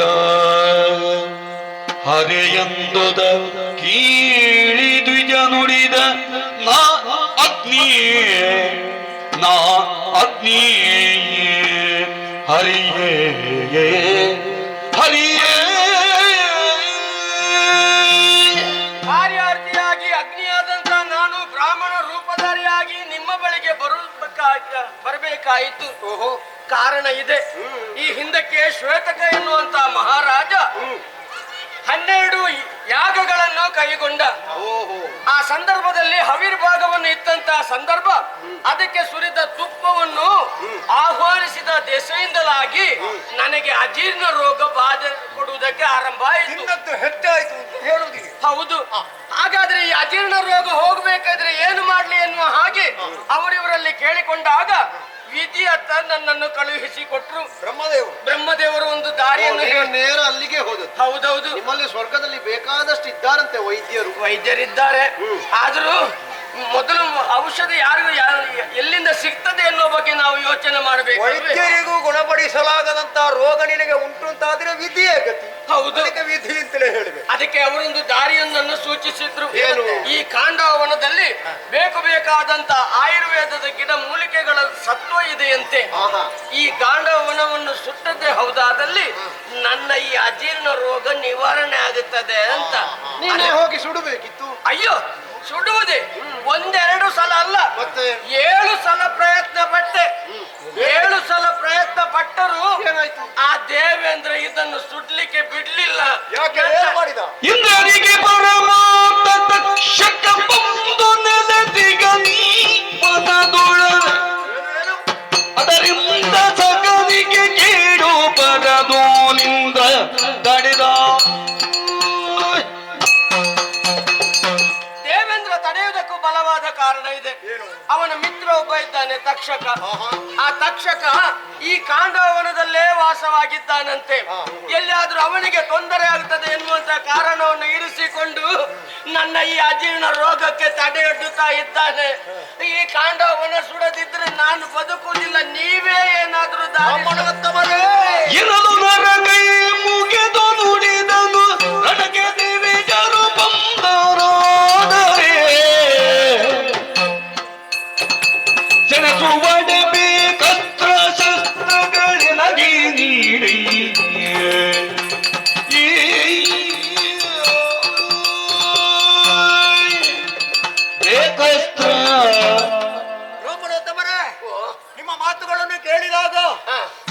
ಆಶ್ಚರ್ಯಕ್ಕೆ ಒಳಗಾದೆ ನಾನು.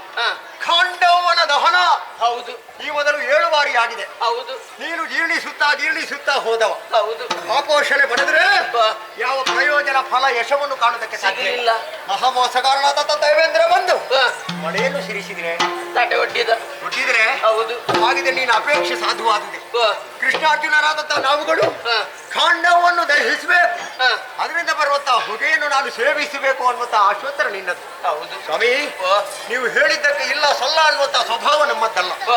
ಯಾವತ್ತು ಕಷ್ಟದಲ್ಲಿ ಒದಗಿರುವಂತಹ ಕಾಲಕ್ಕೆ ಒಂದು ಹೆಜ್ಜೆ ಮುಂದೆ ನಿಂತು ಅವರ ಕಷ್ಟವನ್ನು ನಿವಾರಿಸಿ ಸುಖಾಂತ್ಯವನ್ನು ಒದಗಿಸಿಕೊಡುವವರು ನಾವು. ಶಾಸ್ತ್ರ ಧರ್ಮ ಅದು ನಿನಗೆ. ಕ್ಷತ್ರಿಯರಲ್ವೇ? ಹೌದು.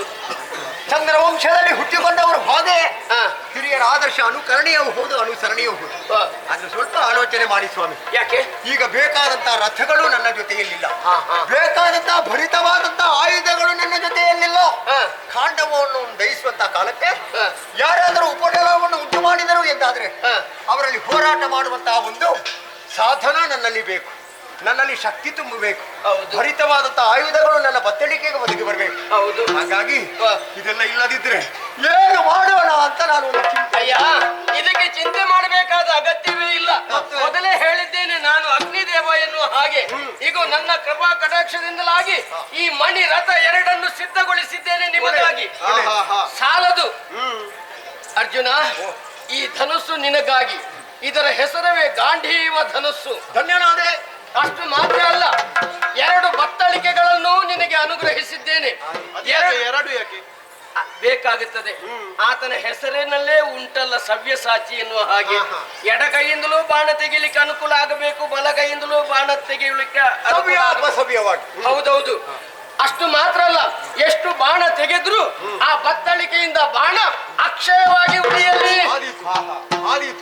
ಇದು ಈಗ ಏನು ಮಾಡ್ತೇನೆ ಮತ್ತೆ, ಈಗಿಂದೀಗಲೇ ಒಂದು ಚಪ್ಪರದ ನಿರ್ಮಾಣ ಆಗಬೇಕು.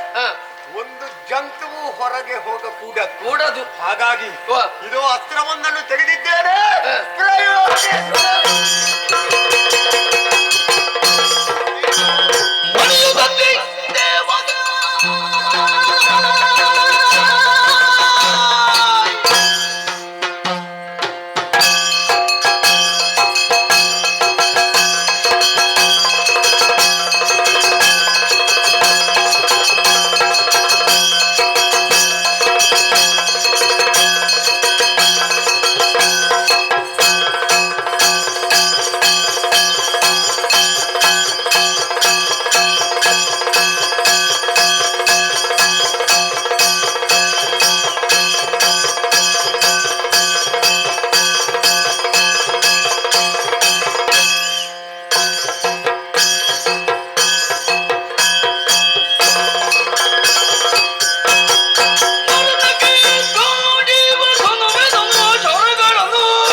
ಖಾಂಡವನ ದಹನವಾಗಲೇಬೇಕು.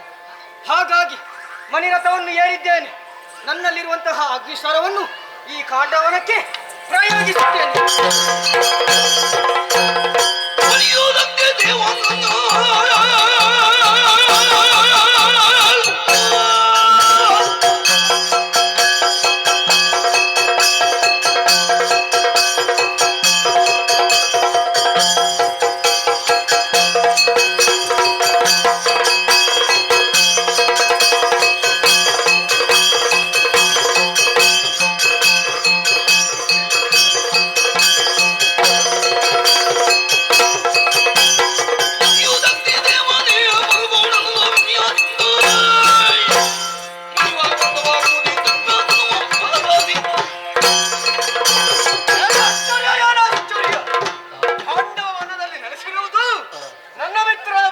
ಅಶ್ವಸೇನ ಹಾಗೂ ಆತನ ತಾಯಿ ಈ ಹೊತ್ತಿಗೆ ಆ ಖಾಂಡವನಕ್ಕೆ ಬೆಂಕಿ ಬಿದ್ದಿದೆ.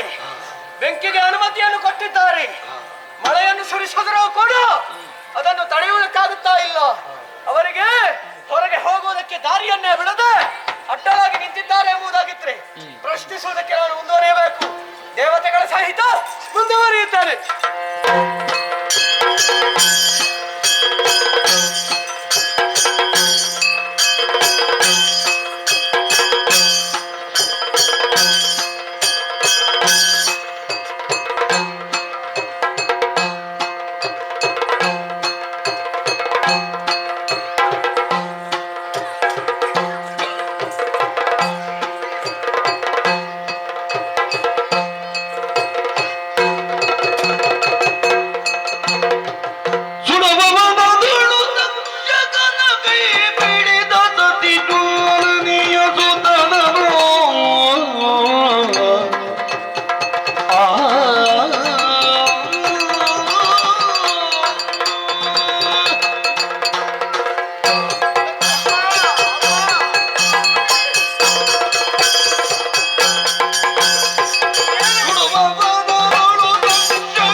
ಅದೆಷ್ಟೋ ಜೀವರಾಶಿಗಳು ವಿಲವಿಲನೆ ಒತ್ತಡ ಸ್ಥಿತಿಯನ್ನು ನೋಡಿದೆ ಮಗನೇ. ಇಲ್ಲ ಮಗನೇ, ನಮಗೆ ಬದುಕಬೇಕು, ಬದುಕಿ ಸಾಧಿಸಬೇಕು ಮಗನೇ. ಮಗನೇ ಕಂದ ನಿನಗೆ ದುಃಖವಿದೆ ಏಕೆ ಮಾತೆಯೇ, ನಿನಗೆ ದುಃಖವಿದೆ ಮಾತೆಯೇ. ಘನಪರಾಕ್ರಮಿಯಾದ ಜನಕನು ಅಮ್ಮ ಆಗ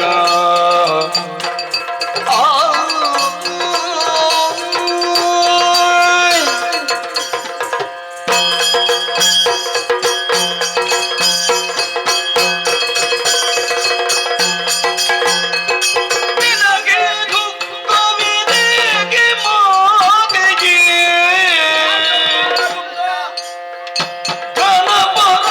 ಘನಪರಾಕ್ರಮಿಯಾದ ಜನಕನು ಜನದೋಳೈದವನು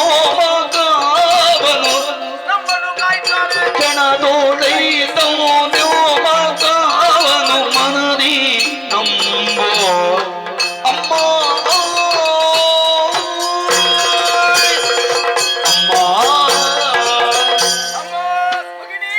ಕಣ್ಣೀರ ಕೋಡಿಯನ್ನು ಹರಿಸಿ ದರ ಪೃಷ್ಠವೇ ತೋಯುವಂತೆ ಮಾಡಿದೆ. ನೋಡುತ್ತಿದ್ದಂತೆ ನನಗೂ ಕೂಡ ನೋವಿನ ಅನುಭವವಾಗುತ್ತದೆ. ಒಂದು ಕಡೆಯಲ್ಲಿ ನೋಡಿದ್ರೆ ಚಿತಾದಹತಿ ನಿರ್ಜೀವಂ, ಚಿಂತಾದಹತಿ ಜೀವನಂ ಅಂತ ಒಂದು ಮಾತು. ಚಿತೆಯಲ್ಲಿ ಹುಟ್ಟಿದಂತಹ ಯಾವುದೇ ಅಗ್ನಿ ಶವವನ್ನು ಸುಡುತ್ತದೆ. ಗುಣ ಎರಡು ಒಂದಾಗಿದ್ದರೂ ಕೂಡ ಪ್ರಭೇದಗಳು ಪ್ರತ್ಯೇಕವಾದದ್ದು ಎನ್ನುವುದನ್ನು ಮಾತ್ರ ನಾವು ಗ್ರಹಿಸಬೇಕಾಗುತ್ತದೆ. ಚಿಂತೆ ಆವರಿಸಿತೋ ಜೀವನ ಇಲ್ಲ ಅಂತಾಗಿ ಹೋಗ್ತದೆ, ಆಯುಷ್ಯವೇ ಬಹಳಷ್ಟು ಕಡಿಮೆಯಾಗಿ ಹೋಗ್ತದೆ. ಅದರಿಂದಲಾಗಿ ಅದಾವುದೋ ರೋಗ ರುಜೆಗಳು ಅಂಟಿಕೊಳ್ಳುವುದಕ್ಕೂ ಸಾಧ್ಯ ಉಂಟು. ನೋಡಿದೆಯೇನಮ್ಮ, ಈ ಕಾರಣದಲ್ಲಿ ನಾವಿಬ್ಬರೇ ಇದ್ದೇವೆ ಎನ್ನುವಲ್ಲಿಗೆ ನಮ್ಮನ್ನು ರಕ್ಷಿಸುವುದಕ್ಕೆ ಯಾರೂ ಇಲ್ಲ ಅಂತ ಯೋಚನೆ ಮಾಡಬೇಕಾದದ್ದಿಲ್ಲ. ಎನ್ನಪ್ಪಯ್ಯ ತಕ್ಷಕ ಮಹಾಶಯ ನಿಮ್ಮ ಪತಿಯಲ್ಲವೇ? ಹೌದು ಮಗನೇ. ಅವರು ಸಾಮಾನ್ಯರಂತೂ ಅಲ್ಲವೇ ಅಲ್ವಾ? ಘನವಿಕ್ರಮಿಗಳಿದ್ದಾರೆ. ಇಂತಹ ಸ್ಥಿತಿಗತಿಗಳು ಅವರಿಗೆ ಮನವರಿಕೆಯಾಯಿತು ಅಂತಾದ್ರೆ ಖಂಡಿತವಾಗಿ ಕ್ಷಣ ಮಾತ್ರದಲ್ಲಿ ಬಂದು ಅವರ ರಕ್ಷಣೆಯನ್ನು ಕೊಡುವುದಿಲ್ವೇನಪ್ಪ? ದುಃಖಿಸ್ತಾ ಇದ್ದೀರಾಯಿ. ಆದದೆಡೆಲೆ ಸುಕುಮಾರ ವಿಕ್ರಮಿಯಾದ ಜನಕನು ಬರುವ ಮುನ್ನವೇ ಆದದೆಡೆ ಸುಕುಮಾರ ವಿಕ್ರಮಿಯಾದ ಜನಕನು ಬರುವ ಮುನ್ನವೇ ಬಾಧಿಸುವುದೀ ಜ್ವಾಲೆ ಎಮ್ಮನ ಸಾಧ್ಯ ಜನದಿ ಬಾಧಿಸುವುದೀ ಜ್ವಾಲೆ ಎಮ್ಮನ ಸಾಧ್ಯ ಕ್ಷಣದೇ ಕಂದ ಮಗನೇ.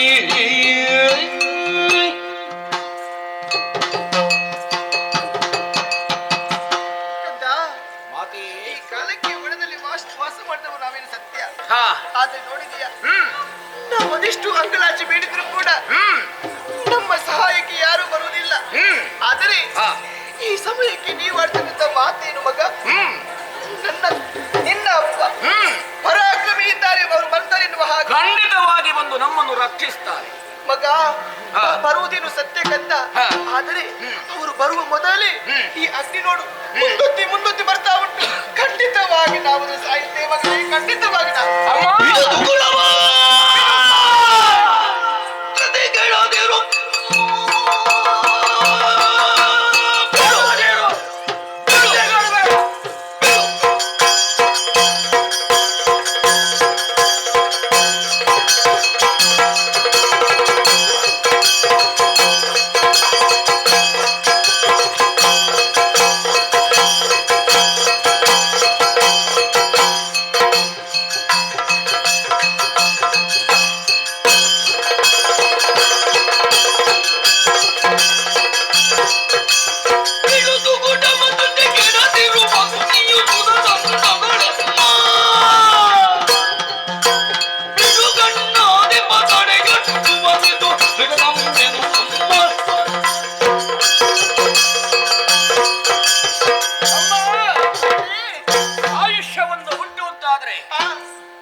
ಕ್ಷಣ ಹೊತ್ತು ಸಾಕಾಗುತ್ತದೆ.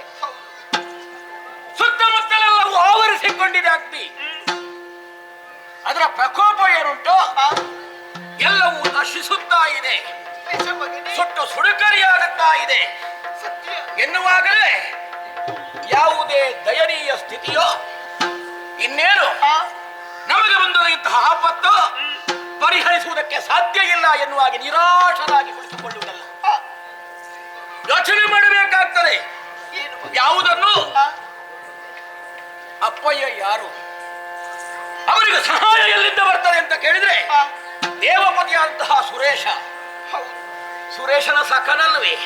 ನಿಜ ಮಗನೇ. ಈ ಕಾಲಕ್ಕೆ ದೇವೇಂದ್ರನು ಮನಸ್ಸು ಮಾಡಿದ ಅಂತಾದ್ರೆ ಕ್ಷಣ ಹೊತ್ತಿನಲ್ಲಿ ಎಲ್ಲವನ್ನು ಇಲ್ಲದಂತೆ ಮಾಡಿ ಗುರಿಯನ್ನು ಶಮನಗೊಳಿಸಿ ನಮ್ಮ ಬದುಕಿಗೆ ಒಂದು ಹೊಸ ಬುನಾದಿಯನ್ನು ಹಾಕುತ್ತಾನೋ ಇಲ್ವೋ ಆ ಬಗ್ಗೆ ಯೋಚನೆ ಮಾಡಬೇಕಾದಲ್ಲ. ಸುಮ್ಮನಿರಮ್ಮ. ಹಿಂದೇಳು ಬಾರಿಯಮ್ಮನು ಕಾದ ಸುರಪಾಲ,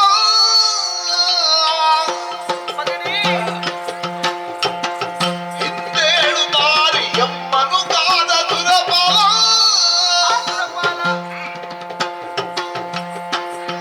ಇಂದು ರಕ್ಷಿಸಿದ ಬಾಲ ಮಗನೇ,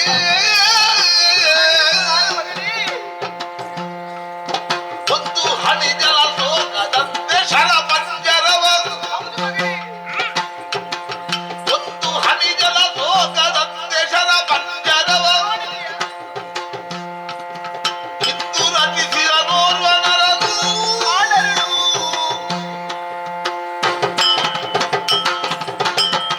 ಮಗನೇ, ನೀನು ಹೇಳುವಂತಹ ಮಾತು ಸತ್ಯ. ಈ ಹಿಂದೆ ಅದೆಷ್ಟು ಕಷ್ಟ ಬಂದರೂ ಕೂಡ ಆ ಕಷ್ಟವನ್ನು ಪರಿಹರಿಸುವುದಕ್ಕಾಗಿ ಆ ಸುರಪಾಲ ಬಂದದ್ದೇನು ಸತ್ಯ. ಆದ್ರೆ ಈ ಸಮಯಕ್ಕೆ ಬರುವುದಿಲ್ಲ. ಯಾಕೆ ಬಲ್ಲೆಯ? ಅಂದ್ರೆ ಆಕಾಶ ಮಾರ್ಗ ನೋಡಿದ್ಯಂತೆ, ಒಂದು ಪಕ್ಷಿ ಕೂಡ ಅತ್ತಿಂದ ಇತ್ತಿಂದ ಓಡಾಡುವುದಿಲ್ಲ. ಮತ್ತೊಂದು ವಿಚಾರ, ಒಂದು ಮಳೆ ಹನಿ ಕೂಡ ಭೂಮಿಗೆ ತಾಗುವುದಿಲ್ಲ. ಯಾಕೆ? ಆ ನರ ಎನ್ನುವಂತ ಶರ ಪಂಜರವನ್ನು ಹಾಕಿದ್ದಾನೆ ಮಗನೇ. ಆದ್ದರಿಂದ ನಮ್ಮ ರಕ್ಷಣೆ ಮಾಡಲು ಯಾರು ಬರುವುದಿಲ್ಲ ಮಗನೇ, ಯಾರು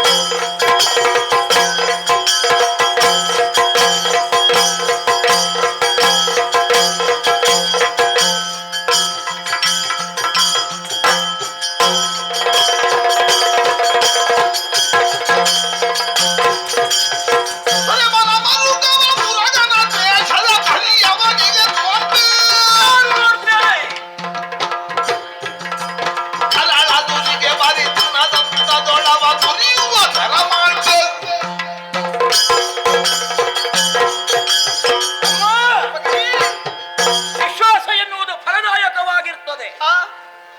ಅವಿಶ್ವಾಸ ಎನ್ನುವುದು ನಮ್ಮ ದೇಹವನ್ನು ನಮ್ಮ ವರ್ಚಸ್ಸನ್ನು ಕುಗ್ಗಿಸುತ್ತದೆ.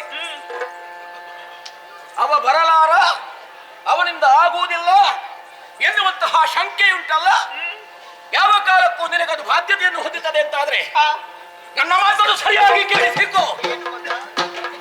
ಬೆಂಕಿಯ ಉರಿಗಿಂತ ಅಧಿಕವಾದದ್ದು ವಿಷಜ್ವಾಲೆ. ಎಲ್ಲವನ್ನೂ ಸುಟ್ಟು ಸುಡುಕರಿ ಮಾಡಬಲ್ಲಂತಹ ಸಾಮರ್ಥ್ಯ ನನ್ನಲ್ಲಿ ಉಂಟು. ಹಾಗಿರುವಾಗ ಬಾಲವನ್ನು ಎತ್ತಿ ಒತ್ತಿ ಹೆಡೆ ಎತ್ತಿ ಕುಕ್ಕರಿಸಿದಂತಾದ್ರೆ ಎಲ್ಲ ಜೀವನ ಸುಕುಮಾರ ನೀ ನಾಗಕುಲ ದೀಪಕನು, ಅವರನ್ನು ನಾಶ ಮಾಡುವುದಿಲ್ಲ ನಾನೀಗ. ಕೇಡಾವುದು ಛಲದಿ ಮುಂಗರಿ, ಹೋಗುವುದೇ ಓಡಾಡಿ ಸಾಗಿದರೆ ಇಬ್ಬರನ್ನು ತನ್ನ ಶರ, ಹೋಗುವ ಇಲ್ಲಿಂದ. ಕೀಳುಗೈವನು ಮನುಜನರಿಯೇ,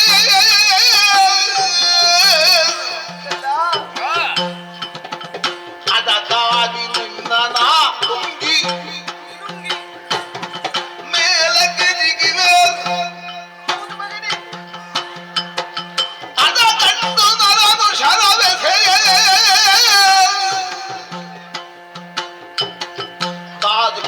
ಬದುಕಿ ನೀರುಳಿವೆ ನಾನಳಿದರು,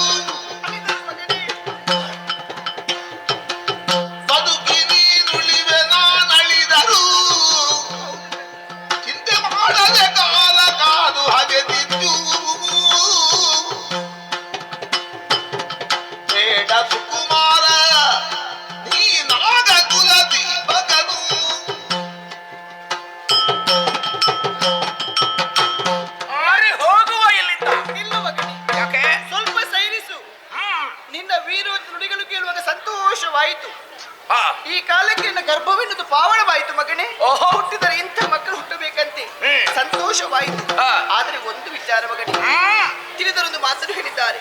ಏನಮ್ಮ? ಕಾರಣವನ್ನು ಕಣ್ಣಿಟ್ಟು ವ್ಯವಹರಿಸಬೇಕೆನ್ನುವ ಹಾಗೆ. ಕಂದ, ಬೆಂಕಿಯ ಸತ್ವ ಏನು ತಿಳಿದಕ್ಕೆ ಹತ್ತಿಯ ಉಂಡೆ ಹೋಯ್ತಂದ್ರೆ ಅದಕ್ಕೆ ಶಕ್ತಿ ಗೊತ್ತಾಗುತ್ತದ? ಅದು ಕರಟಿ ಹೋಗ್ತದೆ ಅಲ್ವೇ? ಅಷ್ಟೇ. ಸಕ್ಕರೆಯ ಗೊಂಬೆ ನೀರಿನ ಹಾಳೆ ಎಷ್ಟು ತಿಳಿದಕ್ಕೆ ಹೋದ್ರೆ ಗೊತ್ತಾಗುತ್ತದ? ಅದು ಕರಗಿ ಹೋಗ್ತದೆ. ನೀರಲ್ಲಿ ಕರಗಿ ಹೋಗುದಲ್ವೇ ಕಂದ? ಆದ್ದರಿಂದ ಇದರಲ್ಲಿ ನೀನು ಮುಂದುವರಿ ಸರಿಯಲ್ಲ. ಯಾಕೆ? ನಮ್ಮ ವಂಶವನ್ನು ಬೆಳಗುವುದಕ್ಕೆ ನೀನು ಇರುವವನು. ಈ ಕಾಲಕ್ಕೆ ನೀನು ಹೋದೆ ಅಂತಾದ್ರೆ ಖಂಡಿತವಾಗಿ ಕಷ್ಟವೆಂಬುದು ಅಧಿಕವಾಗುತ್ತದೆ. ನಾವು ಮುಂದುವರಿಯೋದಕ್ಕೆ ಸಾಧ್ಯವಿಲ್ಲ ಕಂದ. ಸಕ್ಕರೆಗೆ ಜೀವ ಇಲ್ಲ, ಅದು ಬೊಂಬೆ ಮಾಡಿ ಹಾಕುದಷ್ಟೇ. ಹೌದು ಕಂದ. ಅಲ್ವಾ? ಸರಿ. ಈಗಿರುವಾಗ ಒಂದು ವಿಚಾರವನ್ನು ಹೇಳ್ತೇನೆ ಮಗನೇ. ಏನಮ್ಮ? ನೀನು ಹೋಗಲೇಬೇಕೆಂಬುದಾಗಿ ಹೇಳ್ತಾ ಇದ್ದೀನಿ. ತಾಯಿಯಾದಂತ ನಾನು ವಿಚಾರ ಹೇಳ್ತಾ ಇದ್ದೀನಿ. ಏನಮ್ಮ? ನಾವು ಕಾಮರೂಪಿಗಳು ಮಗನೇ. ಆಕಾಶ ಮಾರ್ಗದಲ್ಲಿ ಹಾರಾಡುವಂತ ಶಕ್ತಿ ನಮಗುಂಟು. ಈ ಕಾಲಕ್ಕೆ ಒಂದು ವಿಚಾರ ನೀನು ಮಾಡಬೇಕು ಅಂತ. ಏನು? ನಾನು ಹಾಡ್ತೇನೆ. ನಾನು ಸತ್ತರೂ ಪರವಾಗಿಲ್ಲ. ಅಂದ್ರೆ ನೀನು ಬದುಕಬೇಕು. ಯಾಕೆ ಬದುಕಬೇಕು? ಈ ವಂಶ ಬೆಳಗಬೇಕು. ನನ್ನ ಅಮ್ಮ ಇಲ್ಲದೆ ನನಗೆ ಬದುಕುಂಟೆ. ಕಂದ, ಇಲ್ಲಿವರೆಗೆ ಬದುಕಿದ್ದು ನಮ್ಮನ ಜೊತೆಯಲ್ಲಿ, ಹೌದಲ್ಲ? ಅದರ ಬಗ್ಗೆ ಯೋಚನೆ ಮಾಡಬೇಡ ಮಗನೇ. ಯಾಕಂದ್ರೆ ಹಾಗೆ ನಮ್ಮ ವಂಶ ಬೆಳಗಬೇಕಾದ್ರೆ ನಾನು ಸಾಯಲೇಬೇಕು. ನನ್ನ ಮನಸ್ಸನ್ನು ನೋಯಿಸಿ ಹೋಗ್ತೀಯಲ್ಲ. ಇಲ್ಲ ಕಂದ, ಅದಕ್ಕಾಗಿ ಏನು ಮಾಡಬೇಕು ಅಂತೆ ಒಂದು ಉಪಾಯವನ್ನು ಹೇಳ್ತೇನೆ ಕೇಳು. ನಾನು ನಿನ್ನ ನುಂಗುತ್ತೇನೆ. ನುಂಗಿ ಆಕಾಶ ಮಾರ್ಗದಲ್ಲಿ ಪ್ರಯಾಣ ಮಾಡುವ ಸಂದರ್ಭದಲ್ಲಿ ಆತ ನರ ಬಂದು ಬಾಣ ಪ್ರಯೋಗ ಮಾಡುತ್ತಾನೆ. ನುಂಗುವಂತ ಕಾಲಕ್ಕೆ ಬಾಣ ತಾಳುವುದು ನನಗೆ ತಾನೆ. ನಾನು ಸಾಯುತ್ತೇನೆ. ಆ ಬಳಿಕ ನೀನು ಯುದ್ಧವನ್ನು ಮಾಡುತ್ತೀಯ ಅವ್ರ ಜೊತೆ. ಅಮ್ಮ, ನಿನ್ನ ಯೋಚನೆ ಸಾಧುವಾದದ್ದು ಅಂತ ಒಂದು ಕಡೆಯಿಂದ ಎಣಿಸುವುದಾಗುವಾಗ ಗೊತ್ತಾಗುತ್ತದೆ. ಯಾಕೆಂತ ಹೇಳಿದ್ರೆ ಇಬ್ಬರು ಪ್ರತ್ಯೇಕವಾಗಿ ಹಾರಿದ್ರೆ ಅವನು ಬಾಣ ಪ್ರಯೋಗವನ್ನು ಮಾಡಿ ನಮ್ಮನ್ನು ನಾಶ ಮಾಡ್ತಾನೆ. ಖಂಡಿತ ಇದು ಒಂದೇ ಆಯಿತು ಅಂತಾದ್ರೆ ಮತ್ತೊಂದು ಎಲ್ಲಿ ಹೋಯಿತು ಎನ್ನುವುದು ಅವನಿಗೆ ಗೊತ್ತಾಗಿರುವುದಿಲ್ಲ. ಹಾಗಾಗಿ ನಿನ್ನ ಉಪಾಯ ಏನೋ ಒಳ್ಳೆಯದು, ಆದ್ರೆ ಜಾಗೃತಾವಸ್ಥೆಯಲ್ಲಿ ಇದ್ದುಕೊಂಡು ವ್ಯವಹರಿಸಬೇಕು.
ಯಾವ ಪ್ರಾಣಿಯು ಯಾವ ಜಂತುವು ಈ ವನದಿಂದ ಹೊರಗೆ ಹೋಗದ ಹಾಗೆ ನಾವು ಕಾಯುತ್ತಾ ಇರುವಂತ ಕಾಲಕ್ಕೆ ನೋಡಿದೆಯೋ ಘೋರಾಕೃತಿಯ ಜಂತುವೊಂದು ಇಲ್ಲಿಂದ ನಭೋ ಮಂಡಲಕ್ಕೆ ಹಾರ್ತಾ ಇದೆ.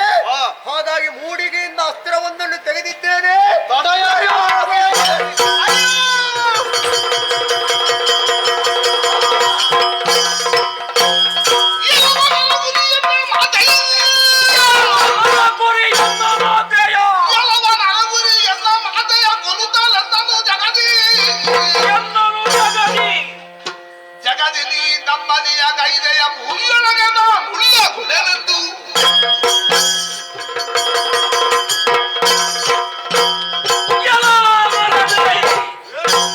ಕಿವಿ ಕೇಳ್ತದೆ ಅಂತಾದ್ರೆ ನನ್ನ ಮಾತನ್ನು ಲಕ್ಷ್ಯವಿರಿಸಿ ಕೇಳಿಕೋ.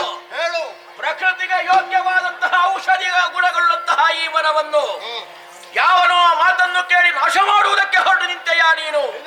ಇಲ್ಲಿರುವಂತಹ ಜೀವಿಗಳನ್ನೆಲ್ಲವನ್ನು ಕೊಲ್ಲುವಲ್ಲಿ ನಿನ್ನ ಅಸ್ತ್ರವೋ ಶಸ್ತ್ರವೋ ಅದು ಲೋಕಹಿತಕ್ಕೆ ಕಾರಣವಾಗುತ್ತದೆ ಅಂತ ನಿನಗೆ ಮರಳು ಭಾವನೆ ಹುಟ್ಟಿಕೊಂಡಿದೆ. ನನ್ನ ಅಮ್ಮನನ್ನು ಕೊಂದದ್ದಕ್ಕೆ ಸರಿಯಾದಂತಹ ಪ್ರತೀಕಾರವನ್ನು ಮಾಡದೇ ಇದ್ರೆ ನಾನು ಅಶ್ವಸೇನನೇ ಅಲ್ಲ. ನೆನಪಿಟ್ಟುಕೋ, ಒಂದಲ್ಲ ಒಂದು ದಿವಸ ನಾನು ಹಾಗೆಯನ್ನು ಸಾಧಿಸಿ ನಿನ್ನ ಹಸುವನ್ನು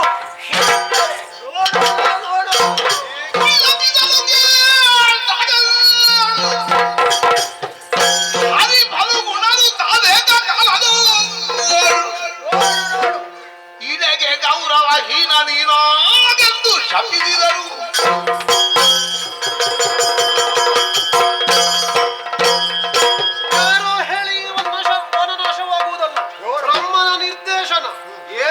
ಹೋಗಿದ್ದಾನು. ಘೋರವಾದಂತಹ ಶಪಥವನ್ನು ಮಾಡಿ ಹೋಗಿದ್ದಾನಲ್ಲ, ಅವನನ್ನು ಸುಮ್ಮನೆ ಬಿಡುವ ಹಾಗಿಲ್ಲ. ಈ ಇಳೆಯಲ್ಲಿ ಪ್ರತಿಷ್ಠೆ ಇಲ್ಲದ ಜೀವನವಾದ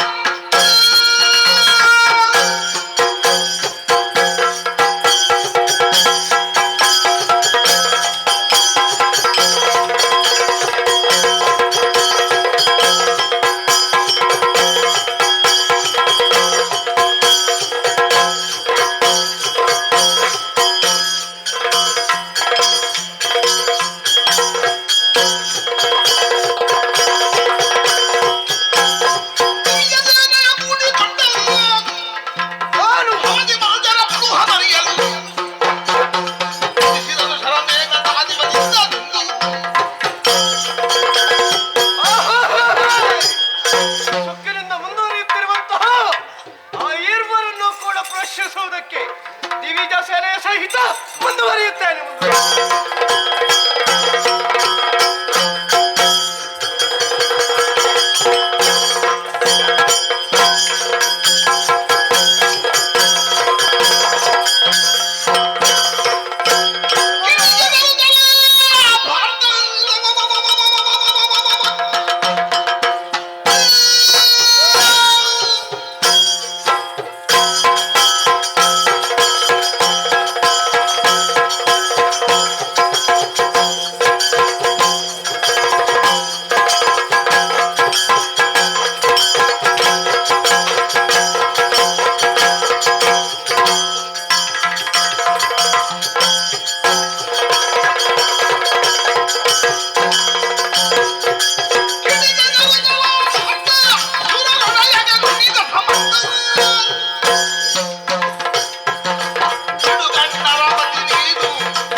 ನೀನು ನನ್ನದೇ ಅಂಶ, ನಾನು ಜನ್ಮದಾತ ನಿನಗೆ.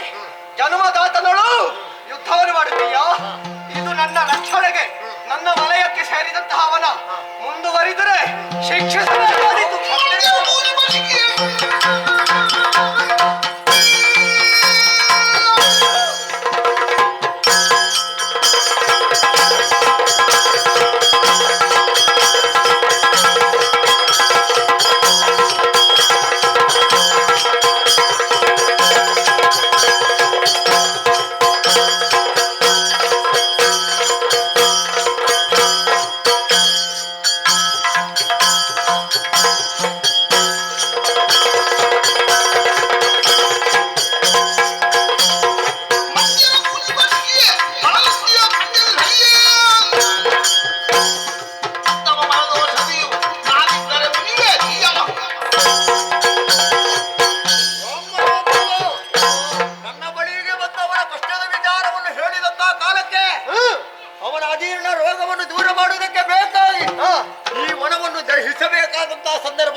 ಯಾರನ್ನು ಕೂಡ ಹಿಂದೆ 7 ಬಾರಿ ದಹಿಸುವಂತಹ ಕಾಲಕ್ಕೆ ನೀನು ಮಳೆಯನ್ನು ಸುರಿಸಿ ಕೆಡಿಸಿದ್ದಿ ಅನ್ನುವಂತಹ ವರ್ತಮಾನ ಸಿಕ್ಕಿದೆ. ಹಾಗಾಗಿ ಕ್ಷತ್ರಿಯರಾದಂತಹ ನಾವುಗಳು ಕಷ್ಟಕ್ಕೆ ಒದಗಿದಂತ ಕಾಲಕ್ಕೆ ಅವರ ಕಷ್ಟ ನಷ್ಟವನ್ನು ದೂರೀಕರಿಸಬೇಕಾದ ನನ್ನ ಆದ್ಯ ಕರ್ತವ್ಯ. ಹಾಗಾಗಿ ಕೇಳುವ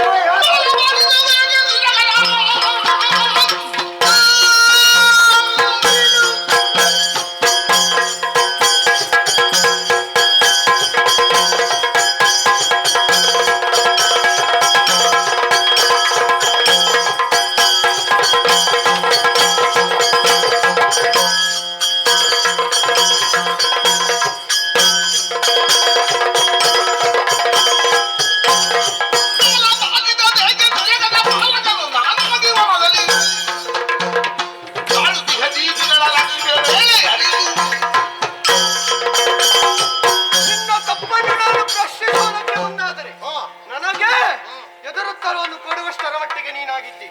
ಕೆಲವೋ ವ್ಯರ್ಥ. ಇದು ನನ್ನ ರಕ್ಷಣೆಗೆ ಸೇರಿದಂತಹ ವನ ಎಂಬುದಾಗಿ ಮೊದಲೇ ತಿಳಿಸಿದವ. ಇಲ್ಲಿ ನೆಲೆಸಿದಂತಹ ಪ್ರತಿಯೊಂದು ಜೀವಿಗಳನ್ನು ಕೂಡ ನನ್ನದಾದಂತಹ ರಕ್ಷಣೆಯಲ್ಲಿ ನಾನು ಇಟ್ಟುಕೊಂಡವ. ಸರಿ, ಅವರಿಗೆ ತೊಂದರೆಯನ್ನು ಕೊಟ್ಟು ಇನ್ನೊಬ್ಬರನ್ನು ರಕ್ಷಣೆ ಮಾಡ್ತೀನಿ ನೀನು ಎಂಬುದಾಗಿದ್ರೆ ನನ್ನಲ್ಲಿರುವುದು ಗಾಂಡೀವ, ನನ್ನಲ್ಲಿರುವುದು ಪುರುಷ. ವಜ್ರಾಯುಧ ಹೊಡಿತಾನೆ.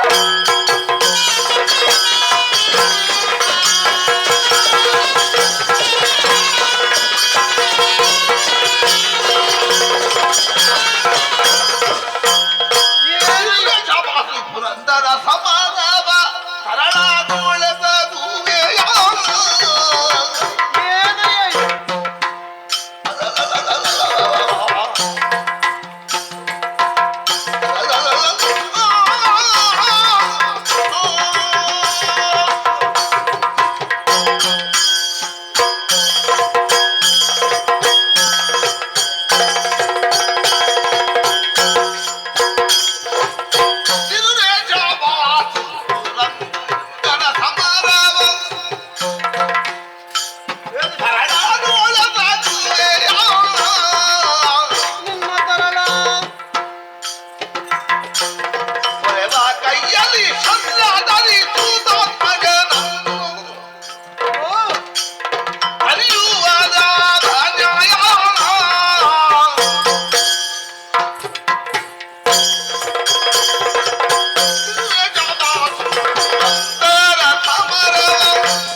ಬರಬೇಕಾದ್ದೆ. ಯಾಕೆ ಅಲ್ಲ, ಇವ ಯುದ್ಧ ಮಾಡ್ಲಿಕ್ಕೆ ಹೊರಟಿದ್ದಾನೆ. ಕುಲಿಶವನ್ನು ಝಳಪಿಸುತ್ತಾ ಮುಂದುವರಿಯುತ್ತಾ ಇದ್ದ. ಇನ್ನ ಯುದ್ಧ ಅಲ್ಲ. ಯಾರಲ್ಲಿ ಯುದ್ಧ? ಯಾರಲ್ಲಿ ಪಾರ್ಥನಲ್ಲಿ. ಯುದ್ಧ ಮಾಡುವಾಗ ಎದುರಿರುವವನು ಯಾರು, ಅವನಲ್ಲಿ ಹೇಗೆ ಯುದ್ಧ ಮಾಡಬೇಕು ಇದನ್ನೆಲ್ಲ ನಾನು ಹೇಳಿ ಆಗ್ಬೇಕಲ್ಲ. ಸಂಬಂಧಗಳನ್ನು ನಾವಿಲ್ಲಿ ಲೆಕ್ಕ ಹಾಕುವುದಲ್ಲ. ಅನ್ಯಾಯ ಆದ್ರೆ ನಾವು ಪ್ರಶ್ನೆ ಮಾಡುವುದೇ. ಸಂಬಂಧಿಗಳಾದ್ರೂ ಕೂಡ ಲೆಕ್ಕಕ್ಕೆ ಹಾಕುವುದಿಲ್ಲ. ಅನ್ಯಾಯ ಆಗಿದೆ ಅಂತ ನೋಡ್ಬೇಕೋ ಬೇಡ ಹೇಳು. ಅನ್ಯಾಯ ಆದದಕ್ಕೆ ನಾನು ಇಲ್ಲಿಗೆ ಬಂದದ್ದು. ನಿನಗೆ ನಾನು ಸಂಬಂಧವನ್ನು ಮತ್ತೆ ಮತ್ತೆ ಉಲ್ಲೇಖಿಸಬೇಕಾಗಿಲ್ಲ. ಏನು ನೀನೇ ಹೇಳಿದಿನಲ್ಲ, ನನ್ನ ನೆವನದಿಂದ ನನ್ನ ಪ್ರಸಾದ ರೂಪವಾಗಿ ಹುಟ್ಟಿಕೊಂಡವ ಪಾರ್ಥ ಮಧ್ಯಮ ಪಾಂಡವ ಅಂತ ಹೆಸರು ಗಳಿಸಿದ್ರು ಅವನು ಇಂದ್ರಜಾತನಿದ್ದಾನೆ. ಇಂದ್ರಜಾತ ತಪ್ಪು ಮಾಡಿದ್ರು ಕೂಡ ತಪ್ಪೇ ಅದು. ಪಾರ್ಥ, ಈ ನಿಯಮಗಳನ್ನೆಲ್ಲ ನಾನು ನಿನಗೆ ಹೇಳಿಕೊಡ್ಬೇಕು. ಹೋಗಿ ಹೋಗಿ ನಿನ್ನ ಪ್ರೀತಿ ಪಾತ್ರ ಪುತ್ರನಿದ್ದಾನೆ, ಅವನಲ್ಲಿ ಯುದ್ಧ ಮಾಡ್ತೀಯಲ್ಲ. ಬಳಿರೆ ಬಳಿರೆ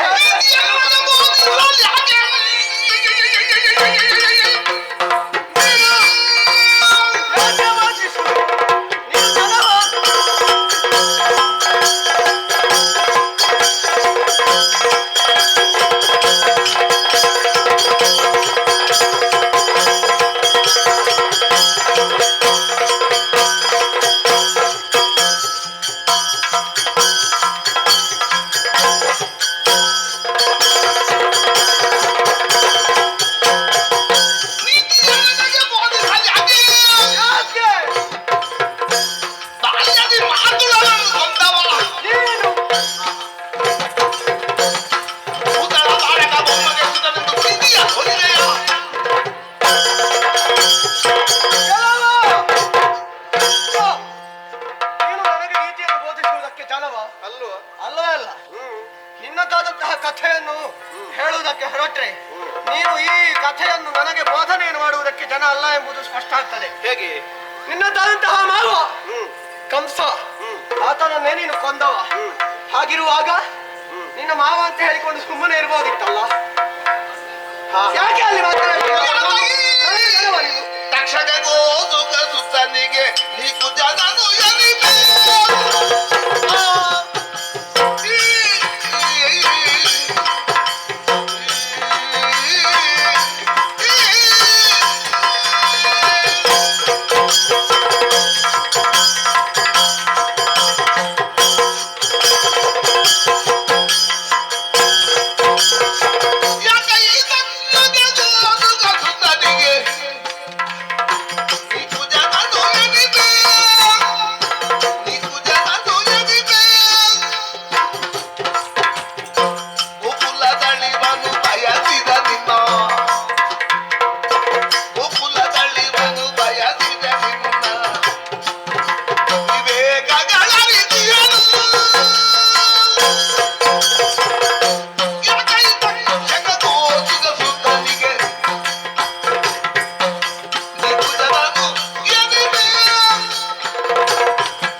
ನಿನ್ನ ಮಾವ ಅಂತ ಹೇಳಿ ಕೊಂದೇ ಬಿಟ್ಟದಲ್ಲ. ಅಲ್ಲ, ನನ್ನ ಕಥೆ ಪ್ರಪಂಚಕ್ಕೆ ಸಿದ್ಧ. ನಿನ್ನ ಮಾವ ಮಾಡಿದ್ದು ತಪ್ಪು ತಾನೆ?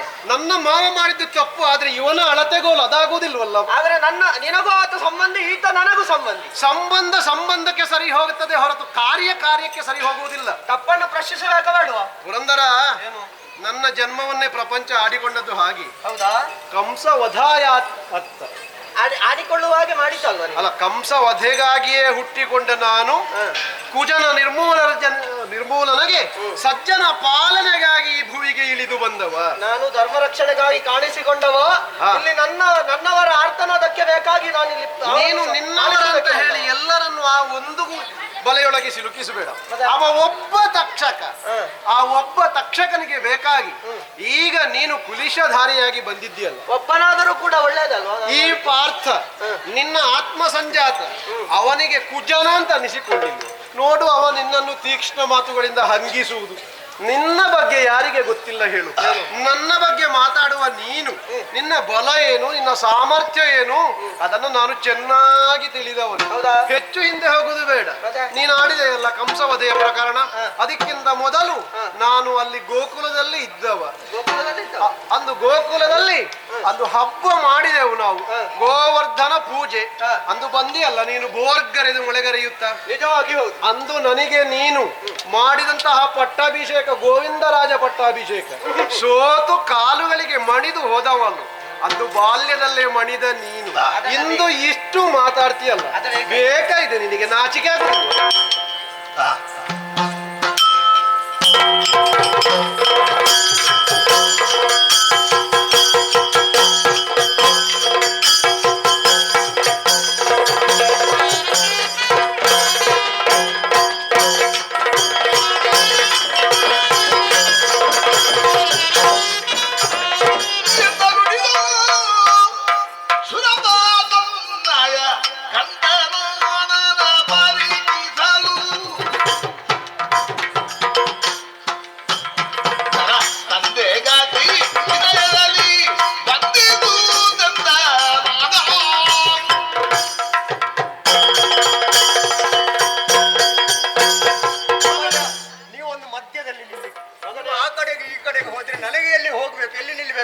ಪರಮಾತ್ಮ ಹೇಳಿದ ಮಾತು ಪರಮಾತ್ಮ ಬದಿಗಿರ್ಲಿ, ನಾನು ಹೇಳುವ ಮಾತನ್ನು ಕೇಳಿಕೊಳ್ಳಿ. ಏನು ಮಗನೇ? ಈಗ ನಿಮ್ಮಲ್ಲಿ ಹೋರಾಟವನ್ನು ನಾನು ಎಸಗಿದೆ.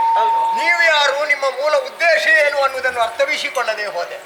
ಆದ್ರೆ ಗೋಪಾಲ ಕೃಷ್ಣನೇ ಸಮಸ್ತ ವಿಚಾರವನ್ನು ಹೇಳಿದ ಮೇಲೆ ನಾನು ನಿನ್ನ ಆತ್ಮಜನಂತೆ.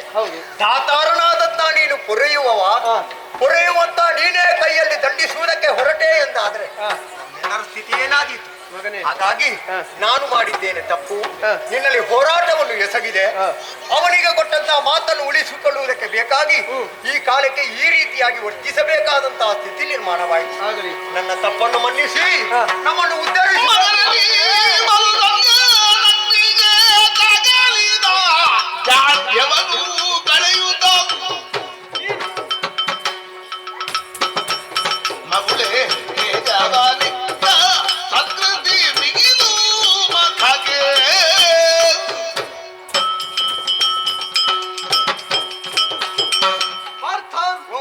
ನಿನ್ನದಾದಂತಹ ಈ ಕೆಲಸದಿಂದಲಾಗಿ ಕೆಲಸ ಅಲ್ಲ, ನಾನು ಮಾಡಿದ್ದು ಕಾರ್ಯ ಕರ್ತವ್ಯ. ಹೌದೌದು.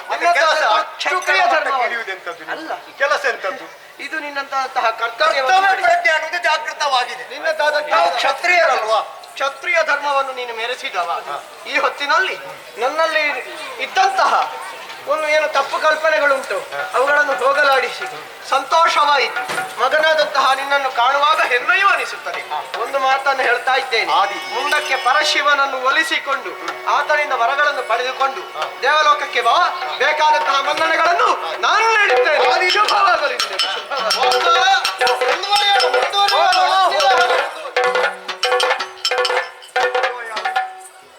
ಸುರಭದ್ರಳು ಬಂದು ವೈಶ್ವಾನರನ್ನು ಹರಸುತ್ತದೆ ಎನ್ನಯ ಸರ್ವ ಹೆದರುಗಳಿಂದ ನಿಂತನು ಕರೆಯಲಿಲ್ಲ. ಅರ್ಜುನ, ನೀನು ಮಾಡಿದಂತಹ ಕಾರ್ಯದಿಂದ ನಾನು ಸಂತೋಷಗೊಂಡಿದ್ದೇನೆ. ಈಗ ನಾನು ಅಂತಹ ಕಾರ್ಯವನ್ನು ಮಾಡಬೇಕಿದ್ರೆ ನೀನು ಯಾರು ಅಂತ ಹೇಳ್ಬೇಕಲ್ಲ. ನಾವು ತುಂಬಾ ಕಾರ್ಯ ಮಾಡ್ತೇವೆ. ಯಾರು ಅಂತ ನಮಗೆ ಪರಿಚಯ. ನಾನೇ. ನೀನು ಅಗ್ನಿದೇವನೇ. ಹೌದು. ಮುಂದೆ ಬಂದ ಒಬ್ಬ ಬ್ರಾಹ್ಮಣ. ಅವ ಆಡುವಾಗ ಆಡಿದಲ್ಲ, ನಾನು ಅಗ್ನಿದೇವನಾಗಿಯೇ ಸುಡುತ್ತೇನೆ. ಯಾರು ಯಾವಾಗ ಎಲ್ಲಿ ಹೇಗೆ ಬರ್ತಾರೆ ಅನ್ನುವುದೇ ಗೊತ್ತಾಗುದಿಲ್ಲ. ಒಮ್ಮೆ ನಮಸ್ಕರಿಸು ದೇವರು. ಒಳ್ಳೆಯದು. ಹಾಗಾಗಿ ನಾನು ಸಂತೋಷಗೊಂಡಿದ್ದೇನೆ. ಹಾಗಾಗಿ ನಿನಗೆ ವರವೊಂದನ್ನು ಕೊಡುವುದಕ್ಕಿದ್ದೇನೆ. ಏನು ದೇವ? ನನ್ನ ದಶನಾಮಗಳಿಂದ ನಿನ್ನನ್ನು ಇನ್ನು ಮುಂದಕ್ಕೆ ಗುರುತಿಸಲ್ಪಡಲಿ. ಶುಭವಾಗಲಿ ನಿನಗೆ. ಪಾರ್ಥ, ನೀನು ಎಲ್ಲಿರುತ್ತಲ್ಲ?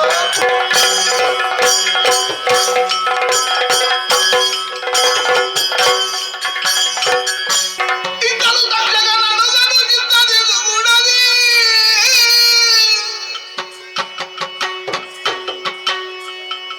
ಇದ್ದಲು ತಕ್ಷಣನುಗನು ಚಿತ್ತದಿದು ಗುಡದಿ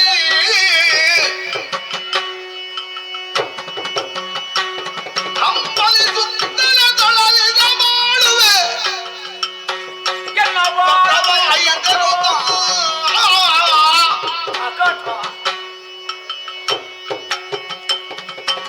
ಮತ್ತೆ ಯಥಾದಿಂದಡದಿದ ಸೂತಕ ಕಳೆಯುವೆ ನಿಂತ ನಾನು ಸೂತಕದ ಛಾಯೆಯಲ್ಲಿಯೇ ಇನ್ನೂ ಉಳಿದಿದ್ದೇನೆ. ಆತರಳನು ಗುರುದಾರುಣಿಗಾತುರದಲ್ಲಿ ಬರಲು ಇದಲ್ಲವೇ ಗುರುಧಾರುಣಿ. ಇದ್ದಲು ತಕ್ಷಣನುಗನು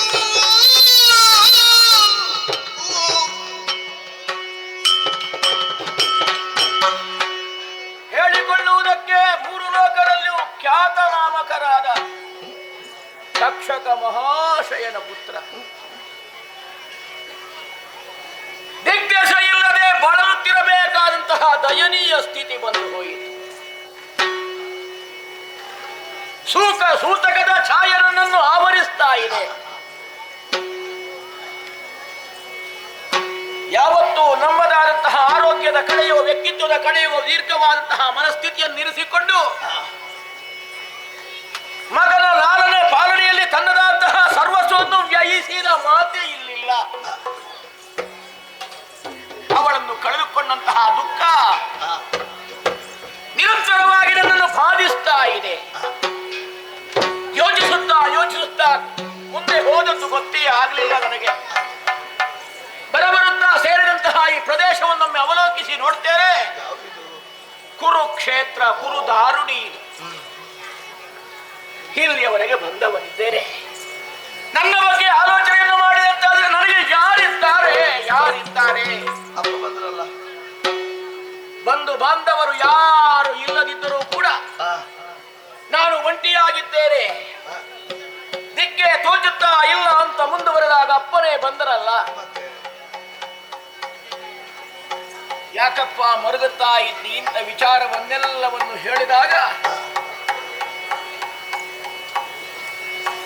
ಕಾಸ ಸೀಸವನ್ನು ಕೊರಳಿನಲ್ಲಿ ಇಳಿಸಿದ ಅನುಭವ ಅವರಿಗಾಗಿ ಹೋಯಿತು. ಇತ್ತ ಕಡೆಯಲ್ಲಿ ಮಗಳನ್ನು ರಕ್ಷಿಸುವುದಕ್ಕೆ ಆಗದೆ ಹೋದರು. ಮತ್ತೊಂದೆಡೆಯಲ್ಲಿ ಏನು ಅಂತ ಹೇಳಿದರೆ ದೇವೇಂದ್ರನಿಗೆ ಬಹಳಷ್ಟು ಹತ್ತಿರದವರು, ದೇವೇಂದ್ರನ ಸಖೆಯನ್ನಪ್ಪಯ್ಯ. ಹಾಗೆಂದು ದೇವೇಂದ್ರನ ಮಗನಿಂದ ಇಂತಹ ದುರ್ಧರ ಪ್ರಸಂಗ ನಡೆದು ಹೋಯಿತು ಅಂತಾದ್ರೆ ಇದನ್ನು ಹೇಗೆ ಮಗನೇ ಪರಿಹರಿಸಲಿ ಅಂತ ನನ್ನ ಮುಖವನ್ನು ನೋಡಿದಾಗ ನನಗೆ ಏನನ್ನು ಬೇಕು ಅಂತ ಗೊತ್ತಾಗಲಿಲ್ಲ. ಆದರೆ ಒಂದು ಹೇಳಿದ್ದಾರೆ ಅವರು, ಹಗೆಯನ್ನು ಸಾಧಿಸಲು ಇರಬೇಡ. ಹಗೆಯ ಹೊಗೆ ಎನ್ನುವುದು ನಿನ್ನ ವಿರೋಧಿಯ ಅಳಿವಿನೊಂದಿಗೆ ಸಮಾಪ್ತಿಯಾಗಬೇಕು. ಹೀಗೆಂದು ಆಡಿದಾಗ ಮನಸ್ಥಿತಿ ಬಹಳಷ್ಟು ನಿರ್ಮಲವಾಗಿ ಹೋಗಿದೆ ನನ್ನದು. ದುಃಖ ಇಲ್ಲ, ಇನ್ನು ಜಾಗೃತ ಅವಸ್ಥೆಗೆ ಬಂದಿದ್ದೇನೆ. ಆದ್ರೆ ನನಗೊಂದು ಕರ್ತವ್ಯ ಉಂಟಲ್ಲ, ಅದನ್ನು ಪೂರೈಸಲಿಲ್ಲ ಅಂತ ಆದ್ರೆ ಕರ್ಮ ಪ್ರಪಂಚದಲ್ಲಿ ಹುಟ್ಟಿ ಪ್ರಯೋಜನ ಇಲ್ಲ. ಗತಿಸಿ ಹೋದವರಿಗೆ ಸದ್ಗತಿ ದೊರಕಬೇಕು ಅಂತ ಆದ್ರೆ ಪುಣ್ಯ ಕ್ಷೇತ್ರದಲ್ಲಿ ಪುಣ್ಯ ತೀರ್ಥದಲ್ಲಿ ಮೀಯಬೇಕು, ಪಿಂಡ ಪ್ರದಾನವನ್ನು ಮಾಡಬೇಕು. ಅದು ನನಗೆ ಕರ್ತವ್ಯ. ಹಾಗಾಗಿ ಇಲ್ಲೇ ನಿಂದವನಿದ್ದೇನೆ, ಗತಿಸಿದವರಿಗೆ ತಿಲಾ ತರ್ಪಣವನ್ನು ಇತ್ತವನಿದ್ದೇನೆ. ಕೇಳಿಕೊಳ್ಳುವುದು ಅಷ್ಟೇ, ವಸುರೂಪಿಯಾಗಿಯೋ ಆದಿತ್ಯ ರೂಪಿಯಾಗಿಯೋ ಯಾವ ಸ್ವರೂಪದಲ್ಲಿ ನೀವಿದ್ದರೂ ಕೂಡ ನಮ್ಮ ಬಗ್ಗೆ ಕಿಂಚಿತ್ತು ಸಿಟ್ಟನ್ನು ಮಾಡದೆ ನಮ್ಮ ಶ್ರೇಯಸ್ಸಿಗಾಗಿ ನೀವೆಲ್ಲರೂ ಹಾರೈಸಿ ಅಂತ ಮತ್ತೊಮ್ಮೆ ಮಗದೊಮ್ಮೆ ಅಭಿವಾದನವನ್ನು ಸಲ್ಲಿಸಿ ಇನ್ನು ಮಾಡುವುದಕ್ಕೆ ಏನುಂಟು, ಸ್ವಲ್ಪ ಮುಂದುವರೆದು ಹೋದರೆ ಒಳ್ಳೆಯದು ಅಂತ ಕಾಣ್ತದೆ. ಹಾಗಾಗಿ ಸಮಯ ವ್ಯರ್ಥ ಮಾಡುವುದಲ್ಲ, ಒಂದಲ್ಲ ಒಂದು ದಿವಸ ಹಾಗೆಯನ್ನು ಸಾಧಿಸುವುದಕ್ಕೆ ಸಮಯವನ್ನು ಕಾಯ್ತಾ ಇದ್ದೇವೆ.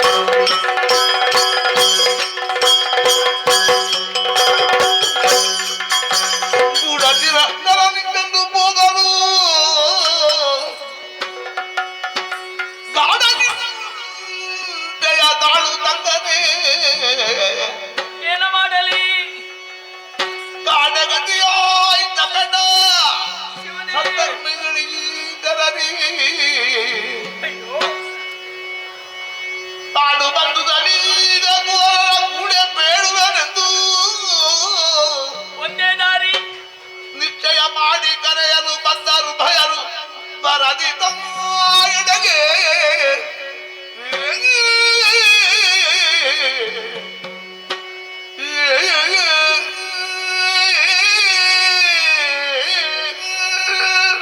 ವಿಧಿಯೇ ವಿಧಿಯೇ, ನಾನೆಂತ ದುರ್ವಾರ್ತೆ ಈ ಸಮಯದಲ್ಲಿ ಕೇಳುತ್ತಾ ಇದ್ದೇನೆ. ಚಾರಕನಾಡಿದಂತ ಮಾತು, ಕೌರವನ ಮೋಸಕ್ಕೆ ನನ್ನವರು ಅಂದರೆ ಪಾಂಡವರು ಬಲಿಯಾಗಿದ್ದಾರೆ, ಕಾಡಾಡಿಗಳಾಗಿದ್ದಾರೆ. ಆದರೆ ಈ ದುಗುಡವನ್ನು ಯಾರಲ್ಲಿ ಹೇಳಬೇಕು ಎಂದು ಅರ್ಥವಾಗುತ್ತಾ ಇಲ್ಲ. ಸರಿ ಸರಿ, ನಿರ್ಣಯವನ್ನು ಮಾಡಿದ್ದೇನೆ. ಇದ್ದಾರೆ ಮಕ್ಕಳು ಇರವಂತ, ಅವನನ್ನೇ ಕರೀತಾನೆ. ಮಕ್ಕಳೇ ಹೀಗೆ ಬನ್ನಿ.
ನಿನಗೆ ಇರಾವಂತನಾದಂತ ನಾನು ವಂದಿಸಿಕೊಳ್ತಾ ಇದ್ದೀನಿ. ಎದ್ದೇಳು ಕುಮಾರ.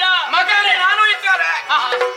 ಮಗನೇ ಇರಾವಂತ ಎನ್ನುವ ಹಾಗೆ ಅವಸರದಲ್ಲಿ ನನ್ನನ್ನು ಕರೆಸಿಕೊಂಡವರಿದ್ದೀರಿ. ಹೌದಪ್ಪ. ನಿಮ್ಮ ಬಳಿಗೆ ಓಡೋಡಿಕೊಂಡು ಬಂದವನು ನಾನಿದ್ದೇನೆ. ನಿಜ.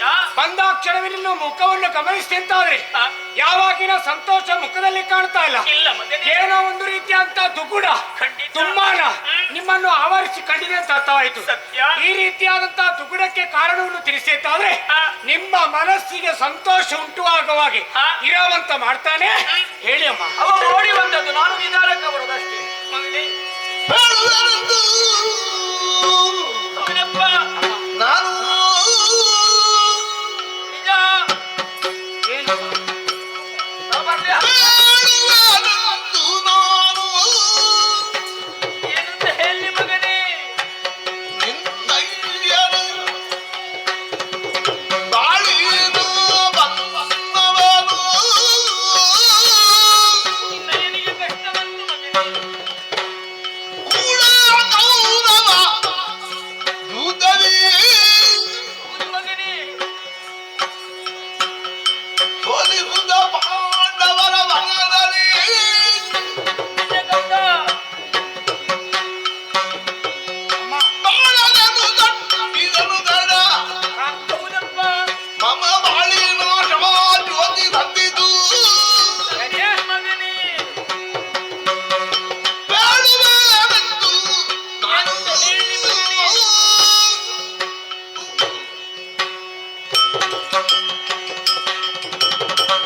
ಕಂದ.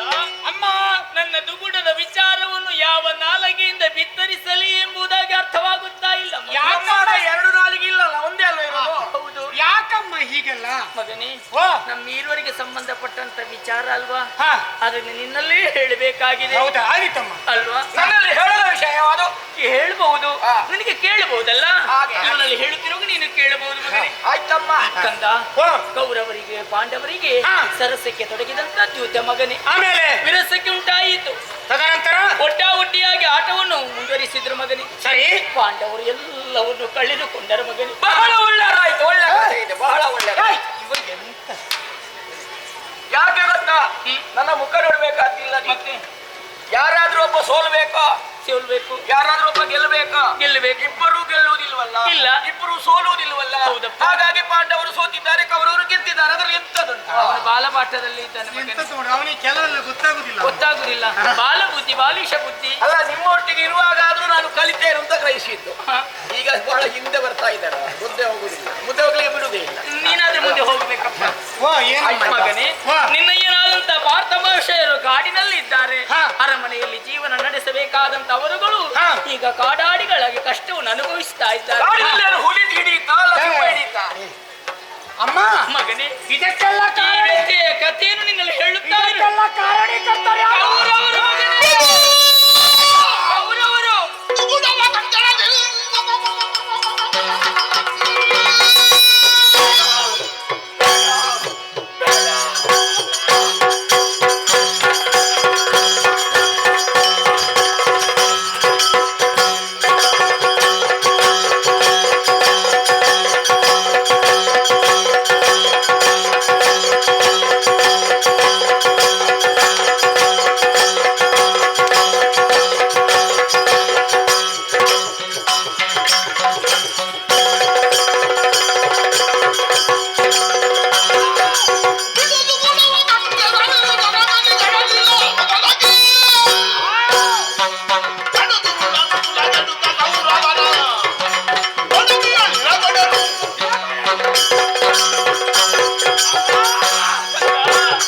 ನೀವಾಡಿದಂತ ಮಾತುಗಳನ್ನು ಕೇಳುವಾಗ ನನ್ನಪ್ಪನಿಗೆ ಈ ರೀತಿಯಾದಂತಹ ಸ್ಥಿತಿ ಉಂಟಾಗಿದೆ.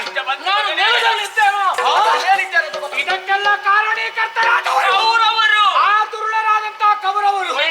ಬಿಡು ಬಿಡು, ಯಾಕೆ? ಈ ಕುರಿತಾದಂತ ಯೋಚನೆಯನ್ನು ಬಿಟ್ಟು ಬಿಡು. ಅವರ ಮಗನಾದಂತ ಇರಾವಂತರಿದ್ದಾನೆ. ಈ ಕ್ಷಣವೇ ತೆರಳಿ ಆ ಕೌರವಾದಿಗಳನ್ನು ಉಳಿಯಕೊಡದೆ ನಮ್ಮವರಿಗೆ ಸಂತೋಷವನ್ನು ಉಂಟು ಮಾಡ್ತೇನೆ. ಕೊಡಿಯ ನಿನ್ನ ಬಗ್ಗೆ ನೀನು ಯೋಚಿಸಿದ್ದು ದರೆಯರ ಕೂಡೆ ಹೌದು ಮಗನೇ. ಮುಂತಾಟ ದೈವ ಎಂದು ಇದೆಲ್ಲ ತುಂಬಾ ಹೊಸತ್ತೇನಿದೆ. ಮನೆಯಾಗಿ ನಿಂತ ಕೂದಲಿಗಾದರಿಂದ ಅದು ಸುಲಭವಲ್ಲ.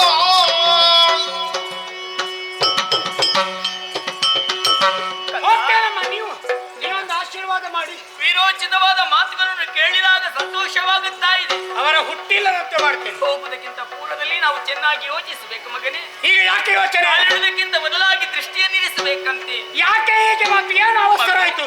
ನೀನು ಎಳೆಯ ಕುಮಾರನಲ್ವೇ ಮಗನೇ? ಎಳೆಯ ಕುಮಾರಾದ್ರೆ ಹೌದು. ಹಾ. ಅಲ್ಲಿ ಬರುವಂತ ದುಷ್ಟರ ಜೊತೆಯಲ್ಲಿ ಹಾ. ನಿನಗೆ ಹೋರಾಟ ಮಾಡುವುದಕ್ಕೆ ಕಷ್ಟವಾದೀತು. ಹಾ. ಆದುದರಿಂದ ನೀನು ಹೋಗುವುದು ಸರಿಯಲ್ಲ ಮಗ, ನೀನು ಹೋಗುವುದು ಸರಿಯಲ್ಲ. ಹೊರಗಡೆ ಕುಳಿತ ನಿನ್ನ ಹಾಗಲ್ಲ ಮಗನೇ.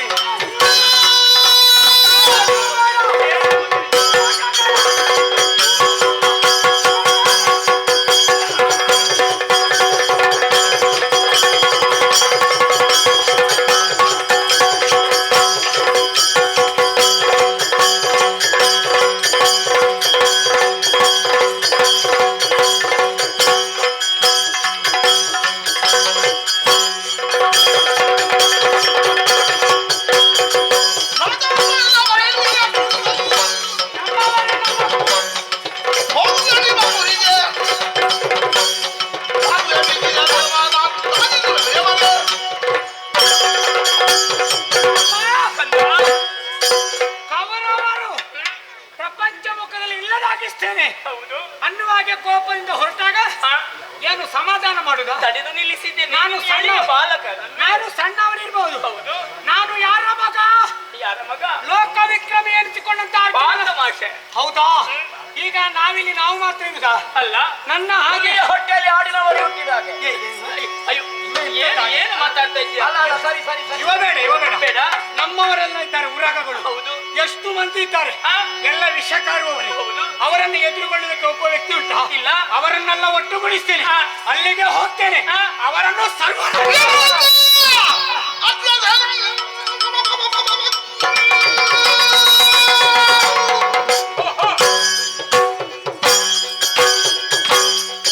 ಇದು ನಾನು ಮಾತ್ರ ಅಲ್ಲಿಗೆ ಹೋಗುವುದು.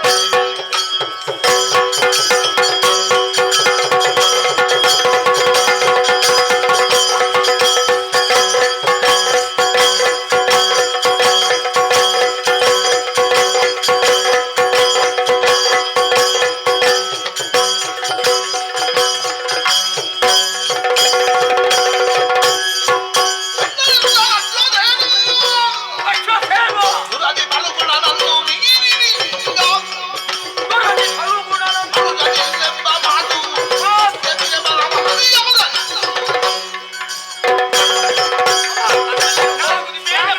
ನಮ್ಮವರನ್ನು ಒಟ್ಟುಗೂಡಿಸ್ತೇನೆ. ನಾವು ಹೋಗ್ತೇನೆ. ನಿನ್ನಿಂದ ಆಗದ ಮಗ, ನೀನು ನಾವು ಎಳೆಯ ಹೋಗ್ತೇನೆ. ಅವಸರ ಬೇಡ. ಹಾ. ನನಗೆ ಮಾತಾಡ್ಲಿಕ್ಕೆ ಅವಕಾಶವೇ ಇಲ್ಲ. ಯಾವಾಗಲೂ ನಿಮ್ಮ ಹಣೆವರ ಇಷ್ಟೇ. ನಿಮ್ಮದೊಂದು ಅಷ್ಟು ಮಾತಾಡಿ ನಾವು ಅಮ್ಮ ಮಗ. ಅವೇನು ಮಾಡ್ಲಿಕ್ಕೆ? ನಾವು ಅಮ್ಮ ಮಗ. ಕರ್ಮ. ಅಮ್ಮ ಮಗ ಆಗಲಿ ಗುಮ್ಮ ಮಗ ಆಗಲಿ ನಮ್ಗೆ ಬೇಕಾದಿಲ್ಲ. ಇವ ಬಾ. ಏನು? ಮುಂದೆ ಬನ್ನಿ. ಅವ ಹಿಂದೆ ಅಮ್ಮನನ್ನು ಕರೆಯುವುದು. ಮಗ ಅವ ಹಿಂದೆ ಹಾ? ಜೊತೆಯಲ್ಲಿ ಬೇಕು ಅವನು. ಯಾರಲ್ಲಿ ಸಂಘರ್ಷ? ಅವರವನಲ್ಲಿ. ಯಾರಿಗೆ? ನಮ್ಮವರಿಗೆ. ನಮ್ಮವರಿಗಂದ್ರೆ ಭಾರತಮಾಷೆಯರಿಗೆ. ಭಾರತ ಸಾಯಿ ಅಲ್ಲ, ಸಾಯಿ ಮಾತಿರಡು ಮಾತು ಏನು ಮಾತಿಗೆ ಹೇಳಿದ್ದು. ಮತ್ತೆ ಆ ರೀತಿಯಾಗಿ ವಿಷಯ ಸಾಯಿಲಿ ಅಂತ ಹೇಳಿದ್ದು. ಆ ವಿಷಯ ಬಿಟ್ಟು ಆಮೇಲೆ ನಿನ್ನ ಭಾವನೆಯಲ್ಲಿ ಏನಿಲ್ಲ. ಅಲ್ಲ, ನಮ್ಮ ಭಾವನೆ ಏನು ಹೇಗೆ ಅಂತ ಹೇಳಲಿಕ್ಕೆ ಬರೋದಿಲ್ಲ. ಅದೊಮ್ಮೊಮ್ಮೆ ಹಾಗೆ ಒಟ್ಟು ಮಾತಾಡಬಾರ್ದು. ಒಟ್ಟು ಮಾತಾಡುದಲ್ಲ, ಭಾವನೆಯು ಮಾತು ಒಂದು ತೆರನಾಗಿರ್ಬೇಕು. ಎಲ್ಲ ಭಾವಕ್ಕೆ ಬೇರೆ, ಆಮೇಲೆ ಅನುಭವಕ್ಕೆ ಬೇರೆ, ಮತ್ತೊಂದು ಅನುಭವಿಸಿದ್ದು ಬೇರೆ.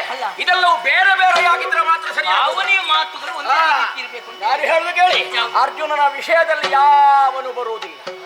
ಗೊತ್ತಾಯ್ತಲ್ಲ? ಒಂದು ವೇಳೆ ಇವಲ್ಲಿ ಹೋಗುತ್ತಾನ, ಅಮ್ಮ ಮುಗೀತು ಇವನು. ಯಾರಿಗೆ ಏನ್ ಮಾತಾಡ್ತೀನಿ? ನಾ ಎಂತದ್ದು ಮುಗಿಸುದು? ನಾನು ಹೋದ್ಮೇಲೆ ಕತೆ ಮುಗಿಲಿಕ್ಕಿಲ್ಲ. ಅಲ್ಲ, ಎಂತದ್ದು ಮತ್ತೆ? ಸಣ್ಣವನೆನ್ನುವ ಯೋಚನೆ ಬೇಡ. ನಿಮ್ಮ ಮಗನೊಂದಿಗೆ ನಾನಿದ್ದೇರಲ್ಲ.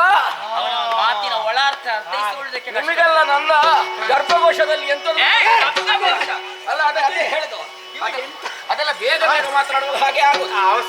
ಅವಸರ ಮಾಡಬೇಡ. ಅಲ್ಲ ಅವಸರ ಅಲ್ಲ, ನಿಮಗೆ ಅವಸರ ಆದ್ರೆ ಒಳ್ಳೇದಾಗುದು, ನಿಧಾನಾದ್ರೆ ಒಳ್ಳೇದಾಗುದು. ಹೀಗೆ ಇರ್ಬೇಕು, ತಡ ಆಗ್ತದಂತ ಬೇಗ ಮುಗಿಸ್ಲಿಕ್ಕೆ ಹಾಗೆ ಸ್ವಲ್ಪ ಹಾಗಾಗಿ ಅಮ್ಮ ಇಲ್ಲಿ ಕೇಳಿ, ನಾನು ಹೋಗ್ತೇನೆ ಇವರೊಟ್ಟಿಗೆ. ಯಾಕೆ ಅಲ್ಲಿ ಹೋಗ್ತೇನೆ, ಅಲ್ಲಿ ಹೋಗಿ ಏನು ಮಾಡ್ತೇನೆ, ಒಟ್ಟಿಗೆ ಇರ್ತೇನೆ, ಒಟ್ಟಿಗೆ ಇದ್ದೇನು ಮಾಡ್ತೇನೆ, ನನಗೆ ಬೇಕಾದಾಗೆ ಮಾಡ್ತೇನೆ. ಅದು ಮುಗಿದಾಗಿದೆ. ಅದಕ್ಕೆಲ್ಲ ಕಷ್ಟ ಆಯ್ತು. ಹಾಗಲ್ಲ, ಇವನು ಸಣ್ಣವನೆನ್ನುವಂತಹ ಭಾವ ಬೇಡ. ಅಲ್ಲಿ ಹೋಗಿ ಬೇಕಾದ್ದನ್ನು ನಾವು ಕಲಿತುಕೊಳ್ತೇವೆ. ಕಲಿತ ಮೇಲೆ ಸದ್ದಿಲ್ಲದೆ ಮದ್ದರಿತ್ತು. ಯಾರಿಗೆ? ಅವನಿಗೆ ಅವನಿಗೆ ಮಕ್ಕಳೇ ಹೌದಪ್ಪ. ಒಪ್ಪಿಗೆ ತಾನೆ.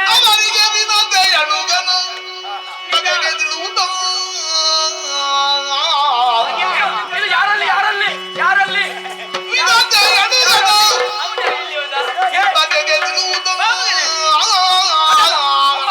ನಾವಿಬ್ರೇ ಹೋಗ್ತೇವೆ. ಅದು ಬೇಡ, ಯಾವುದು? ಅದು ಬೇಡ, ಅದು ಬೇಡ. ಬನದೋಳು ಅಗಲದೆ ನೀವು ಜತನಾದಿದ್ದೀರಿ ನೀವೆಂದ ಕಡುವೆ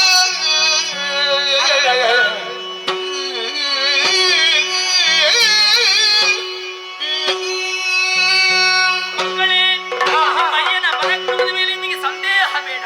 ಕಾಲದ ನಿರೀಕ್ಷೆಯಲ್ಲಿ ಅವರಿದ್ದಾರೆ. ನೀವು ಈ ರೀತಿಯಾದ ಮಾತನಾಡಿದಾಗ ಆನಂದವಾಗುತ್ತಾ ಉಂಟು. ಆದ್ರೆ ನೀವು ಜೊತೆಯಲ್ಲಿ ಇರಬೇಕು, ಇವನನ್ನು ಜೊತೆ ಸೇರಿಸಿಕೊಂಡು ಜೊತೆಯಲ್ಲೇ ಇರಬೇಕು. ಅದ್ಯಾರು ಹೆಸರು ಹೇಳಿದ್ದು? ಯಾರು? ಯಾರಂತ ಹೇಳಿದ್ದು? ಗರುಡನದ್ದು.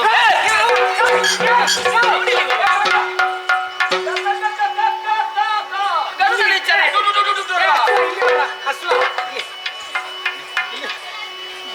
ಗರುಡನ ವಿಚಾರ ಹೇಳೋದು ಅವನಿಗೇನಾಗುದು? ಎಲ್ಲಿ ಹೋಗುದು? ಇಲ್ಲಿ ಬಾ. ಅಲ್ಲಲ್ಲ ಯಾಕೆ ಹೋಗುದು? ಎಲ್ಲುಂಟು ಅದು? ಯಾವುದಾ ಗರುಡ ಎಲ್ಲಿ? ಇಲ್ಲೆಲ್ಲ ಉಂಟು. ಅದು ಅಲ್ಲಿರುವುದು. ಅಮ್ಮ ಹೇಳುವಾಗ ಪೂರ್ತಿ ಕೇಳಬೇಕು, ಕೇಳಬಾರ್ದು. ನಮಗೆ ಕೆಲವೊಂದು ಶಬ್ದ ಆಗುದಿಲ್ಲ ಕಿವಿಗೆ. ಏಮನ್ನು ಬಿಟ್ಟು ಉಳಿಬಾರದು. ಜೊತೆಯಲ್ಲಿ ಇರಬೇಕು. ಬೇಕಾದಂತ ಶಸ್ತ್ರ ವಿದ್ಯೆಗಳನ್ನು ಅಭ್ಯಾಸ ಮಾಡಬೇಕು. ನಿಮ್ಮ ಅಯ್ಯನಿಗೆ ನೀವು ನೆರವಾಗಬೇಕು ಮಕ್ಕಳೇ. ನಾನು ಖಂಡಿತ ಇವರ ಅಯ್ಯನಿಗೆ ಒಂದು ಗತಿ ಅಂದ್ರೆ ಆಮೇಲೆ ಅದಕ್ಕಿಂತ ಮೊದಲು ಇವನಿಗೆ ಸರಿಯಾಗಿ ಮಾಡ್ತೇನೆ. ಎಂತ ವ್ಯವಸ್ಥೆ ಮಾಡ್ತೇನೆ. ಊರಕ್ಕನಾಗಿ ಒದಗಿ ಬರ್ತೇನೆ. ನಿಮ್ಮ ಹಾಗೆ ನಾನು ಒಂದಷ್ಟು ಉದ್ದ ಮಾತನಾಡುದಿಲ್ಲ, ಇಷ್ಟೇ ಮಾತನಾಡುದಿಲ್ಲ. ಮಕ್ಕಳೇ, ಹೋಗಿ ಜಯಶೀಲರಾಗಿ ಬನ್ನಿ ಮಕ್ಕಳೇ.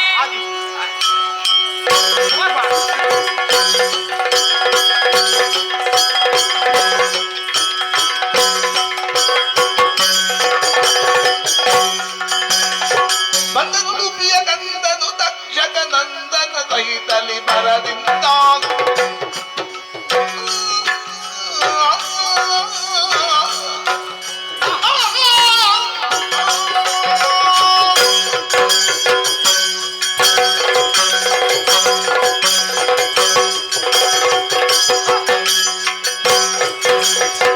ಬಂದನು ಪ್ರಿಯ ಕಂದನು ತಕ್ಷಕ ನಂದನ ಸಹಿತಲಿ ಮರದಿಂದ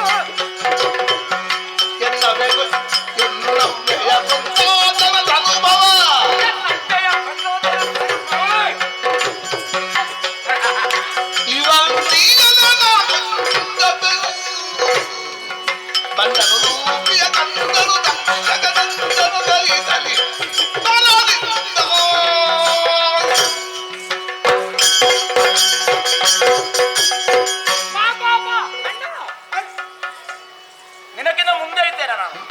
ಮತ್ತೆ ಎಂತದ್ದು? ನೀನು ಹಿಂದೆ ಸ್ವಲ್ಪ ಹಿಂದೆ ಉಳಿ. ಇಷ್ಟು ಸಾಕಾ? ಸಾಕಾಗುವುದಿಲ್ಲ, ಆಯ್ತಾಯ್ತು. ನನಗೆ ಸ್ವಲ್ಪ ಹೊತ್ತು ಬೇಕು. ಹೌದಾ? ವೇಗವಾಗಿ ಬಂದಿದ್ದೇನೆ, ಧಾವಿಸಿ ಬಂದಿದ್ದೇನೆ. ಮಗನೇ, ನನ್ನ ಜೊತೆಯಲ್ಲಿ ಬಂದಿದೆಯಲ್ಲ ನೀನು, ನನ್ನ ಅಬ್ಬೆಯನ್ನು ಕೊಂದವನ ಮಗ ನೀನು. ನನ್ನ ಅಬ್ಬೆಯನ್ನು ಕೊಲ್ಲುವಾಗ ನನಗೆಷ್ಟು ನೋವಾಗಿದೆ, ನಿನ್ನ ಅಪ್ಪನಿಗೂ ನಿನ್ನನ್ನು ಕೊಂದಾಗ ಎಷ್ಟು ನೋವಾಗಬೇಕು. ಅಷ್ಟನ್ನು ಮಾಡದೇ ಇದ್ದರೆ ನಾನು ಯಾಕೆ ಈ ಪ್ರಕೃತಿಯಲ್ಲೊಮ್ಮೆ ನೋಡಿ. ಹೇಗುಂಟು? ಎಷ್ಟು ಅಂದವಾಗಿದೆ, ಎಷ್ಟು ಚಂದವಾಗಿದೆ. ಇಲ್ಲ ಎಂತದಕ್ಕೆ ಏನು ನಮಗೆ ಬೇಕು. ಹೌದಾ? ಯಾಕೆ ನಮಗೆ ಬೇಕು? ಯಾಕೆ? ನಮಗೆ ಮಾತ್ರ ಅಲ್ಲ, ಮತ್ತೆ ಪ್ರತಿಯೊಂದು ಜೀವರಾಶಿಗಳಿಗೆ ಬದುಕು ಹಸನಾಗಬೇಕು ಅಂತ ಆದ್ರೆ ಎಲ್ಲವೂ ಪ್ರಕೃತಿಯಿಂದಲೇ ಒದಗಿ ಬರ್ತದೆ. ಅದೌದು. ಅದನ್ನು ಯಾರು ದ್ವೇಷಿಸಕೂಡದು, ಆದೀತು. ಅದಕ್ಕೆ ಬೆಂಕಿ ಹಾಕಬಾರ್ದು, ಆದೀತು. ಅದನ್ನು ನಾಶ ಮಾಡಬಾರ್ದು, ಆದೀತು. ಮರಗಳನ್ನು ಕಡಿಯಬಾರ್ದು, ಆಗಲಿ. ಸಸ್ಯವನ್ನು ಬೆಳೆಸಬೇಕು ಅಲ್ವಾ?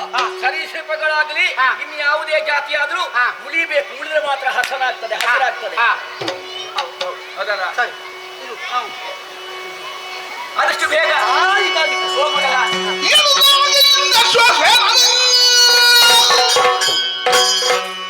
ಮನದಿಂದ ಕೈದು ಭಾರತನ ತನಯನನು ಮುಂದಕ್ಕೆ ಯೋಜನೆ ಕೈವ ಸಮಯದಲ್ಲಿ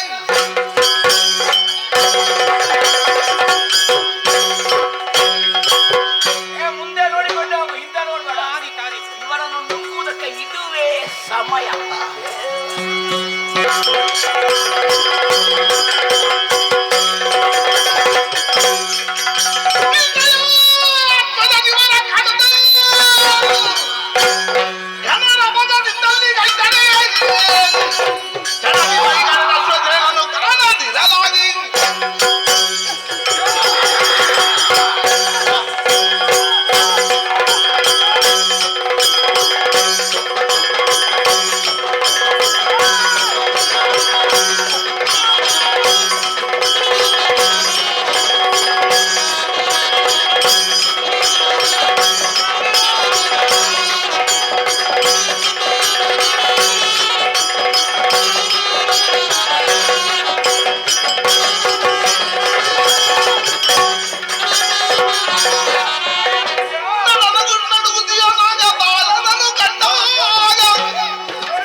ಮುಂದೊಂದು ಸಂದರ್ಭದಲ್ಲಿ ಯಾವತ್ತೋ ನೀನು ನನ್ನ ಹೊಟ್ಟೆಯ ಆಹಾರವಾಗ್ತಾ ಇದ್ದಿ.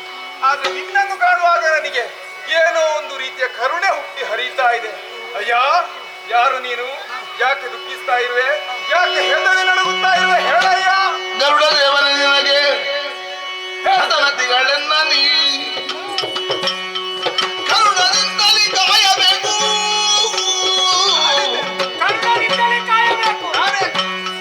ಧರೆಯೊಳಂಗಳ ಪಾರ್ಥ ನಂದನನು ನಾನಹೆನು. ಧರೆಯೊಳಂಗಳ ಪಾರ್ಥ ನಂದನನು ನಾನಹೆನು. ಧರಪಿದನ ನರಸಿ ಬಂದಿಹೆನು.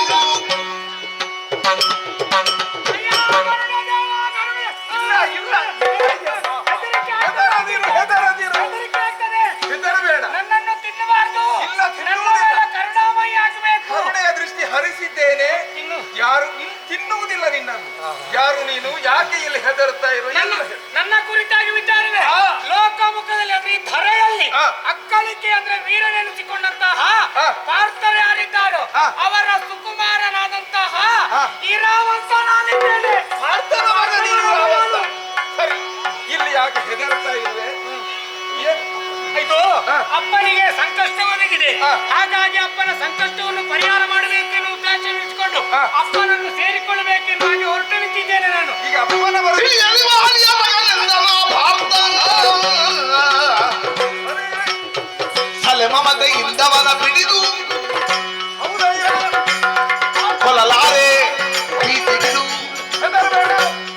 ನಿನ್ನ ಪಿತನಾನಾಗ ನಿಲಯದಲ್ಲಿ ನನಗೆ ತೋರ್ಪೆ. ಅಯ್ಯೋ ಗರುಡದೇವ, ಹೆದರದಿರು, ಹೆದರದಿರು. ನಿನಗೆ ಅಭಯವನ್ನು ಇಟ್ಟಿದ್ದೇನೆ. ಪಾರ್ಥನ ಮಗ ನೀನು. ಆದ್ದರಿಂದ ನೀನು ಹೆದರಬೇಡ. ನಿನಗೆ ತಂದೆಯನ್ನು ತೋರಿಸಬೇಕಲ್ಲ, ತಂದೆಯನ್ನು ಮಾತಾಡಿಸಬೇಕಲ್ಲ. ಅಲ್ಲಿಗೆ ಸ್ವರ್ಗಲೋಕದ ದ್ವೈತವನದಲ್ಲಿ ನಿನ್ನ ತಂದೆ ಇದ್ದಾರೆ. ಹೌದು, ಅಲ್ಲಿಗೆ ನಿನ್ನನ್ನು ಕರ್ಕೊಂಡು ಹೋಗ್ತೇನೆ. ಬಾಕಿದೆಲ್ಲ ವಿಷಯವನ್ನು ಅಲ್ಲಿ ಹೇಳಿ.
ನಮಸ್ಕಾರವನ್ನು ಸಲ್ಲಿಸುತ್ತಾ ಇದ್ದೀಯ. ಸರಿ. ನಿನ್ನ ಪ್ರಾಮಾಣಿಕತೆಯನ್ನು ಕಂಡು ಬಹಳ ಪರಮ ಸಂತೋಷ ಭರಿತನಾದವ ನಾನು. ಅಯ್ಯ ಬಾಲಕ, ಓ ನೋಡಿದರೆ ನೀನು ಬಾಲಕನಲ್ಲ, ಹಾ ನೀನು ಪ್ರೌಢನಿದ್ದಿ ಅನ್ನೋದು ಗೊತ್ತಾಗ್ತದೆ. ಹೌದು. ನಿಂತಹ ವಿನಯ, ನಿನ್ನ ಸಂಸ್ಕಾರವನ್ನು ನೋಡಿದಾಗ ಒಳ್ಳೆಯ ಕುಲದಲ್ಲಿ ಹುಟ್ಟಿದವ ಅನ್ನೋದು ಸ್ಪಷ್ಟ. ಸರಿ. ಯಾರು ನೀನು? ಈ ಮೊದಲು ಎಲ್ಲಿದ್ದೆ? ನಿನ್ನ ಅಪ್ಪನ ಯಾರು? ನಿನ್ನ ಅಮ್ಮ ಯಾರು? ಮಾತ್ರವಲ್ಲ ನಿನ್ನ ಊರು ಎಲ್ಲಿ ಹೇಳುವೆಯಾ ಬಾಲ?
ಆಶ್ಚರ್ಯವಾಯ್ತಲ್ರಿ? ನೀನು ಯಾರು ಅನ್ನುವುದು ನನಗೆ ಗೊತ್ತಿಲ್ಲ.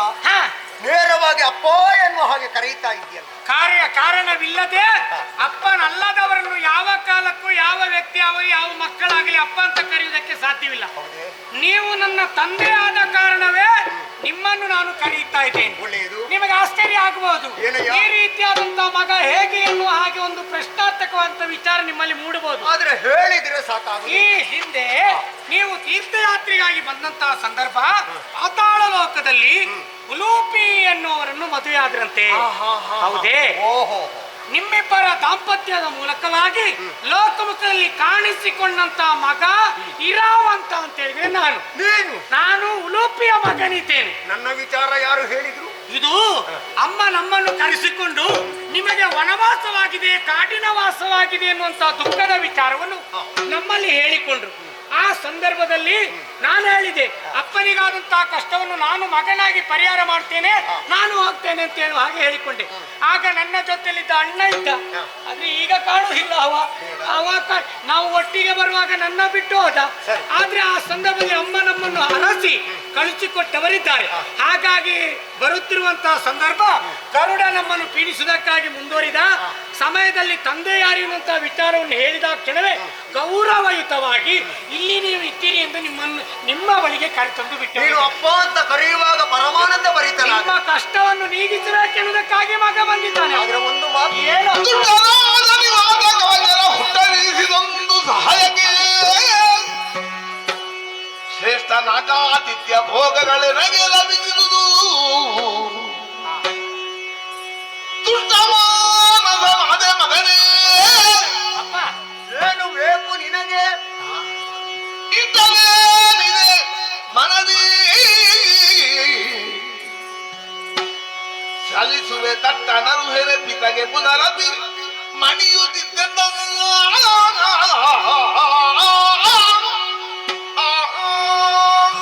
ಮಗನೇ ಇರಾವಂತ, ನಿನ್ನ ಮಾತುಗಳನ್ನು ಕೇಳಿದಾಗ ಆನಂದ ಭರಿತನಾದ ನಾನು. ಸರಿಯಪ್ಪ. ಉಲೂಪಿಯನ್ನು ವರಿಸಿದ್ದು ಹೌದು. ತೀರ್ಥಕ್ಷೇತ್ರ ಸಂದರ್ಶನ ಮಾಡುವಂತಹ ಕಾಲಕ್ಕೆ ನಾನು ಉಲೂಪಿಯನ್ನು ನೋಡಿದೆ. ಆ ಮೂಲಕವಾಗಿ ನಮ್ಮಿರುವರೊಳಗೆ ಮನಸ್ಸು ಒಂದಾಗಿ ಮದುವೆ ಆಗುವುದಕ್ಕಾಗಿ ಹೊರಟೆ. ಕೆಲವು ಸಂವತ್ಸರಗಳೇ ಕಳೆದು ಹೋಯಿತು. ಒಬ್ಬ ಪುತ್ರನನ್ನು ನಾನು ಪಡೆದೆ.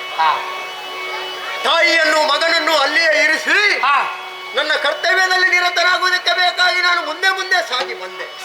ತೀರ್ಥಕ್ಷೇತ್ರ ಸಂದರ್ಶನವೂ ಮಾಡುತ್ತಾ ಇದ್ದೆ. ವನವಾಸ ದೀಕ್ಷೆಯನ್ನು ಕೈಗೊಂಡವರು ನಾವು ದೇವಧಾಮವನ್ನು ಸೇರಿ ದುಷ್ಟರಾದಂತಹ ನಿವಾತಕ ವಚರನ್ನು ವಧಿಸಿ ಆಮೇಲೆ ದೇವ ಭೂಮಿಯಲ್ಲಿ ಮೆರೆಯುವಂತಹ ಕಾಲಕ್ಕೆ ಭೋಗವತಿ ಅಧೀಶನಾದಂತಹ ದೇವೇಂದ್ರನೇ ನನ್ನನ್ನು ಸನ್ಮಾನಿಸಿದ. ಹೌದಪ್ಪ, ಈ ಕಾಲಕ್ಕೆ ತೃಪ್ತ ಮನಸ್ಕನಾಗಿದ್ದೇನೆ. ಸರಿ ಅಗೋ ಅಪ್ಪ, ನನ್ನನ್ನು ಅರಸಿಕೊಂಡು ಬಂದೆಯಲ್ಲ, ಏನು ಬೇಕು ನಿನಗೆ? ನಿನ್ನ ಇಷ್ಟಾರ್ಥ ಏನು? ಅಪ್ಪಯ್ಯ ಕಳಸು ಯೋಧನ ವ್ಯಾತೆಯ ನಿತ್ತುದ ಕೇಳುತ್ತ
ಕೇಳ್ತಾ ಇದ್ದ ಹಾಗೆ ಮನಸ್ಸಿಗೆ ತುಂಬಾ ಸಂತೋಷ ಉಂಟಾಯ್ತಪ್ಪ. ಕರ್ತವ್ಯ ಪ್ರಜ್ಞೆ ಅನ್ನೋದು ನನಗೂ ಜಾಗೃತವಾಗಿದೆ.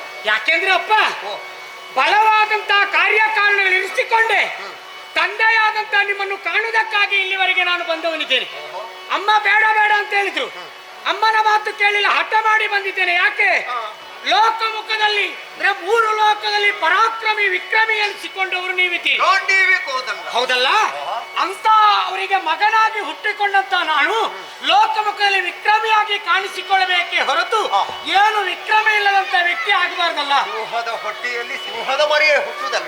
ಆ ಕುರಿತು ಒಂದು ವಿಧವಾಗಿ ಆಲೋಚನೆ ಮಾಡಿದ್ರೆ, ಇನ್ನೊಂದು ಕುರಿತಾಗಿ ಅಮ್ಮ ಹೇಳಿದಂತ ಮಾತು, ಆ ದುರುಳ ಸುಯೋಧನ ನಿಮಗೆ ಬಹಳಷ್ಟು ರೀತಿಯಲ್ಲಿ ಕಷ್ಟ ಕೋಟಲೆಗಳನ್ನು ನಿಮ್ಮ ಜೀವನದಲ್ಲಿ ವ್ಯಥೆ ಉಂಟುವಾಗ ಮಾಡುವುದಾಗುತ್ತಾರೆ. ಅವನಿಗೊಂದು ಸರಿಯಾದಂತಹ ಶಿಕ್ಷೆ ಕೊಡಬೇಕು. ಅಪ್ಪನಿಗೆ ಈ ರೀತಿ ಶಿಕ್ಷೆ ಬಿದ್ದಂತಹ ಸುಯೋಧನನ್ನು ಶಿಕ್ಷಿಸಬೇಕು ಅನ್ನೋದಕ್ಕಾಗಿ ನಾನು ಮುಂದುವರಿಯುತ್ತವನಿದ್ದೇನೆ. ಆದ್ರೆ ಅಪ್ಪ, ಸರಿಯಾದಂತಹ ಧುರವಿದ್ಯೆ ಅಂದ್ರೆ ಸರಿಯಾದಂತಹ ಶಸ್ತ್ರವಿದ್ಯೆ ನನ್ನಲ್ಲಿ ಇಲ್ಲ ಅಂತ ಹೇಳಿದ್ರೆ ವೈರಿಗಳನ್ನು ಸದೆ ಬಿಡುವುದಕ್ಕಾಗ್ತದಪ್ಪ. ಅದು ಯಾರಿಂದ ಕಲಿತರೆ ಶ್ರೇಷ್ಠ? ಅದು ಅಪ್ಪನಿಂದಲೇ ಕಲಿತರೆ ಲೋಕಮುಖದಲ್ಲಿ ಸಾರ್ಥಕವಾಗುವುದಕ್ಕೆ ಸಾಧ್ಯ ಇರುವ ಹಾಗೆ ನಿಮ್ಮಲ್ಲಿ ಕೇಳಿಕೊಳ್ತಾ ಇದ್ದೇನೆ. ಆ ದುರವಿದ್ಯೆಯನ್ನು ನನ್ನ ಪಾಲಿಗೆ ನೀವೇ ಹೇಳಿಕೊಡ್ಬೇಕಪ್ಪ, ಹೇಳಿಕೊಡಿ. ನಿನ್ನ ಅಪೇಕ್ಷೆ ಸಾಧುವಾದುವುದೇ. ದ್ರೋಣಾಚಾರ್ಯದ ಶಿಷ್ಯವೃತ್ತಿಯ ಮೂಲಕವಾಗಿ ಹೆಗ್ಗಳಿಕೆ ವೀರ ಅನ್ನುವಂತಹ ಹೆಸರನ್ನು ಲೋಕಮುಖದಲ್ಲಿ ಪಡೆದವ ನಾನು. ಸರಿಯಪ್ಪ, ನನ್ನ ಮಗನಾದಂತಹ ನೀನು ಅಪೇಕ್ಷೆಯನ್ನು ಹೊಂದಿರಿಸಿದ್ದಿ ಎಂದಾದ್ರೆ ಬೇಕಾದಂತಹ ಶಸ್ತ್ರವಿದ್ಯೆಗಳನ್ನೆಲ್ಲ ಹೇಳಿಕೊಡ್ತೇನೆ. ಆಯ್ತಲ್ಲ? ಆದಿತಪ್ಪ, ಸಂತೋಷ.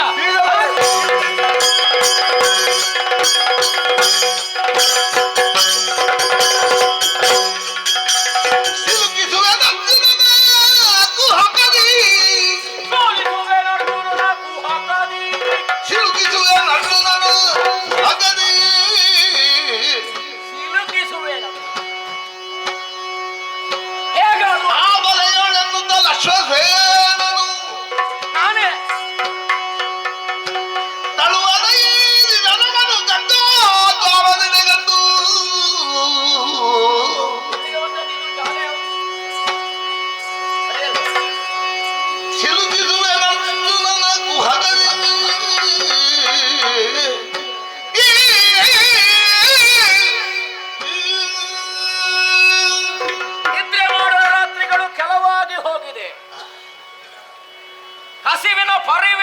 ಚೆನ್ನಾಗಿಲ್ಲ, ಹೊಗೆಯಾಡುತ್ತಿದೆ. ಇವತ್ತಲ್ಲದಿದ್ರೆ ನಾಳೆ ಇತಿಹಾಸ ಪುಟದಲ್ಲಿ ಅರ್ಜುನನನ್ನು ಸೇರಿಸಬೇಕು. ಹಾವಿನ ದ್ವೇಷ 12 ವರ್ಷವಲ್ಲ, ವಿರೋಧಿಯ ಹಸುವನ್ನು ಹೀರುವಲ್ಲಿಯವರೆಗೆ ಇರುತ್ತದೆ. ಅದನ್ನೇ ಯೋಚಿಸುತ್ತಾ ಮುಂದುವರೆದು ಬಂದವನಿದ್ದೇನೆ. ಬಂದು ಸೇರಿದಂತಹ ಕ್ಷೇತ್ರ ಇದು ಯಾವುದು? ಸ್ಯಮಂತಕ ತೀರ್ಥ. ಭಾರ್ಗವರಾಮರು ಸೃಷ್ಟಿ ಮಾಡಿದಂತಹ ಪ್ರದೇಶ ಇದು. ಇಲ್ಲಿಗೆ ಬಂದಾಗ ಮನಸ್ಸು ಸ್ವಲ್ಪ ಮುದವಾಗುತ್ತಾಗುತ್ತೆ. ಹಾಗೆಂದು ಯೋಚನೆ ಮಾಡಿದಾಗ ಒಂದು ವಿಚಾರವನ್ನು ಕೇಳಿ ತಿಳಿದುಕೊಳ್ಳುತ್ತೆ. ಸುಮ್ಮನಲ್ಲ, ಅಲ್ಲಿ ಆಗಿ ಹೋಗಿದೆ, ಕೆಲವು ದಿವಸಗಳು ಕಳೆದು ಹೋಗಿದೆ. ಹಾಗಾದ್ರೆ ಅಲ್ಲಿ ಆದದ್ದಕ್ಕೆ ಪ್ರತಿಯಾಗಿ ಯಾರ ಮೂಲಕವಾದರೂ ಈ ಅರ್ಜುನನ್ನು ಇಲ್ಲವಾಗಿಸಬೇಕು ಅಂತ ಯೋಚಿಸಿದ್ದೇನೆ. ಹಾಗಿರುವಾಗ ಅವರೆಲ್ಲಿದ್ದಾರೆ? ಅವರನ್ನು ಹುಡುಕಿಕೊಂಡು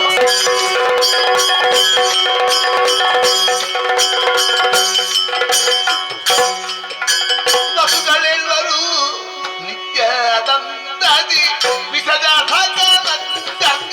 ನೋಡುತ್ತೀರಿ.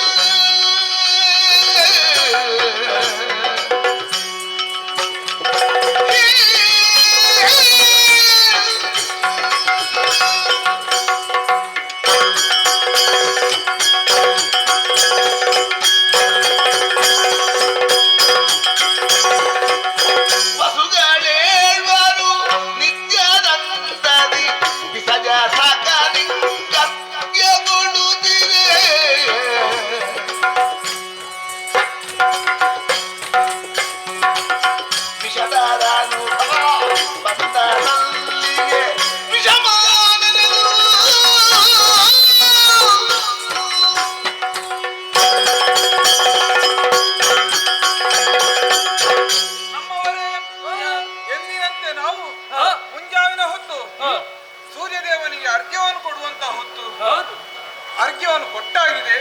ನಮ್ಮದಂತ ಕೆಲಸದಲ್ಲಿ ಮುಂದುವರಿಯಬೇಕಾಗಿದೆ. ಮುಂದೆ ಸಾಗೋಣ.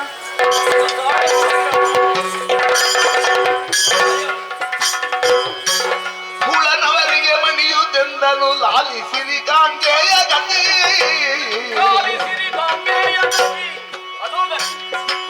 ಕಾಲ ಬದಗಿದೆ ಇಂದು ನಡೆದಿಯ ಕಾಲಗಳಲ್ಲಿ. ಪಾರ್ಥನ ಕುಹಗದಲ್ಲಿ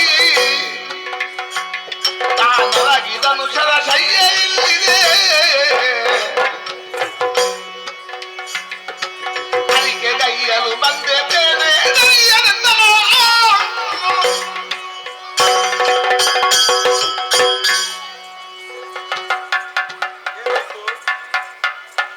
ನಮಸ್ಕರಿಸಿದ್ದೇವೆ. ನಿಲ್ಲಿಕ್ಕೆ ಆಗುವುದಿಲ್ಲ ಸರಿ, ಯಾಕಂದ್ರೆ ಆಧಾರವೇ ಇಲ್ಲ ನಮಗೆ. ಬಾಲ ಕತ್ತರಿಸಲ್ಪಟ್ಟಿದೆ. ಹೌದು, ಆದರೂ ಸಾವರಿಸಿಕೊಳ್ತೇನೆ ಕೆಲವೊಂದು ಸಂದರ್ಭ. ವಸುಗಳಲ್ಲವೇ ತಾವುಗಳು. ನನಗೆ ನಿಮ್ಮ ಹಿನ್ನೆಲೆ ಸ್ವಲ್ಪ ಗೊತ್ತುಂಟು. ಹಿರಿಯವನಾದಂತಹ ಹಿರಿಯವನ ಕಲ್ಕಿರಿಯವನ ಯಾವುದೋ ಒಬ್ಬ ಅಲ್ವಾ? ನಿಮಗೆ ಗೊತ್ತಿಲ್ಲ, ನನಗೆ ಗೊತ್ತುಂಟು. ಅವ ಎಲ್ಲಿದ್ದಾರೆ ಅಂತ ಹೇಳಿದ್ರೆ ಶಾಪಗ್ರಸ್ತರಾಗಿದ್ದ ಅಲ್ವಾ? ಹೌದು. ನೀವು ಮಾಡಿದ ಪ್ರಕರಣದಿಂದ ಶಾಪಗ್ರಸ್ತರಾಗಿ ಎಲ್ಲೆಲ್ಲೋ ಇದ್ದವರಾಗಿ ಆಮೇಲೆ ಕ್ಷಣ ಮಾತ್ರದಲ್ಲಿ ಗಂಗಾದೇವಿಯಲ್ಲಿ ಹುಟ್ಟಿಕೊಂಡು ಅವಳಿಂದಲೇ ಶಾಪ ವಿಮೋಚನೆಯನ್ನು ಪಡೆದು ಮತ್ತೆ ನಿಜಲೋಕವನ್ನು ಸೇರಿ ದ್ಯೂ ಎನ್ನುವ ಒಬ್ಬ ಉಳಿದಿದ್ದಾನೆ. ಅಭಯನಾಗಿ ಹುಟ್ಟಿದ್ದಾರೆ, ಭೀಷ್ಮನಾಗಿದ್ದಾನೆ. ಗೊತ್ತಲ್ಲ ನಿಮಗೆ? ಹೌದು. ಅವ ಈಗ ಬದುಕಿದ್ದಾರ? ಮತ್ತೆ ಬದುಕಿದ್ದಾನಲ್ಲ. ಯಾರು ಹೇಳಿದ್ದು? ಸುಮ್ಮನೆ ನಿಮಗೆ ಲೋಕದ ವ್ಯವಹಾರ ಜ್ಞಾನವೇ ಇಲ್ಲ. ಹಸ್ತಿನ ಹೇಳಿದ್ದಾನೆ. ಯಾರೇ ದಸ್ತಿ ಹೇಳಿದ್ದಾನೆ? ಯಾವಾಗಿನ ಹಾಗಿಲ್ಲ. ಮತ್ತೆ ಅರ್ಜುನನಿದ್ದ, ಅವ ಸುಮ್ಮನೆ ಉಳಿಯಲಿಲ್ಲ. ಇವನನ್ನು ಶರಶಯ್ಯೆಯಲ್ಲಿ ಪವಡಿಸುವಂತೆ ಮಾಡಿದ್ದಾನೆ. ನೀವೇ ಆಲೋಚನೆ ಮಾಡಿ. ನಿಮ್ಮವನೇ ಹೌದಲ್ಲ, ಅವನಿಗಿಂತ ಅನ್ಯಾಯವಾಯಿತು ಅಂತಾದ್ರೆ ಇದಕ್ಕೇನಾದ್ರೂ ಪ್ರಯೋಜನ ಉಂಟು? ಇಲ್ಲವಲ್ಲ. ನಾನು ಹರಿಕೆ ಮಾಡಿಕೊಳ್ಳೋದು ಇಷ್ಟೇ. ಅಂತಹ ಮಹನೀಯರನ್ನು ಕೊಂದಿದ್ದಾರಲ್ಲ, ಇವತ್ತ ಶವವಾಗಿಸಿದ್ದಾರೆ.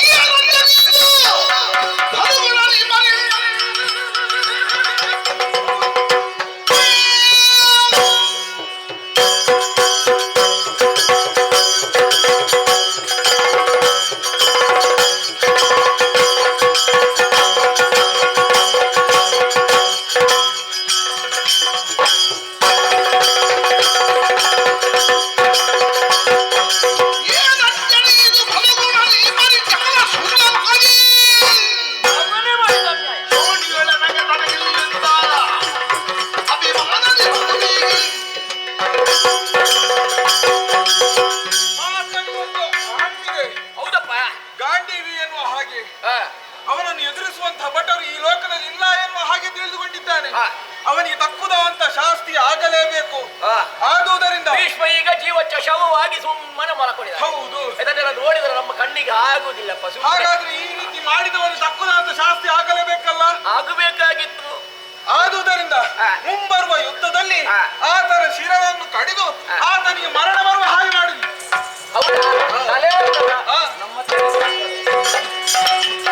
ಹರಿಯನ ಯುದ್ಧದಿಂದಲೂ ಬೀರ ನಿರೀಕ್ಷಿಸುತ್ತ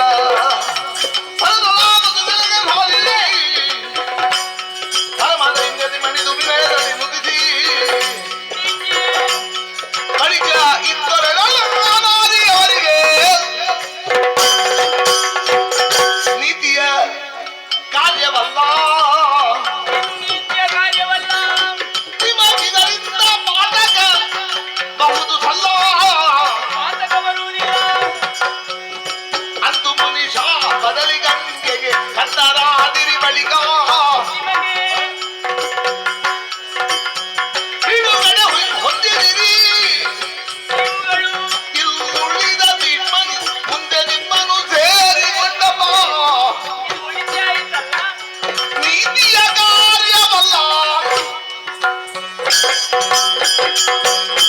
ಪರಮಾತ್ಮನೇ, ನಿಮ್ಮ ಪುಣ್ಯ ಪಾದ ಪದ್ಮಗಳಿಗೆ ನನ್ನ ವಂದನೆಯನ್ನು ಸಲ್ಲಿಸುತ್ತಾ ಇದ್ದೇನೆ. ನೀವು ಮಾಡುತ್ತಿರುವಂತಹ ಕಾರ್ಯ ನೀತಿ ಎಲ್ಲ ಎಂಬುದಾಗಿ ಹೇಳುವುದಕ್ಕಾಗಿ ಮುಂದಾಗುತ್ತಾ ಇದ್ದೇನೆ. ಯಾವ ಕಾರ್ಯ? ಶಾಪವನ್ನು ಕೊಟ್ಟವರಿದ್ದೀರಿ ನಮ್ಮವರಿಗೆ. ನಿಜ. ನೀವೇ ಯೋಚನೆ ಮಾಡಿ. ಈ ಪೂರ್ವದಲ್ಲಿ ವಶಿಷ್ಠರ ಶಾಪವನ್ನು ಪಡೆದಂತ ನೀವುಗಳು ಗಂಗಾದೇವಿಗೆ ಮಕ್ಕಳಾಗಿ ನಿಮ್ಮ ಶಾಪದಿಂದ ಮುಕ್ತರಾಗಿದ್ದೀರಿ. ಈ ಸಮಯದಲ್ಲಿ ನಿಮ್ಮ ಕಿರಿಯ ತಮ್ಮನಾದಂತ ಭೀಷ್ಮ ಅವನು ಸತ್ತಿದ್ದಾನೆ ಅಂತ ಹೇಳ್ತಾ ಇದ್ದೀರಿ. ಆ ಕೋಪದಿಂದ ಶಾಪ ಕೊಟ್ಟದ್ದು. ಸತ್ತ ಕಾರಣದಿಂದ ಒಳಿತೆ ಆಯಿತಲ್ಲ, ಮುಕ್ತಿಯನ್ನು ಪಡೆದು ನಿಮ್ಮ ಜೊತೆಯಲ್ಲಿ ಬದುಕುವಂತ ಭಾಗ್ಯ ಅವನಿಗೆ ಒದಗಿ ಬಂದಿದೆ. ಆದ್ದರಿಂದ ಈ ರೀತಿ ಮಾಡೋದು ಸರಿಯಲ್ಲ. ಅದಕ್ಕಾಗಿ ಕೇಳುವುದು ಒಂದು, ಈ ರೀತಿ ಮಾಡಿದ್ದು ಯಾಕೆ? ನೀ ನನ್ನಲ್ಲಿ ಈ ವಿಚಾರವನ್ನು ಹೇಳಬೇಕೆಂಬುದಾಗಿ ಕೇಳಿಕೊಳ್ಳುತ್ತಾ ಇದ್ದೇನೆ. ಉಲೂಪಿ, ನಮ್ಮ ಅಜ್ಞಾನ ತುಂಬಿದಂತ ನಮ್ಮ ಈ ಚಿತ್ತಕ್ಕೆ ಸುಜ್ಞಾನದ ಬೆಳಕನ್ನು ತೋರಿಸಿ ಅವಳು ನೀನು. ಸರಿ, ಹಾಗಾದ್ರೆ ಭಾರತನಿಗೆ ಶಾಪವನ್ನು ಕೊಟ್ಟಿದ್ದೇನೆ ಯಾವ ರೀತಿ? ಅವನ ತಲೆಯನ್ನು ಯಾರಾತ ಕಡಿತಾನೋ ಆತನಿಂದ ಆತನ ಮರಣ ಎನ್ನುವ ಹಾಗೆ. ಹೌದು, ಆತನ ತಲೆಯನ್ನು ಕಡಿದು ಬೇರೆ ಯಾರು ಅಲ್ಲ, ಪುರಿ ಶಾಪವನ್ನು ಕೊಡಬೇಕು. ಹೌದು, ಯಾವ ರೀತಿಯಲ್ಲಿ? ಆತನ ಮಗನಿಂದಲೇ ಆತನ ಮರಣ ಎನ್ನುವ ಹಾಗೆ. ಮಗನಿಂದ? ಸರಿ, ಇದೇ ಆತನಿಗೆ ಒಂದು ವಿಮೋಚನೆ ಪದವನ್ನು ಅನುಗ್ರಹಿಸಿದ್ದೀನಿ. ಸಂತೋಷವಾಯಿತು. ಆ ಮತ್ತಿನ ನಿರೀಕ್ಷೆಯಲ್ಲಿ ನಾನು ಇರ್ತೇನೆ. ಹಾಗೆ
ಮಾಡೋಣ? ಆ ಪಾಪ, ಕೆಲವರು ಕೌರವರ ಪಾಠವರಲ್ಲಿ, ಕೆಲವರು ಇಬ್ಬರ ಪಾರ್ಟಿಯರು ಅದಲ್ಲಿ ಯುದ್ಧ ಮಾಡುತ್ತಾ ಇದ್ದಾರೆ. ಕೆಲವರು ಕೌರವ ಪಕ್ಷ ಅಳಿದರು, ಕೆಲವರು ಪಾಂಡವ ಪಕ್ಷದಲ್ಲಿ ಅಳಿದರು, ಎಲ್ಲವರು ಅಳಿದು ಹೋಗಿದ್ದಾರೆ. ಆದೇನು ಮಾಡೋಣ? ಕೌರವನ ನಿಂದೆಯ ಮಾತುಗಳನ್ನೆಲ್ಲ ಕೇಳಿ ಸಾಕು ಸಾಕು ಸಾಕಾಯ್ತು. ಕೌರವನಾಗಿ ಹೇಳುವುದಲ್ಲ, ಅವರಿಗೆ ಕೆಲವರೆಲ್ಲ ಕೇಳಿಕೊಡುವರಿದ್ದಾರೆ. ಈ ಮಾತುಗಳು ಕೇಳಿ ಕೌರವ ಕೆಟ್ಟದ್ದು. ಆದ್ರೆ ಏನು ಮಾಡೋಣ, ಇದಾದ್ರೂ ಒಂದು ಉಪಾಯ ಉಡಲೇಬೇಕು. ಯುದ್ಧ ಮಾಡಬೇಕು, ಯುದ್ಧ ಮಾಡಬೇಕು, ಯುದ್ಧ ಮಾಡಿ ಜಯ ಬರಬೇಕಲ್ಲ. ಈ ರೀತಿ ಯುದ್ಧ ಮಾಡಿದ್ರೆ ಖಂಡಿತ ಜಯ ಬರುವುದಕ್ಕೆ ಸಾಧ್ಯ ಇಲ್ಲ. ರಕ್ಕಸರು ಕೆಲವರೆಲ್ಲ ಕೌರವರ ಪಕ್ಷದಲ್ಲಿದ್ದಾರೆ, ಕೆಲವರು ಪಾಂಡವರ ಪಕ್ಷದಲ್ಲಿದ್ದಾರೆ. ಎರಡೂ ಪಕ್ಷದ ರಕ್ಷಸರಿದ್ದಾರೆ. ಆದರೆ ಅವರ ಹನನ ಆಗಬೇಕು. ಇಷ್ಟು ಸುಲಭದಲ್ಲಿ ಆಗುವುದಕ್ಕೆ ಸಾಧ್ಯ ಇಲ್ಲ. ಅವರಿಗೆ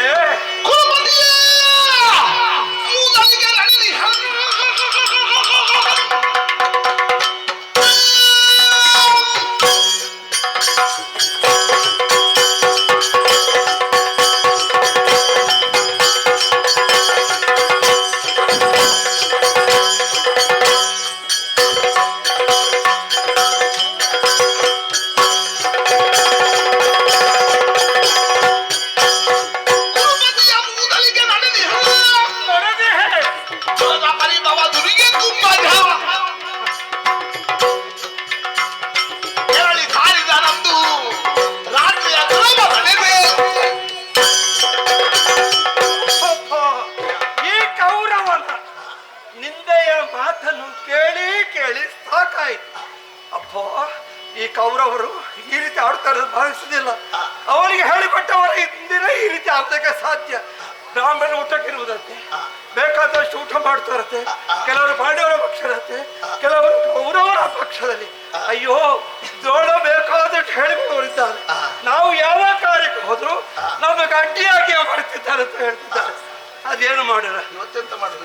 ಇವತ್ತು ಏನು ಯೋಚನೆ ಮಾಡಿದ್ದಾರೆ. ಮೊದಲು ಹಾಗೆ ಯುದ್ಧ ಇವತ್ತಿಲ್ಲ, ರಾತ್ರಿ ಕಾಲದಲ್ಲಿ ಯುದ್ಧ ಮಾಡಬೇಕು. ಯಾಕೆ ರಕ್ಕಸರಿಗೆ ರಾತ್ರಿ ಕಾಲದಲ್ಲಿ ಶಕ್ತಿ ಬರೋದಕ್ಕೆ ಸಾಧ್ಯ. ಆದುದರಿಂದ ಈ ರಾತ್ರಿಯೇ ಯುದ್ಧ ಮಾಡೋದಕ್ಕಾಗಿ ಆಚರಣೆ ಮಾಡ್ತೇನೆ.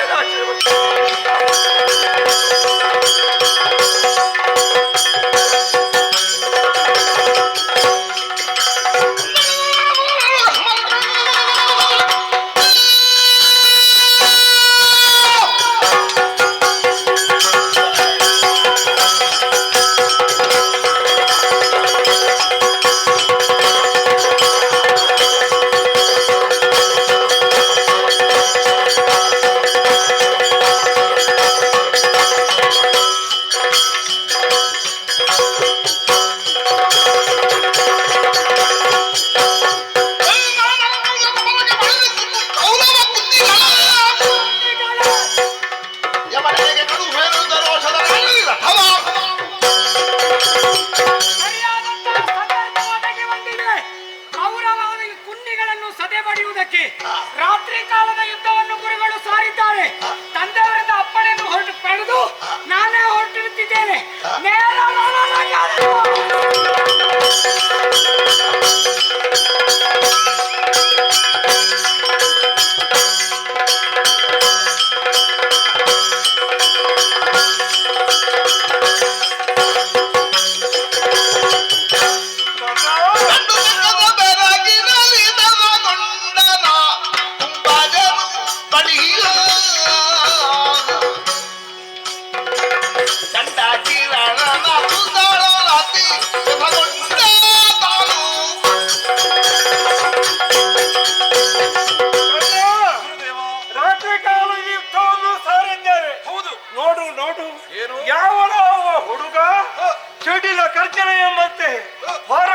ಹೋರಾಡುತ್ತಾ ಮುಂದೆ ಬರುತ್ತಿದ್ದಾನೆ. ಹೌದಯ್ಯ, ಅಷ್ಟು ಮಾತ್ರ ಬೆಂಕಿಯ ಉಡ್ಡೆ ಹಾಗೆ ನಿಜ ಕಾಣುತ್ತಿದೆ. ಸರಿ, ಎಲ್ಲವರನ್ನು ಸದೆಬಡಿದ ಈ ಕಡೆಗೆ ಬರುತ್ತಿದ್ದಾನೆ. ಈ ಹುಡುಗ ಯಾರೆಂದು ಯೋಚನೆ ಮಾಡಿದ್ರೆ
ಸನ್ನಿವೇಶವನ್ನು ಕಾಣುವಾಗ ಅರ್ಜುನನ ಮಗ ಅಲಿದಂತಹ ಅಭಿಮನ್ಯುವಿನ ಹಾಗೆ ಕಾಣ್ತಾ ಉಂಟು. ಸತ್ತವ ಮತ್ತೆ ಎದ್ದು ಬಂದನು. ಅಭಿಮನ್ಯು ಹೌದಪ್ಪ, ಪರಾಕ್ರಮಿ ಆಗಿದ್ದಾನೆ. ಅವ ಸತ್ತು ಹೋಗಿದ್ದರು ಯುದ್ಧದಲ್ಲಿ ಇವ ಯಾರಾಗಿರ್ಬೋದು? ಅದೇ ನನಗೆ ಗೊತ್ತಾಗುದಿಲ್ಲ, ಹಾಗೇ ಇದ್ದಾನಲ್ವ. ಅನಿತರೊಳಗ ತನುವ ಮರೆಗಳಿಸುತ್ತಯದಿ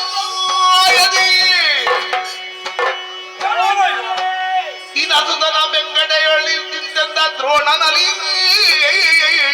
ಆಚಾರ್ಯರೇ,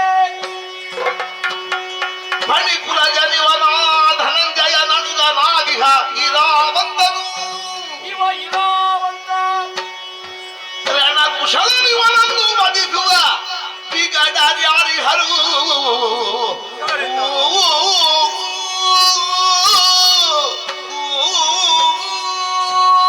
ಆಚಾರ್ಯರೇ, ಈ ಹುಡುಗನ ಬಗ್ಗೆ ನೀವು ಸಂಶಯವನ್ನು ಪಡಬೇಕಾದ ಅಗತ್ಯ ಇಲ್ಲ. ಯಾರಾಗಿರ್ಬೋದು? ಉರಗ ಕುಲದಲ್ಲೇ ಹುಟ್ಟಿದವ ಇರಾವಂತ ಅಂತ ಇವರ ಹೆಸರು. ಇದಾವಂತನೇ ಕೇಳಿ ಕೇಳಿ ಅರ್ಜುನನ ಮಗನಿದ್ದಾನೆ. ಮಗ ಅವರನ್ನು ಕೊಲ್ಲುವುದಕ್ಕೆ ನಮ್ಮಲ್ಲಿ ಯಾರಿದ್ದಾರೆ? ಅದೇ ಯೋಚನೆ ಮಾಡುವುದು. ಹಿಂದೆ ಮುಂದೆ ಯೋಚನೆಗಳನ್ನು ಮಾಡಬೇಡ ಮಾಡಬೇಡ. ಯಾರು ಗೆದ್ದುಕೊಳ್ಳುವ ಅಸಾಧ್ಯ. ಸರಿ. ಆದುದರಿಂದಲೇ ನಿನ್ನನ್ನು ಹೇಳುತ್ತೇನೆ, ನಿನ್ನಲ್ಲಿರುವಂತ ಬಾಣವನ್ನು ಪ್ರಯೋಗಿಸು.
ಇದ್ದೇವೆ ನಿನ್ನ ಶಿರವನ್ನು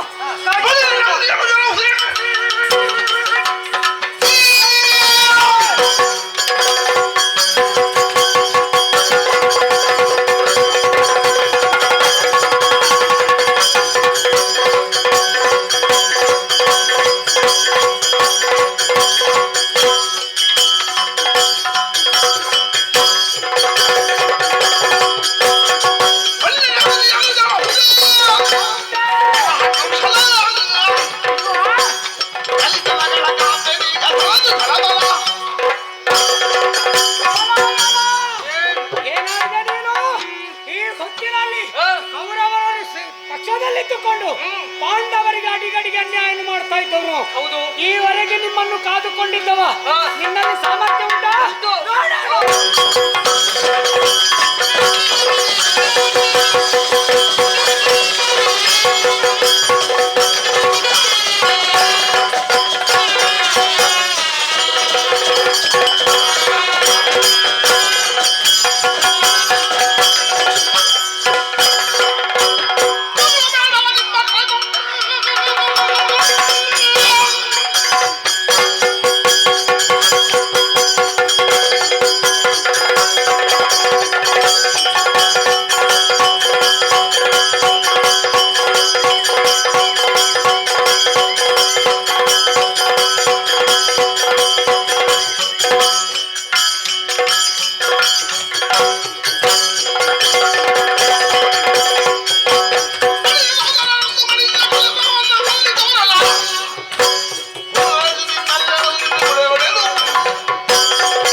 ಸರಿ, ನಿನ್ನನ್ನು ಕೊಂದು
ಹೌದೇನೋ ಈ ಕಾಲಕ್ಕೆ ನಿನ್ನನ್ನೇ ಇಲ್ಲಿ ನುಂಗುವಾಗ ಅಲ್ಲ ನಿನ್ನ ನಾಶ ಮಾಡುವಾಗ ನಿನ್ನ ಅಪ್ಪ ಬರ್ತಾರ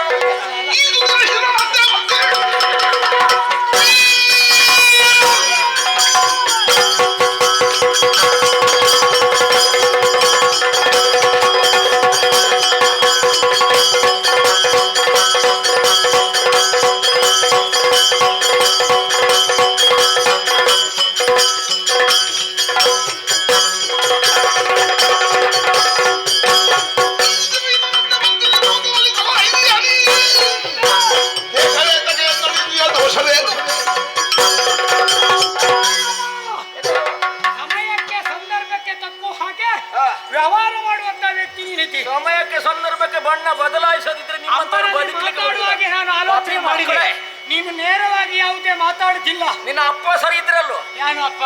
ಮತ್ತೆ ಅಪ್ಪ ಸರಿ ಅವ ಮೋಸ ಮಾಡಿ ಅಲ್ಲ ನನ್ನ ಅಮ್ಮನನ್ನು ಕೊಂದದ್ದು. ನೀನು ಮೋಸ ಮಾಡಿದ್ದು ಅಥವಾ ಆ ಅಮ್ಮನ ಮಗ ಈ ಅಪ್ಪನ ಮಗನನ್ನು ಕೊಲ್ಲಬೇಕು. ಮೋಸ ಮಾಡಿದ್ರೆ ನಾನು ಇವರಿಗೆ ಬದುಕಿರುವುದಕ್ಕೆ ಸಾಧ್ಯವಿಲ್ಲ. ನಾನು ಮಾಡ್ತಿದ್ದೆ. ಅಪ್ಪ ಅಮ್ಮ ಮಾಡಿದಂತಹ ಒಳ್ಳೆಯತನವೇ ಮಕ್ಕಳನ್ನು ಕಾಪಾಡುವುದಕ್ಕೆ ಸಾಧ್ಯ ಉಂಟು. ಈ ರೀತಿ ದುಷ್ಟ ಬುದ್ಧಿಯಿಂದ ವರ್ತಿಸಿದಂತ ನಿನ್ನನ್ನು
ಸಂಪಾದನೆ ಮಾಡಿಕೊಳ್ತಾರೆ ಎಂಬ ಉದ್ದೇಶದಿಂದ ಹಾಗಾಗಿ ಹೊರಟಿದ್ದೇನೆ.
ನಮ್ಮಲ್ಲಿ ಕಾಳಗವನ್ನು ಕೊಡ್ತಾ ಇದ್ಯಾ? ನಿನಗೆ ಯುದ್ಧ ಬೇಕಾ? ಯಾರೋ ನೀನು?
ಗೆಲ್ಲುವುದಕ್ಕೆ ನನ್ನಿಂದ ಸಾಧ್ಯ ಇಲ್ಲ ಅಂತ. ಸಾಧ್ಯ ಇಲ್ಲ. ಅದೆಲ್ಲ ನಿಮ್ಮಿಂದ ಸಾಧ್ಯವಿಲ್ಲ. ರಕ್ಕತ ನೀನು ಹೇಗೂ ಬಂದಿದ್ಯಲ್ಲ, ಯುದ್ಧ ಮಾಡುವುದು ಬೇಡ. ಸತ್ತಂತ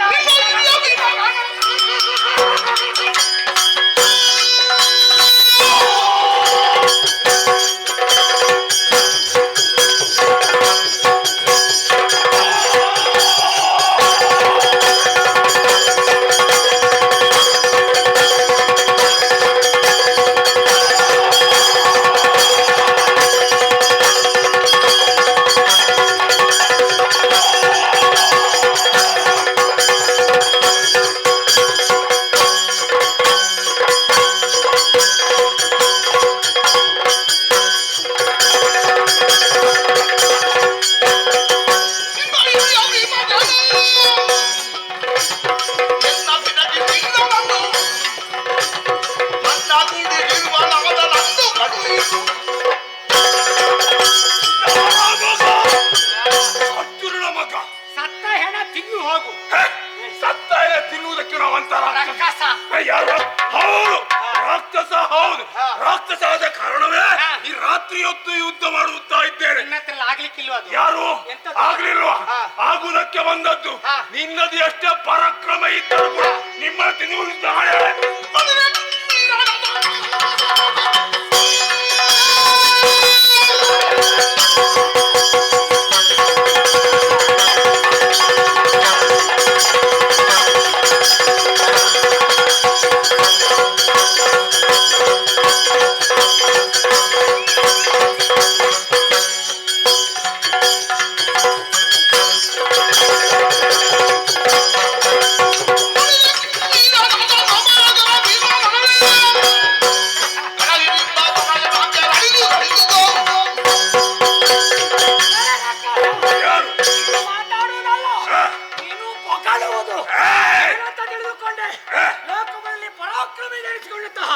ನಾವೆಲ್ಲರೂ ಈ ಸಂದರ್ಭದಲ್ಲಿದ್ದಾರೆ. ನಮ್ಮ ಅಣ್ಣ ಎಷ್ಟೋ ಮಂದಿಗಳು ಕೂಡ ಭೀಮನ ಸುತ್ತಲಾದಂತಹ ಘಟೋತ್ಕಚರಿದ್ದಾರೆ. ನಿನ್ನ ಹಾಗೆಲ್ಲ ಅಲ್ಲ, ಲೋಕಮುಖದಲ್ಲಿ ಪರಾಕ್ರಮ ಇರಿಸಿಕೊಂಡಿದ್ದಾನೆ. ನಿನ್ನ ಎದುರಿಸಿರ್ತೇನೆ.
ಆರಿಸಿಕೊಂಡವ ನೀನು. ನಿಜ.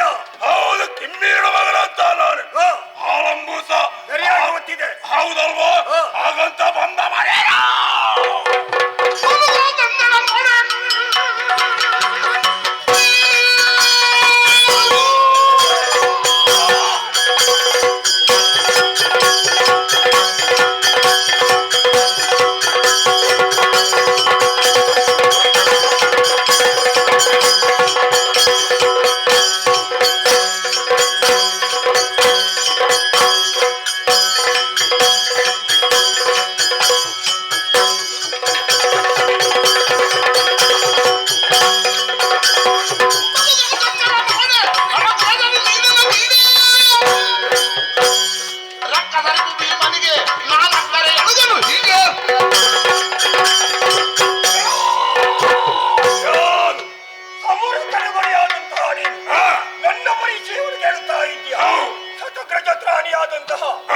ಪರಾಕ್ರಮವಂತರಾದ ಆ ಕಡುಗಲಿ ಭೀಮನ ಮಗನಾದಂತಹ ಘಟೋತ್ಕಚ ನಿನಗೆ ಯಾಕೆ ನನ್ನ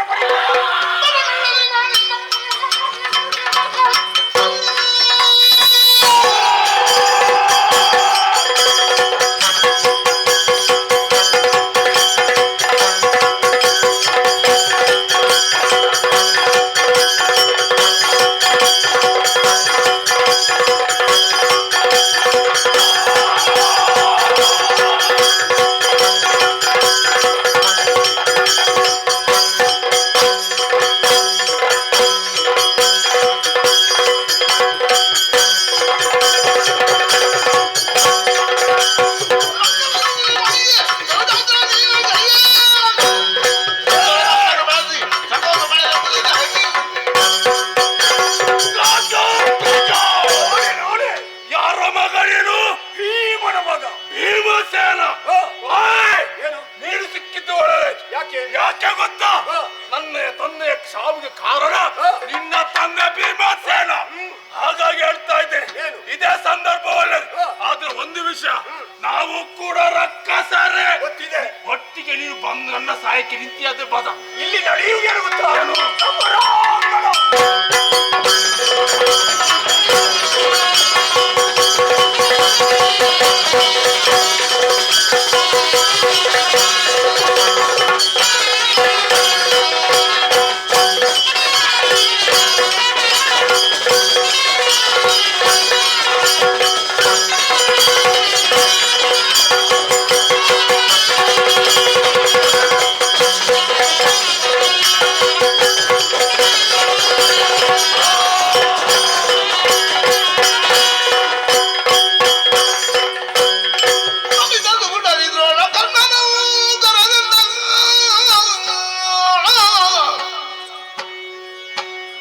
ಯಮನೆರನ ಕೈ ತಂದ ತರದಿ ಕಾಣುವ ಭೂಮಿ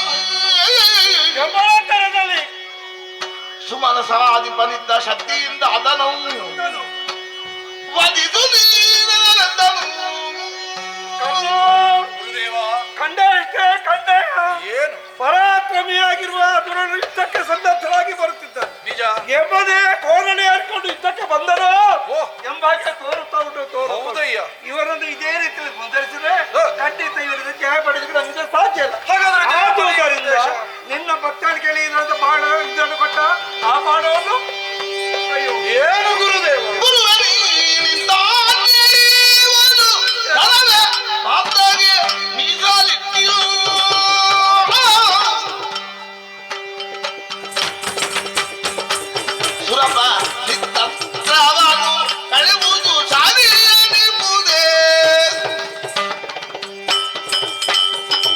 ಆಚಾರ್ಯ ದ್ರೋಣರೇ, ಈ ಸಂದರ್ಭದಲ್ಲಿ ಆ ದೇವೇಂದ್ರ ಕೊಟ್ಟಂತಹ ಅಸ್ತ್ರವನ್ನು ಪ್ರಯೋಗಿಸು, ಅವರನ್ನು ಕೊಡುವುದು ಘಟೋತ್ಕಚನ ಮೇಲೆ ಎನ್ನುವ ಹಾಗೆ ಹೇಳ್ತಾ ಇದ್ದೀರಿ. ಇದು ನ್ಯಾಯವೇ ಸ್ವಾಮಿ? ಈ ಕರ್ಣನ ಬತ್ತಳಿಕೆಯಲ್ಲಿ ದೇವೇಂದ್ರ ಕೊಟ್ಟಂತಹ ವೈಜಯಂತಿ ಶರವನ್ನು ಯಾಕೆ ಇಟ್ಟುಕೊಂಡಿದ್ದೇನೆ? ಅದನ್ನು ಪ್ರಯೋಗಿಸುವುದಕ್ಕೆ ಒಮ್ಮೆಲೆ ಅವಕಾಶ ಇರುವುದು. ನನ್ನ ಜೀವನದ ಬದ್ಧ ವೈರಿ ಅರ್ಜುನ ಅವನಿಗಾಗಿ ತೆಗೆದರಿಸಿದ ಅಸ್ತ್ರವನ್ನು ಈಗ ಇವನಿಗೆ ಹೂಡು ಅಂತ ಹೇಳ್ತಾ ಇದ್ದೀರಲ್ಲ, ಇದು ನ್ಯಾಯವೇ ಸ್ವಾಮಿ? ಉಳಿದರಲ್ಲವೇ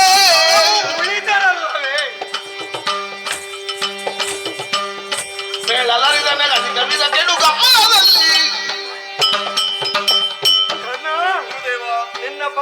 ಇರುವಂತಹ ಬಾಣವನ್ನು ಪ್ರಯೋಗಿಸಿ ಅಂದ್ರೆ ಅದನ್ನು ನಾನು ಅರ್ಜುನನಿಗಾಗಿ ಉಪಯೋಗಿಸಲಿಕ್ಕೆ ಸಿದ್ಧವಾಗಿದ್ದವ.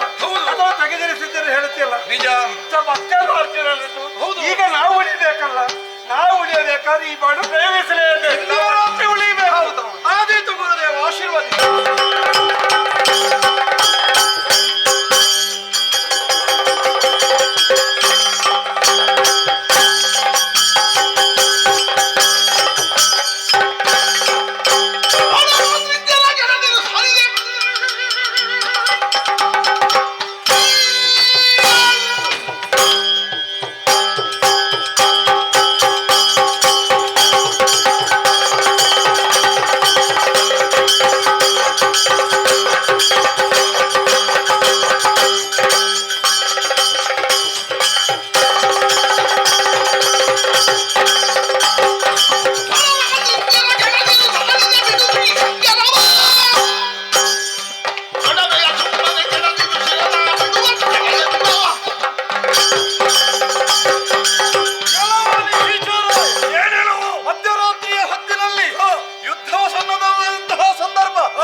ರಾತ್ರಿ ಮಾಡು ಹಗಲು ಮಾಡು, ಕರ್ಣನು ಬಿಡುವಂತಹ ಬಾಣಗಳಿಗೆ ನಿನ್ನ ಶರ ಶರ ಹೋದಿತ್ತು.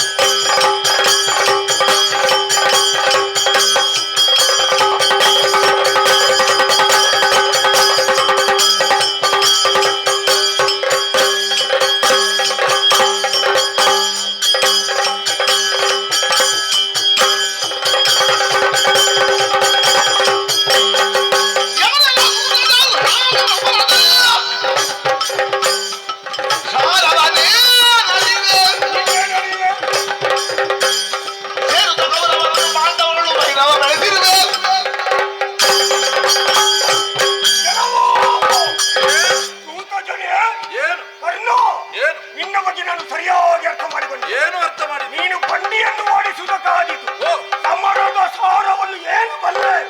ಅದಕ್ಕಾಗಿ ಹೇಳ್ತಾ ಇದ್ದೇನೆ, ಕೌರವರಿಗೂ ಪಾಂಡವರಿಗೂ ಈ ರೀತಿಯ ಯುದ್ಧ ನಡೆಯುವುದಕ್ಕೆ ಕಾರಣಕರ್ತರಾದಂತಹ ನಿನ್ನನ್ನು ನಾನು ಮುಗಿಸ್ತೇನೆ.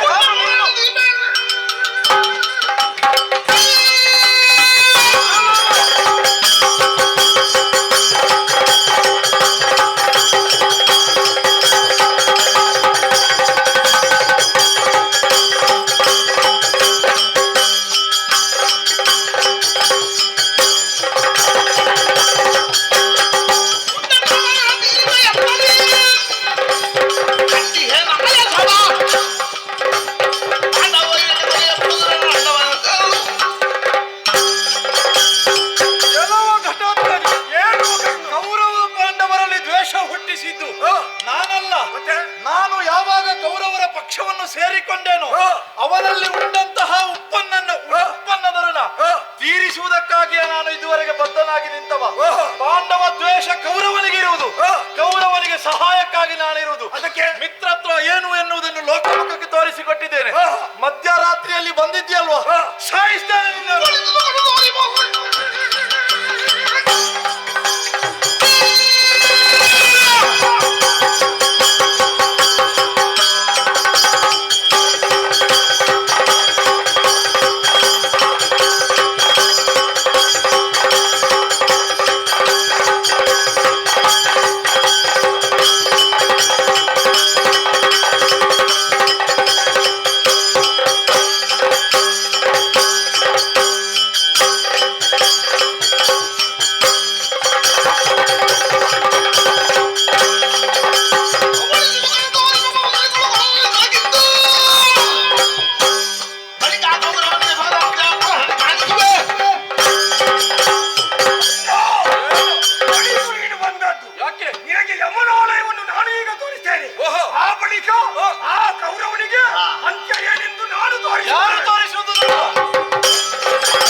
ಅರ್ಜುನನಿಗಾಗಿ ತೆಗೆದಿರಿಸಿದ್ದು ಈತನನ್ನು ಜಯಿಸುವುದಕ್ಕಾಗಿ ಇದು ಪ್ರಯೋಗ.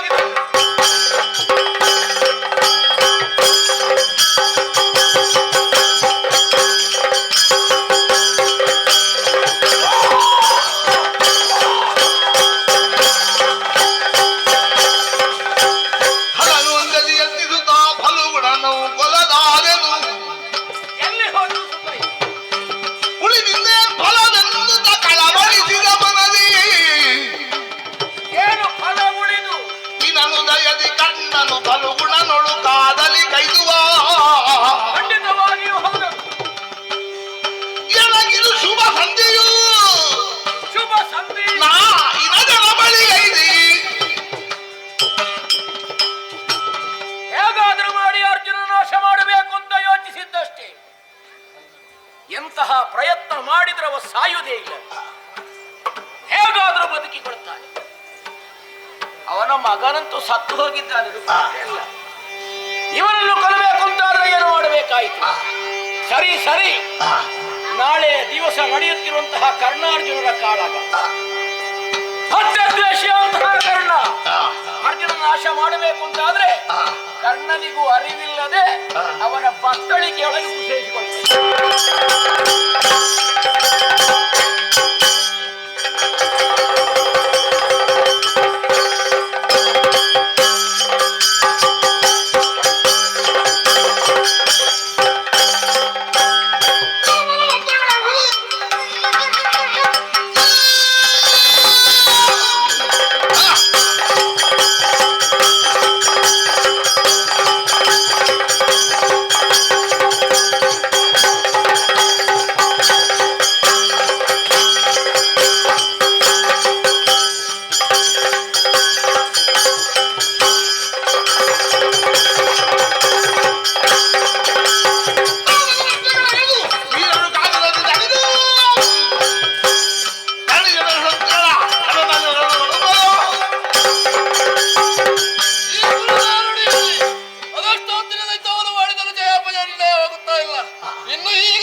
ಹಾಗಾಗಿ ಈ ಸಂತೋಷವನ್ನು ನನ್ನೊಳಗಿರುವಂತಹ ಶಲ್ಯ ಭೂಪತಿಯಲ್ಲಿ ಹಂಚಿಕೊಳ್ಳಬೇಕು. ಭೂಪತಿ, ಕೈಯಲ್ಲಿ ಧನುಸ್ಸಿಗೆ ಶರವನ್ನು ಜೋಡಿಸಿದ್ದೇನೆ. ಈ ಶರವನ್ನು ಕನುವಾಗ ಬಹಳ ಸಂತೋಷವಾಗ್ತಾ ಉಂಟು. ಬಿಟ್ಟಂತಹ ಬಾಣ ಇಡೀ ಪಾಂಡವ ಸೈನ್ಯದಲ್ಲಿ ಪ್ರಧಾನವಾಗಿರುವಂತಹ ಈ ಅರ್ಜುನನ ಶಿರ ಹೋದೀತೋ ಅಥವಾ ಅವನ ಹೆಂಡತಿಯಾದಂತಹ ಸುಭದ್ರೆಗೆ ಮಾಂಗಲ್ಯ ದೀಕ್ಷೆ ಬಂದೀತು, ಇದನ್ನು ತಡೆದುಕೊಳ್ಳುವವರು ಯಾರಾದ್ರೂ ಇದ್ದಾರೋ ಹೇಳಬಹುದೇ?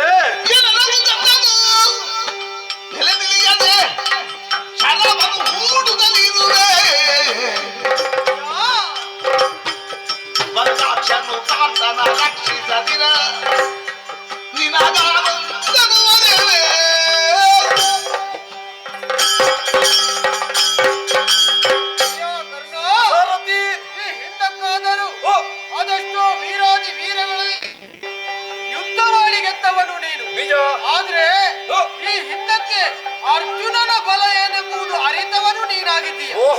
ಆದರೂ ಕೂಡ ಯುದ್ಧವನ್ನು ಮಾಡುವುದರಲ್ಲಿ ಆ ಶರವನ್ನು ಪ್ರಯೋಗಿಸಬೇಕಾದಲ್ಲಿ ನನ್ನನ್ನು ಕೇಳುತ್ತಾ ಇದೆಯಲ್ಲ. ನಿಜ.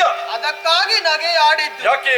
ಆದರೆ ನಿನ್ನ ಕೈಯಲ್ಲಿರುವಂತಹ ಆ ಬಾಣವನ್ನು ಹೂಡಿದೆಯಲ್ಲ, ಅದು ಹೇಗಾಯಿತು ಗೊತ್ತು? ಹೇಗಾಯಿತು? ಎಲ್ಲಿಗೆ ಹೂಡಿದ್ದು ನೀನು? ಕೊರಳಿಗೆ ಹಿಡಿದಿದ್ದೇನೆ ಗುರಿ. ಕೊರಳಿಗೆ ಕೆಳಗೆ ಗುರಿಯನಿದೆ ಮಕುಟ ಉರುಳುವುದು. ತಿಳಿದದ ಅವನಿಗೆ ಅವನು ಜನತೆಯು ಹೂಡಿದರೆ ಕ್ಷಣ ಗಳಬಿಕ್ಕಲಿಯಹುದು.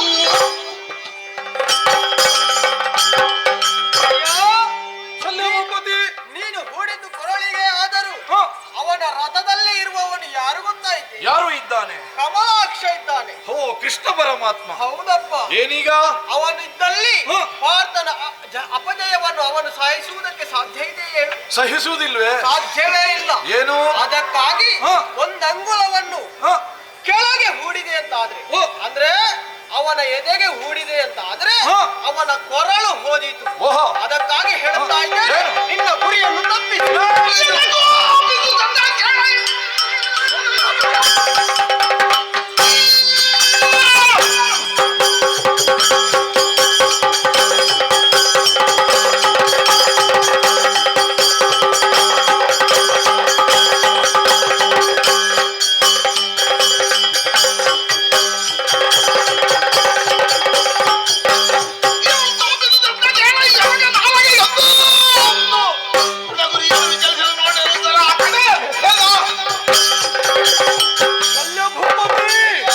ಕರ್ಣನಲ್ಲಿ ಕುಟಿಲ ವಿದ್ಯೆಯನ್ನು ಕಂಡಿರ? ಕರ್ಣನ ಜೀವನದಲ್ಲಿ ಒಂದೇ ಮಾತು ಯಾವಾಗಲೂ ಇಡುವ ಗುರಿಯೂ ಒಂದೇ. ನಾನು ಕೊರಳಿಗೆ ಗುರಿಯಾಗಿ ಹಿಡಿದದ್ದನ್ನು ತಪ್ಪಿಸಿ ಅವನ ಉರ ಪ್ರದೇಶಕ್ಕೆ ಬಿಡು ಎನ್ನುವ ಹಾಗೆ ಹೇಳ್ತಾ ಇದ್ದೀರಲ್ಲ. ಕೃಷ್ಣನಿಂದಲೂ ನೀವು ಸಾಮರ್ಥ್ಯವಂತರು. ಸಾರಥಿತನದಲ್ಲಿ ರಥಕಲ್ಪ ಅಶ್ವವಿದ್ಯೆ ನಿನಮಗೂ ಗೊತ್ತುಂಟು. ಹಾಗಾಗಿ ಇಟ್ಟ ಗುರಿಯನ್ನು ಬದಲಿಸಲಾರೆ. ನೀವು ಹೇಳಿದ ಮಾತಿಗೆ ಧಿಕ್ಕಾರ. ಬಾಣ ಪ್ರಯೋಗಿಸುತ್ತೇನೆ.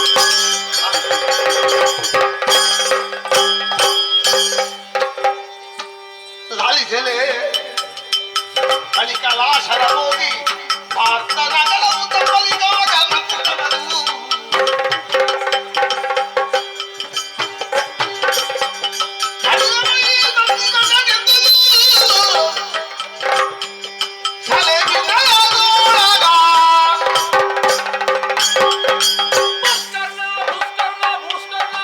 ಸಾರಥಿ, ಏನಿದು ಭೂಸ್ಕರ್ಣ ಭೂಸ್ಕರ್ಣ ಅಂತ ಹೇಳ್ತಾ ಇದ್ದಾನೆ? ಅದು ನನ್ನ ಅಭ್ಯಾಸ. ನಿನ್ನ ಅಭ್ಯಾಸ? ನಾನು ಉರಗ ಸಂತತಿಯವ. ಉರಗ ಸಂತತಿ? ತಕ್ಷಕನ ಮಗ ಅಶ್ವಸೇನ ಅಂತ. ತಕ್ಷಕನ ಮಗ ಅಶ್ವಸೇನ? ಹೌದು.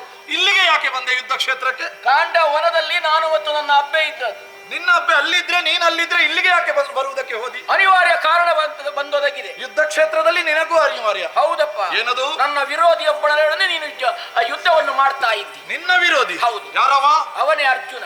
ಅವ ನನ್ನ ವಿರೋಧಿ. ನಿನ್ನ ವಿರೋಧಿ ಹೇಗೆ? ನನಗೂ ವಿರೋಧಿಯಾಗಿದ್ದ. ಯಾವ ರೀತಿ? ನಾನು ಅಮ್ಮನು ವಾಸಿಸುತ್ತಿರುವಂತಹ ವನವನ್ನು ಬೆಂಕಿಗೆ ಆಹುತಿ ಕೊಟ್ಟಾಗ ಅಮ್ಮ ನನ್ನನ್ನು ಕಚ್ಚಿಕೊಂಡ ಮೇಲೆ ಹಾರಿದ್ದಿದೆ. ಆವಾಗಲೇ ಒಂದು ಬಾಣವನ್ನು ಬಿಟ್ಟು ಅಮ್ಮ ಸತ್ತು ಹೋಗಿದ್ದಾಳೆ. ಅಮ್ಮ ಸತ್ತದ್ದಕ್ಕೂ ನನಗೆ ವಾದ ಇಲ್ಲ. ಹೇಗೋ ತೆವಳುತ್ತಾ ತೆವಳುತ್ತಾ ಬಂದು ನಿನ್ನ ಬತ್ತಳಿಗೆಯಲ್ಲಿ ಸೇರಿದೆ. ಒಂದಲ್ಲ ಒಂದು ದಿನ ಅವನ ಹೊಗೆಯನ್ನು ನೋಡ್ಬೇಕು ಅಂತ. ಪುಣ್ಯಾತ್ಮ, ಇನ್ನು ಹೆಚ್ಚು ಮಾತನಾಡಬೇಡ. ಹೊತ್ತು ಬೇಕಾದಷ್ಟೇ ಆಗಿ ಹೋಗಿ. ಅದಕ್ಕೆ ಬೇಕಾಗಿ ನನ್ನನ್ನು ಮತ್ತೊಮ್ಮೆ ಉಪಯೋಗಿಸಿ ಅರ್ಜುನನ್ನು ಕೊಂದು ಬರ್ತೇನೆ. ಏನು ಹೇಳಿದೆ?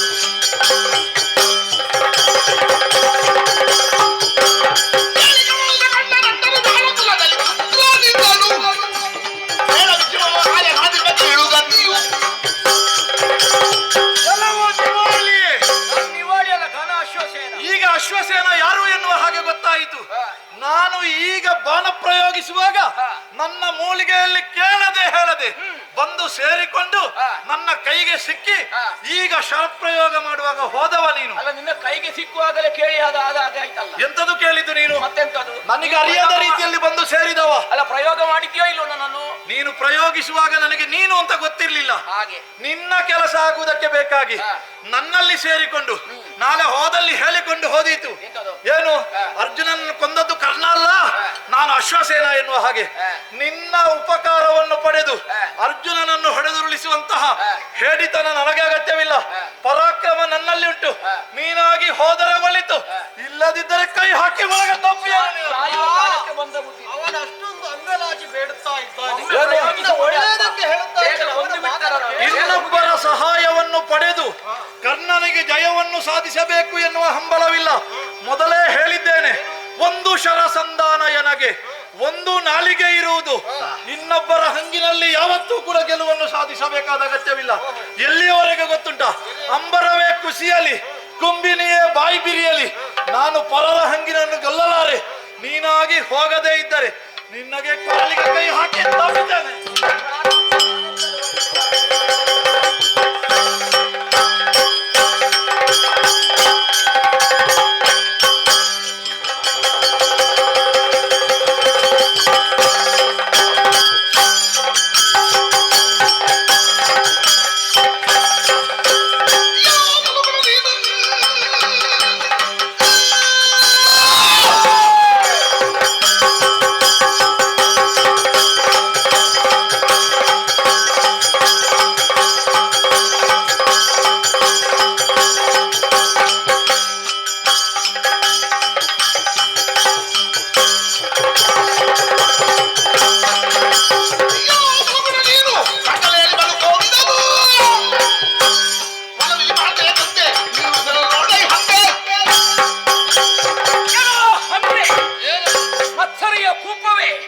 ಇನ್ನೊಬ್ಬರ ಉತ್ಕರ್ಷೆಯನ್ನು ಬಯಸಂತಹ ನೀನು ಇದ್ದು ಪ್ರಯೋಜನ ಇಲ್ಲ.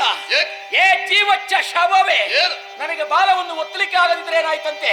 ವಿಷ ಕಕ್ಕಿನದ್ದಾದ್ರೆ ನೀನೇನು ಯಾವುದು ಉಳಿಲಿಕ್ಕಿಲ್ಲ. ನಿನ್ನ ಅವಶೇಷ ಸಿಕ್ಕದಾಗ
ದೋಷ ನಿವಾರಣೆಗೆ ಬೇಕಾಗಿ ಪಾಂಡವರು ಕೈಗೊಂಡಂತಹ ಅಶ್ವಮೇಧದ ಕುದುರೆ ನಮ್ಮ ಈ ಮಣಿಪುರಕ್ಕೆ ಬಂದಂತಹ ಕಾಲಕ್ಕೆ ಅವರು ಪೂಜಿಸಿದಂತಹ ಕುದುರೆಯನ್ನು ನಾನು ಬಂಧಿಸಿದವನಿದ್ದೇನೆ.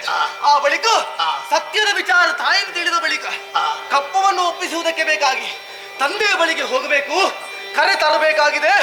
ಕಪ್ಪವನ್ನು ಒಪ್ಪಿಸುವುದಕ್ಕೆ ಮುಂದುವರಿಯುತ್ತೇನೆ.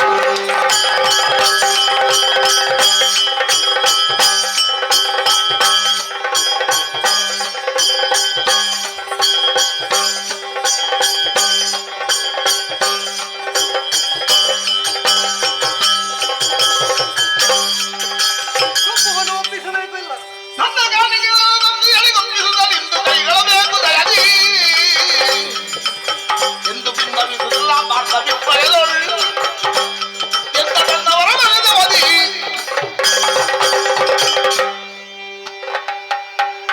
ನೋಡಿದಿರ ನೀವೀತ ಭಯದೊಡ ಕೂಡಿ ಕಪ್ಪಾದ ತಂದಿಯ ಕಾಡ ನೋಡಿದ ದಿವನ ನಪುಂಸಕ ಮೂಡ ಮದಿಯು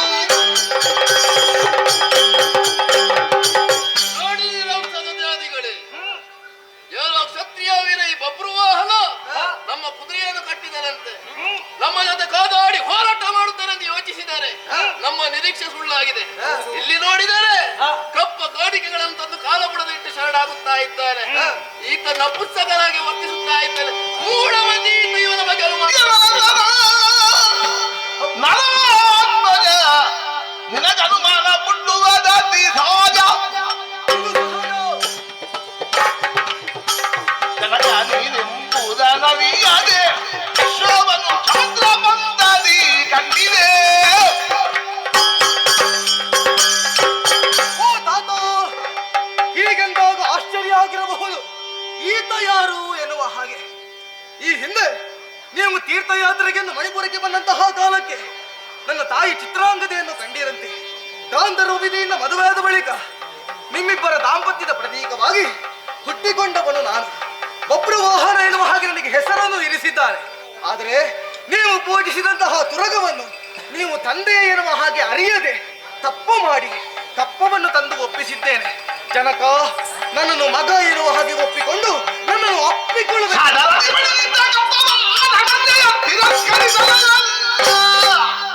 ಬೋಧಿಸಿದರನ್ನು ಸವಲ್ವ ಹಂಸತ್ವ ಜರುದಯದಿಂದ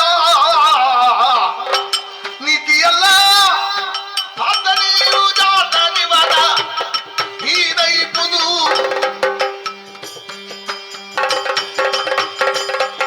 ಜಾತನೆಂಬ ಗೌರವಗಳ ಈತ ತೋತ್ರನು ನೀತಿಯಲ್ಲ.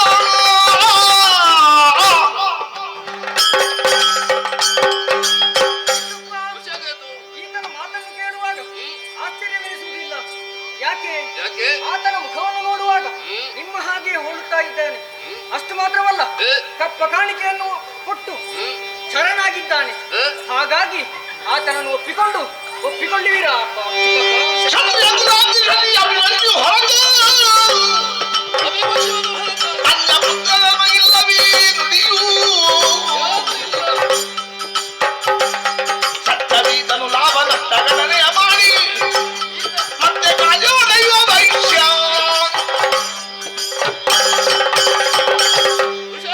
ಸದಜಾದಿಗಳೇ, ಈ ಕ್ಷತ್ರಿಯ ಎಂಬ ಸಾಗರದಲ್ಲಿ ಚಂದ್ರಬನಂತೆ ಅನುದಾನವು ಕಂಗೊಳಿಸುವವನು ನನ್ನ ಮಗ ಅಭಿಮನ್ಯು.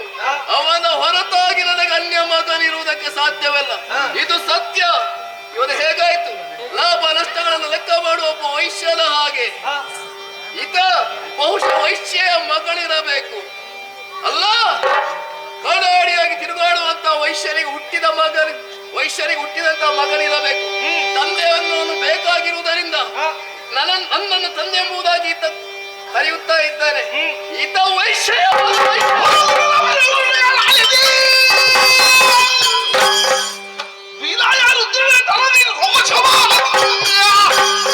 ತಲೆದು ಕೆಂಗಿಡಿ ಸೂಸಿ ಕಣ್ಗಳಲ್ಲಿ ಪಂಗಡಿಯುತ್ತಿದ್ದ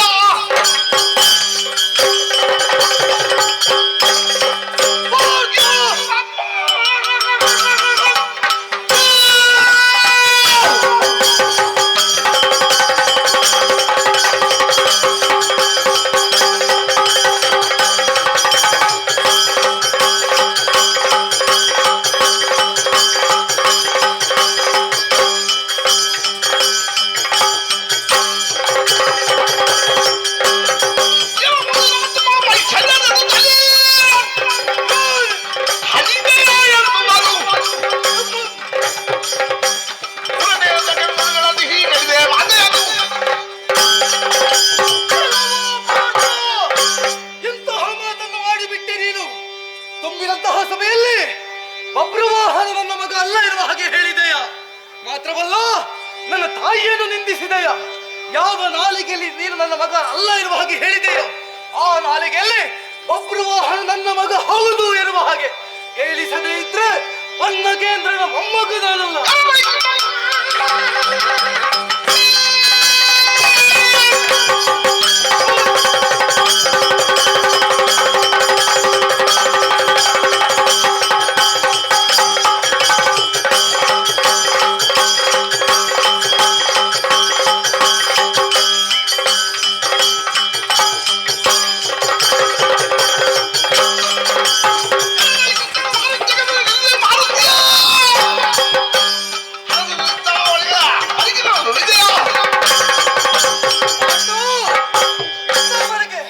ನಿನ್ನ ಪಾಲಿಗೆ ಜಯ ಒದಗಿ ಬರುವುದಕ್ಕೆ ಮೂಲ ಕಾರಣ ಯಾರು ಅಂತ ಕೇಳಿದ್ರೆ ಎಲ್ಲವೂ ಕೂಡ ಕೃಷ್ಣನ ಕೃಪೆಯಿಂದ. ನಿನ್ನ ಮಿತ್ರ ಕೃಷ್ಣನನ್ನು ಕರೆಸು, ನಿನ್ನ ಮಾರುತಿಯನ್ನು ಧ್ವಜದ ಮೇಲೆ ಹಾರಿಸು. ಯಾವ ರೀತಿ ನೀನು ಗೆಲ್ಲುತ್ತಿ ಎಂಬುದನ್ನು ನೋಡಬೇಕು. ಬಂದಂತಹ ಕಪ್ಪ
ಬದುಕು ಕಲೆಯಲೇನು ಏನೋ ಏನಾರೋ ಮೃಣನ ಜೊತೆಗೆ ಹೋರಾಡಿದವನು ನಾನು ಅಪ್ರಮಿತ ಸಾಹಸಿ ಇದ್ದೇನೆ ಹೊಸ ಲಾಭವಾಗಿ ತರುತ್ತೇನೆ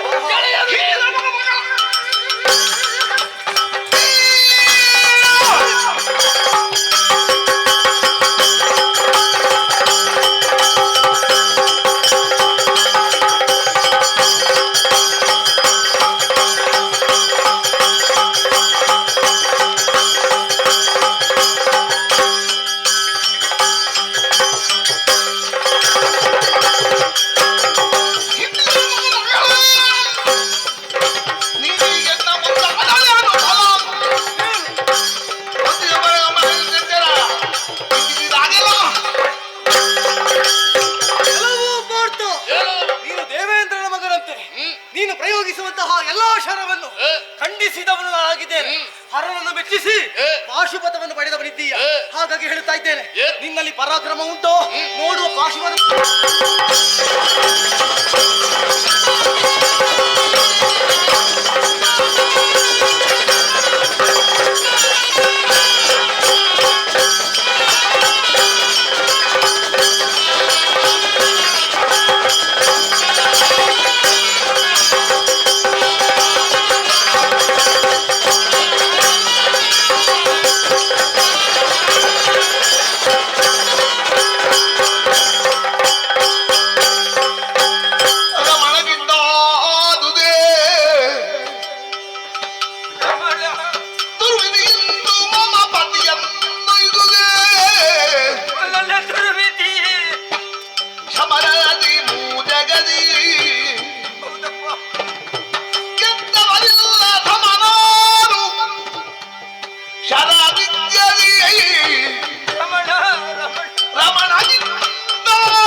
ನನ್ನಿಂದ ದೂರವಾಗಿ ಹೋದೆಯ ನೀನು? ನನ್ನ ಮಗನಿಂದಲೇ ಹತನಾಗಿ ಹೋದೆಯಲ್ಲ. ಮೂರು ಲೋಕದ ಗಂಡ ಧನುರ್ಧರ ಪಾರ್ಥ ಎನ್ನುವಂತ ನಗಂಟೆಯನ್ನು ಹೊಂದಿದವ ನೀನಾದ್ರು ಸಮರ್ಥನಾಗಿ ಬೆರೆಯುವಂತಹ ಸಾಮರ್ಥ್ಯ ನಿನಗಿತ್ತು. ಮತ್ತೆ ಯಾಕೆ ಸೋಲನ್ನು ಅನುಭವಿಸಿದೆ, ಮರಣವನ್ನು ಹೊಂದಿದೆ? ನಿನ್ನನ್ನು ಬಿಟ್ಟು ಜೀವಿಸುವಂತಹ ಶಕ್ತಿ ನನಗಿಲ್ಲ. ನಿನ್ನ ಮರಣಕ್ಕೆ ಕಾರಣವಾದವರು ನನ್ನ ಮಗ ಅಲ್ವಾ? ಏನು ಮಾಡೋಣ? ಇಲ್ಲ, ನಾನು ಬದುಕುವಂತ ಸ್ಥಿತಿಯಲ್ಲಿಲ್ಲ. ನಿನ್ನ ಜೊತೆ ನಾನು ಕೂಡ ಬರ್ತೇನೆ.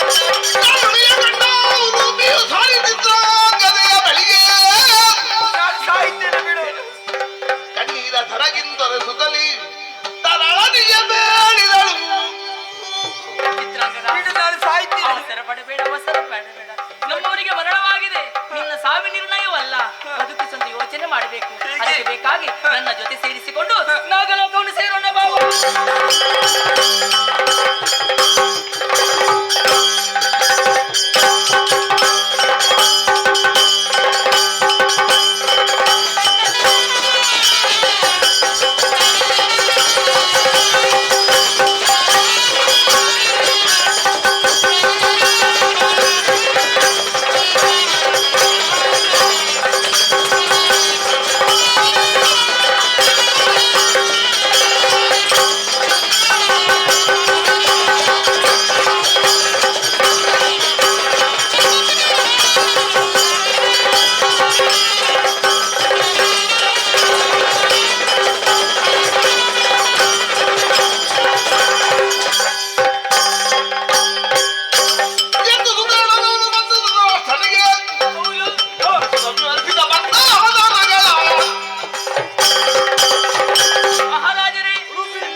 ನಮ್ಮವರ ಮರಣವಾಗಿದೆ.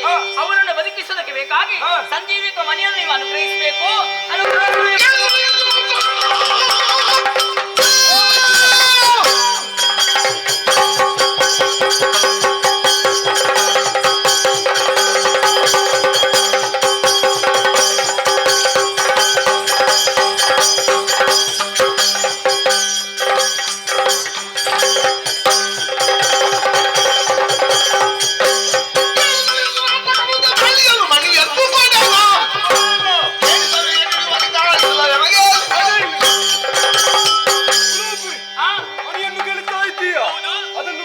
ಅಧಿಕಾರ ನನಗಿಲ್ಲ. ಅರ್ಜುನ ಸತ್ತದ್ದು ಒಳ್ಳೆದಾಯ್ತು. ಒಳ್ಳೆದಾಯ್ತವ ಸತ್ತದ್ದು. ಆತನಿಗೆ ಮಣಿಯನ್ನು ಕೊಡುವುದಿಲ್ಲ. ನಾನೇ ಇಲ್ಲಿಂದ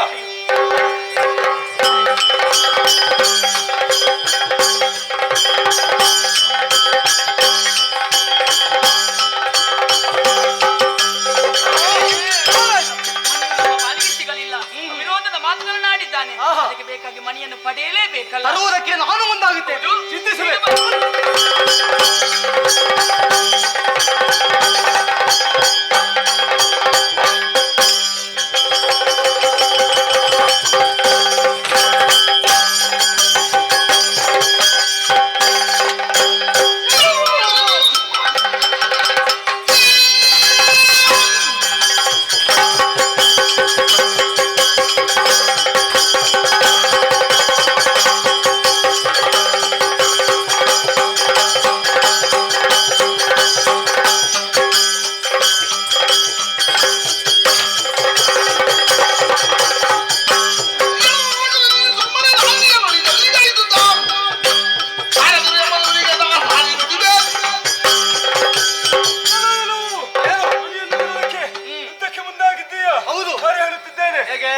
ಹೋದರೆ ಸರಿ, ಒಂದೇನು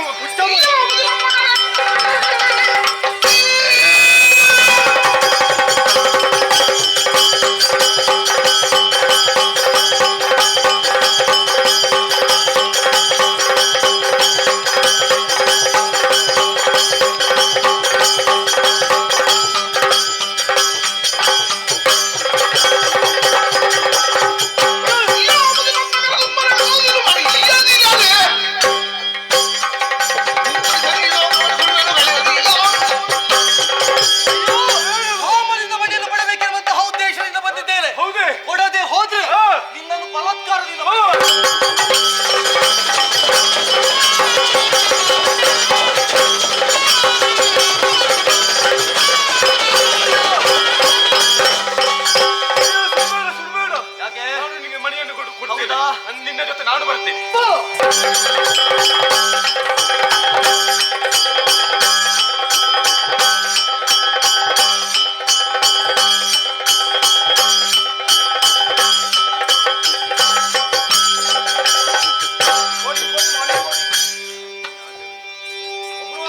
ಮಣಿಯನ್ನು ಒಪ್ಪಿಸಿದ್ದೇನೆ. ಹೌದು, ಪಾರ್ಥನ ದೇಹದ ಮೇಲೆ ಇರಿಸಲಾಗಿದೆ.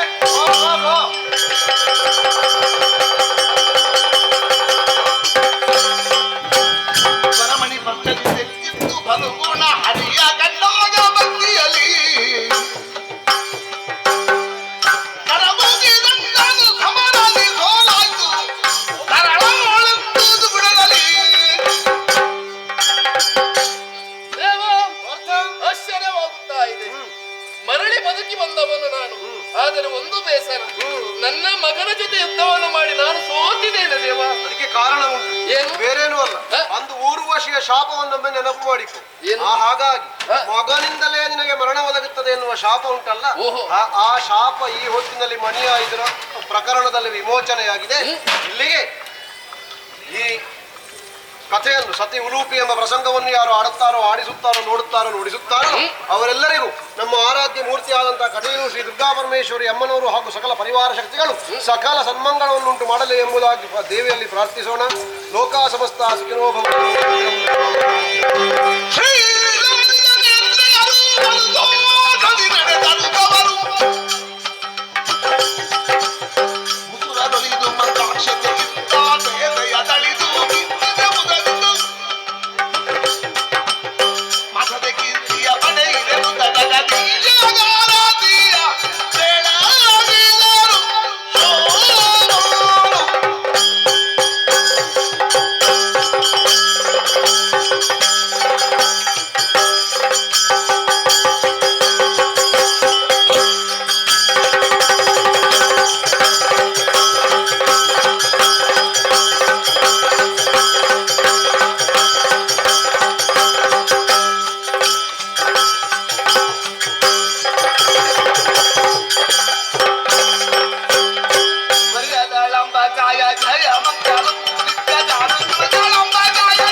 ಆಹೋ ಆಗೋ ಮಹಾರಾಜ ಶ್ರೀಗಳಾದ ಬಂಡಾಳ ಪೂರ 10 ಸಂವತ್ಸರು ಮಹಾರಾಜ ಶ್ರೀಗಳ ಅಂತ ಬಂಡಾಳ ಊರ 10 ಸಂವತ್ಸರು ಶಾಪ ಮಹಾರಾಜ ಶ್ರೀಗಳ ಅಂತ ಬಂಡಾಳ ಊರ 10 ಸಂವತ್ಸರು ಫಲ ಅರ್ತಿಗಾರರು ಕುಶಾಲಗಾರರು ಮೋಜುಗಾರರು ಶಾಪ ತಮ್ಮ ಕೀರ್ತಿಯನ್ನು 3 ಲೋಕದಲ್ಲಿ ಕೊಂಡಾಡಲಿ ಅಂತ ಹೇಳಿ ಕೊಟ್ಟಿರುವಂತಹ ಕಾಂಚಾಣ ವೀಳ್ಯ ಶಿವಾರ್ಪಣ ಮಸ್ತು. ಆಹೋ ದಕ್ಕಿತ್ತು ಬಿಡಾರಕ್ಕೆ ದೇವರ ರಂಗನಾಯ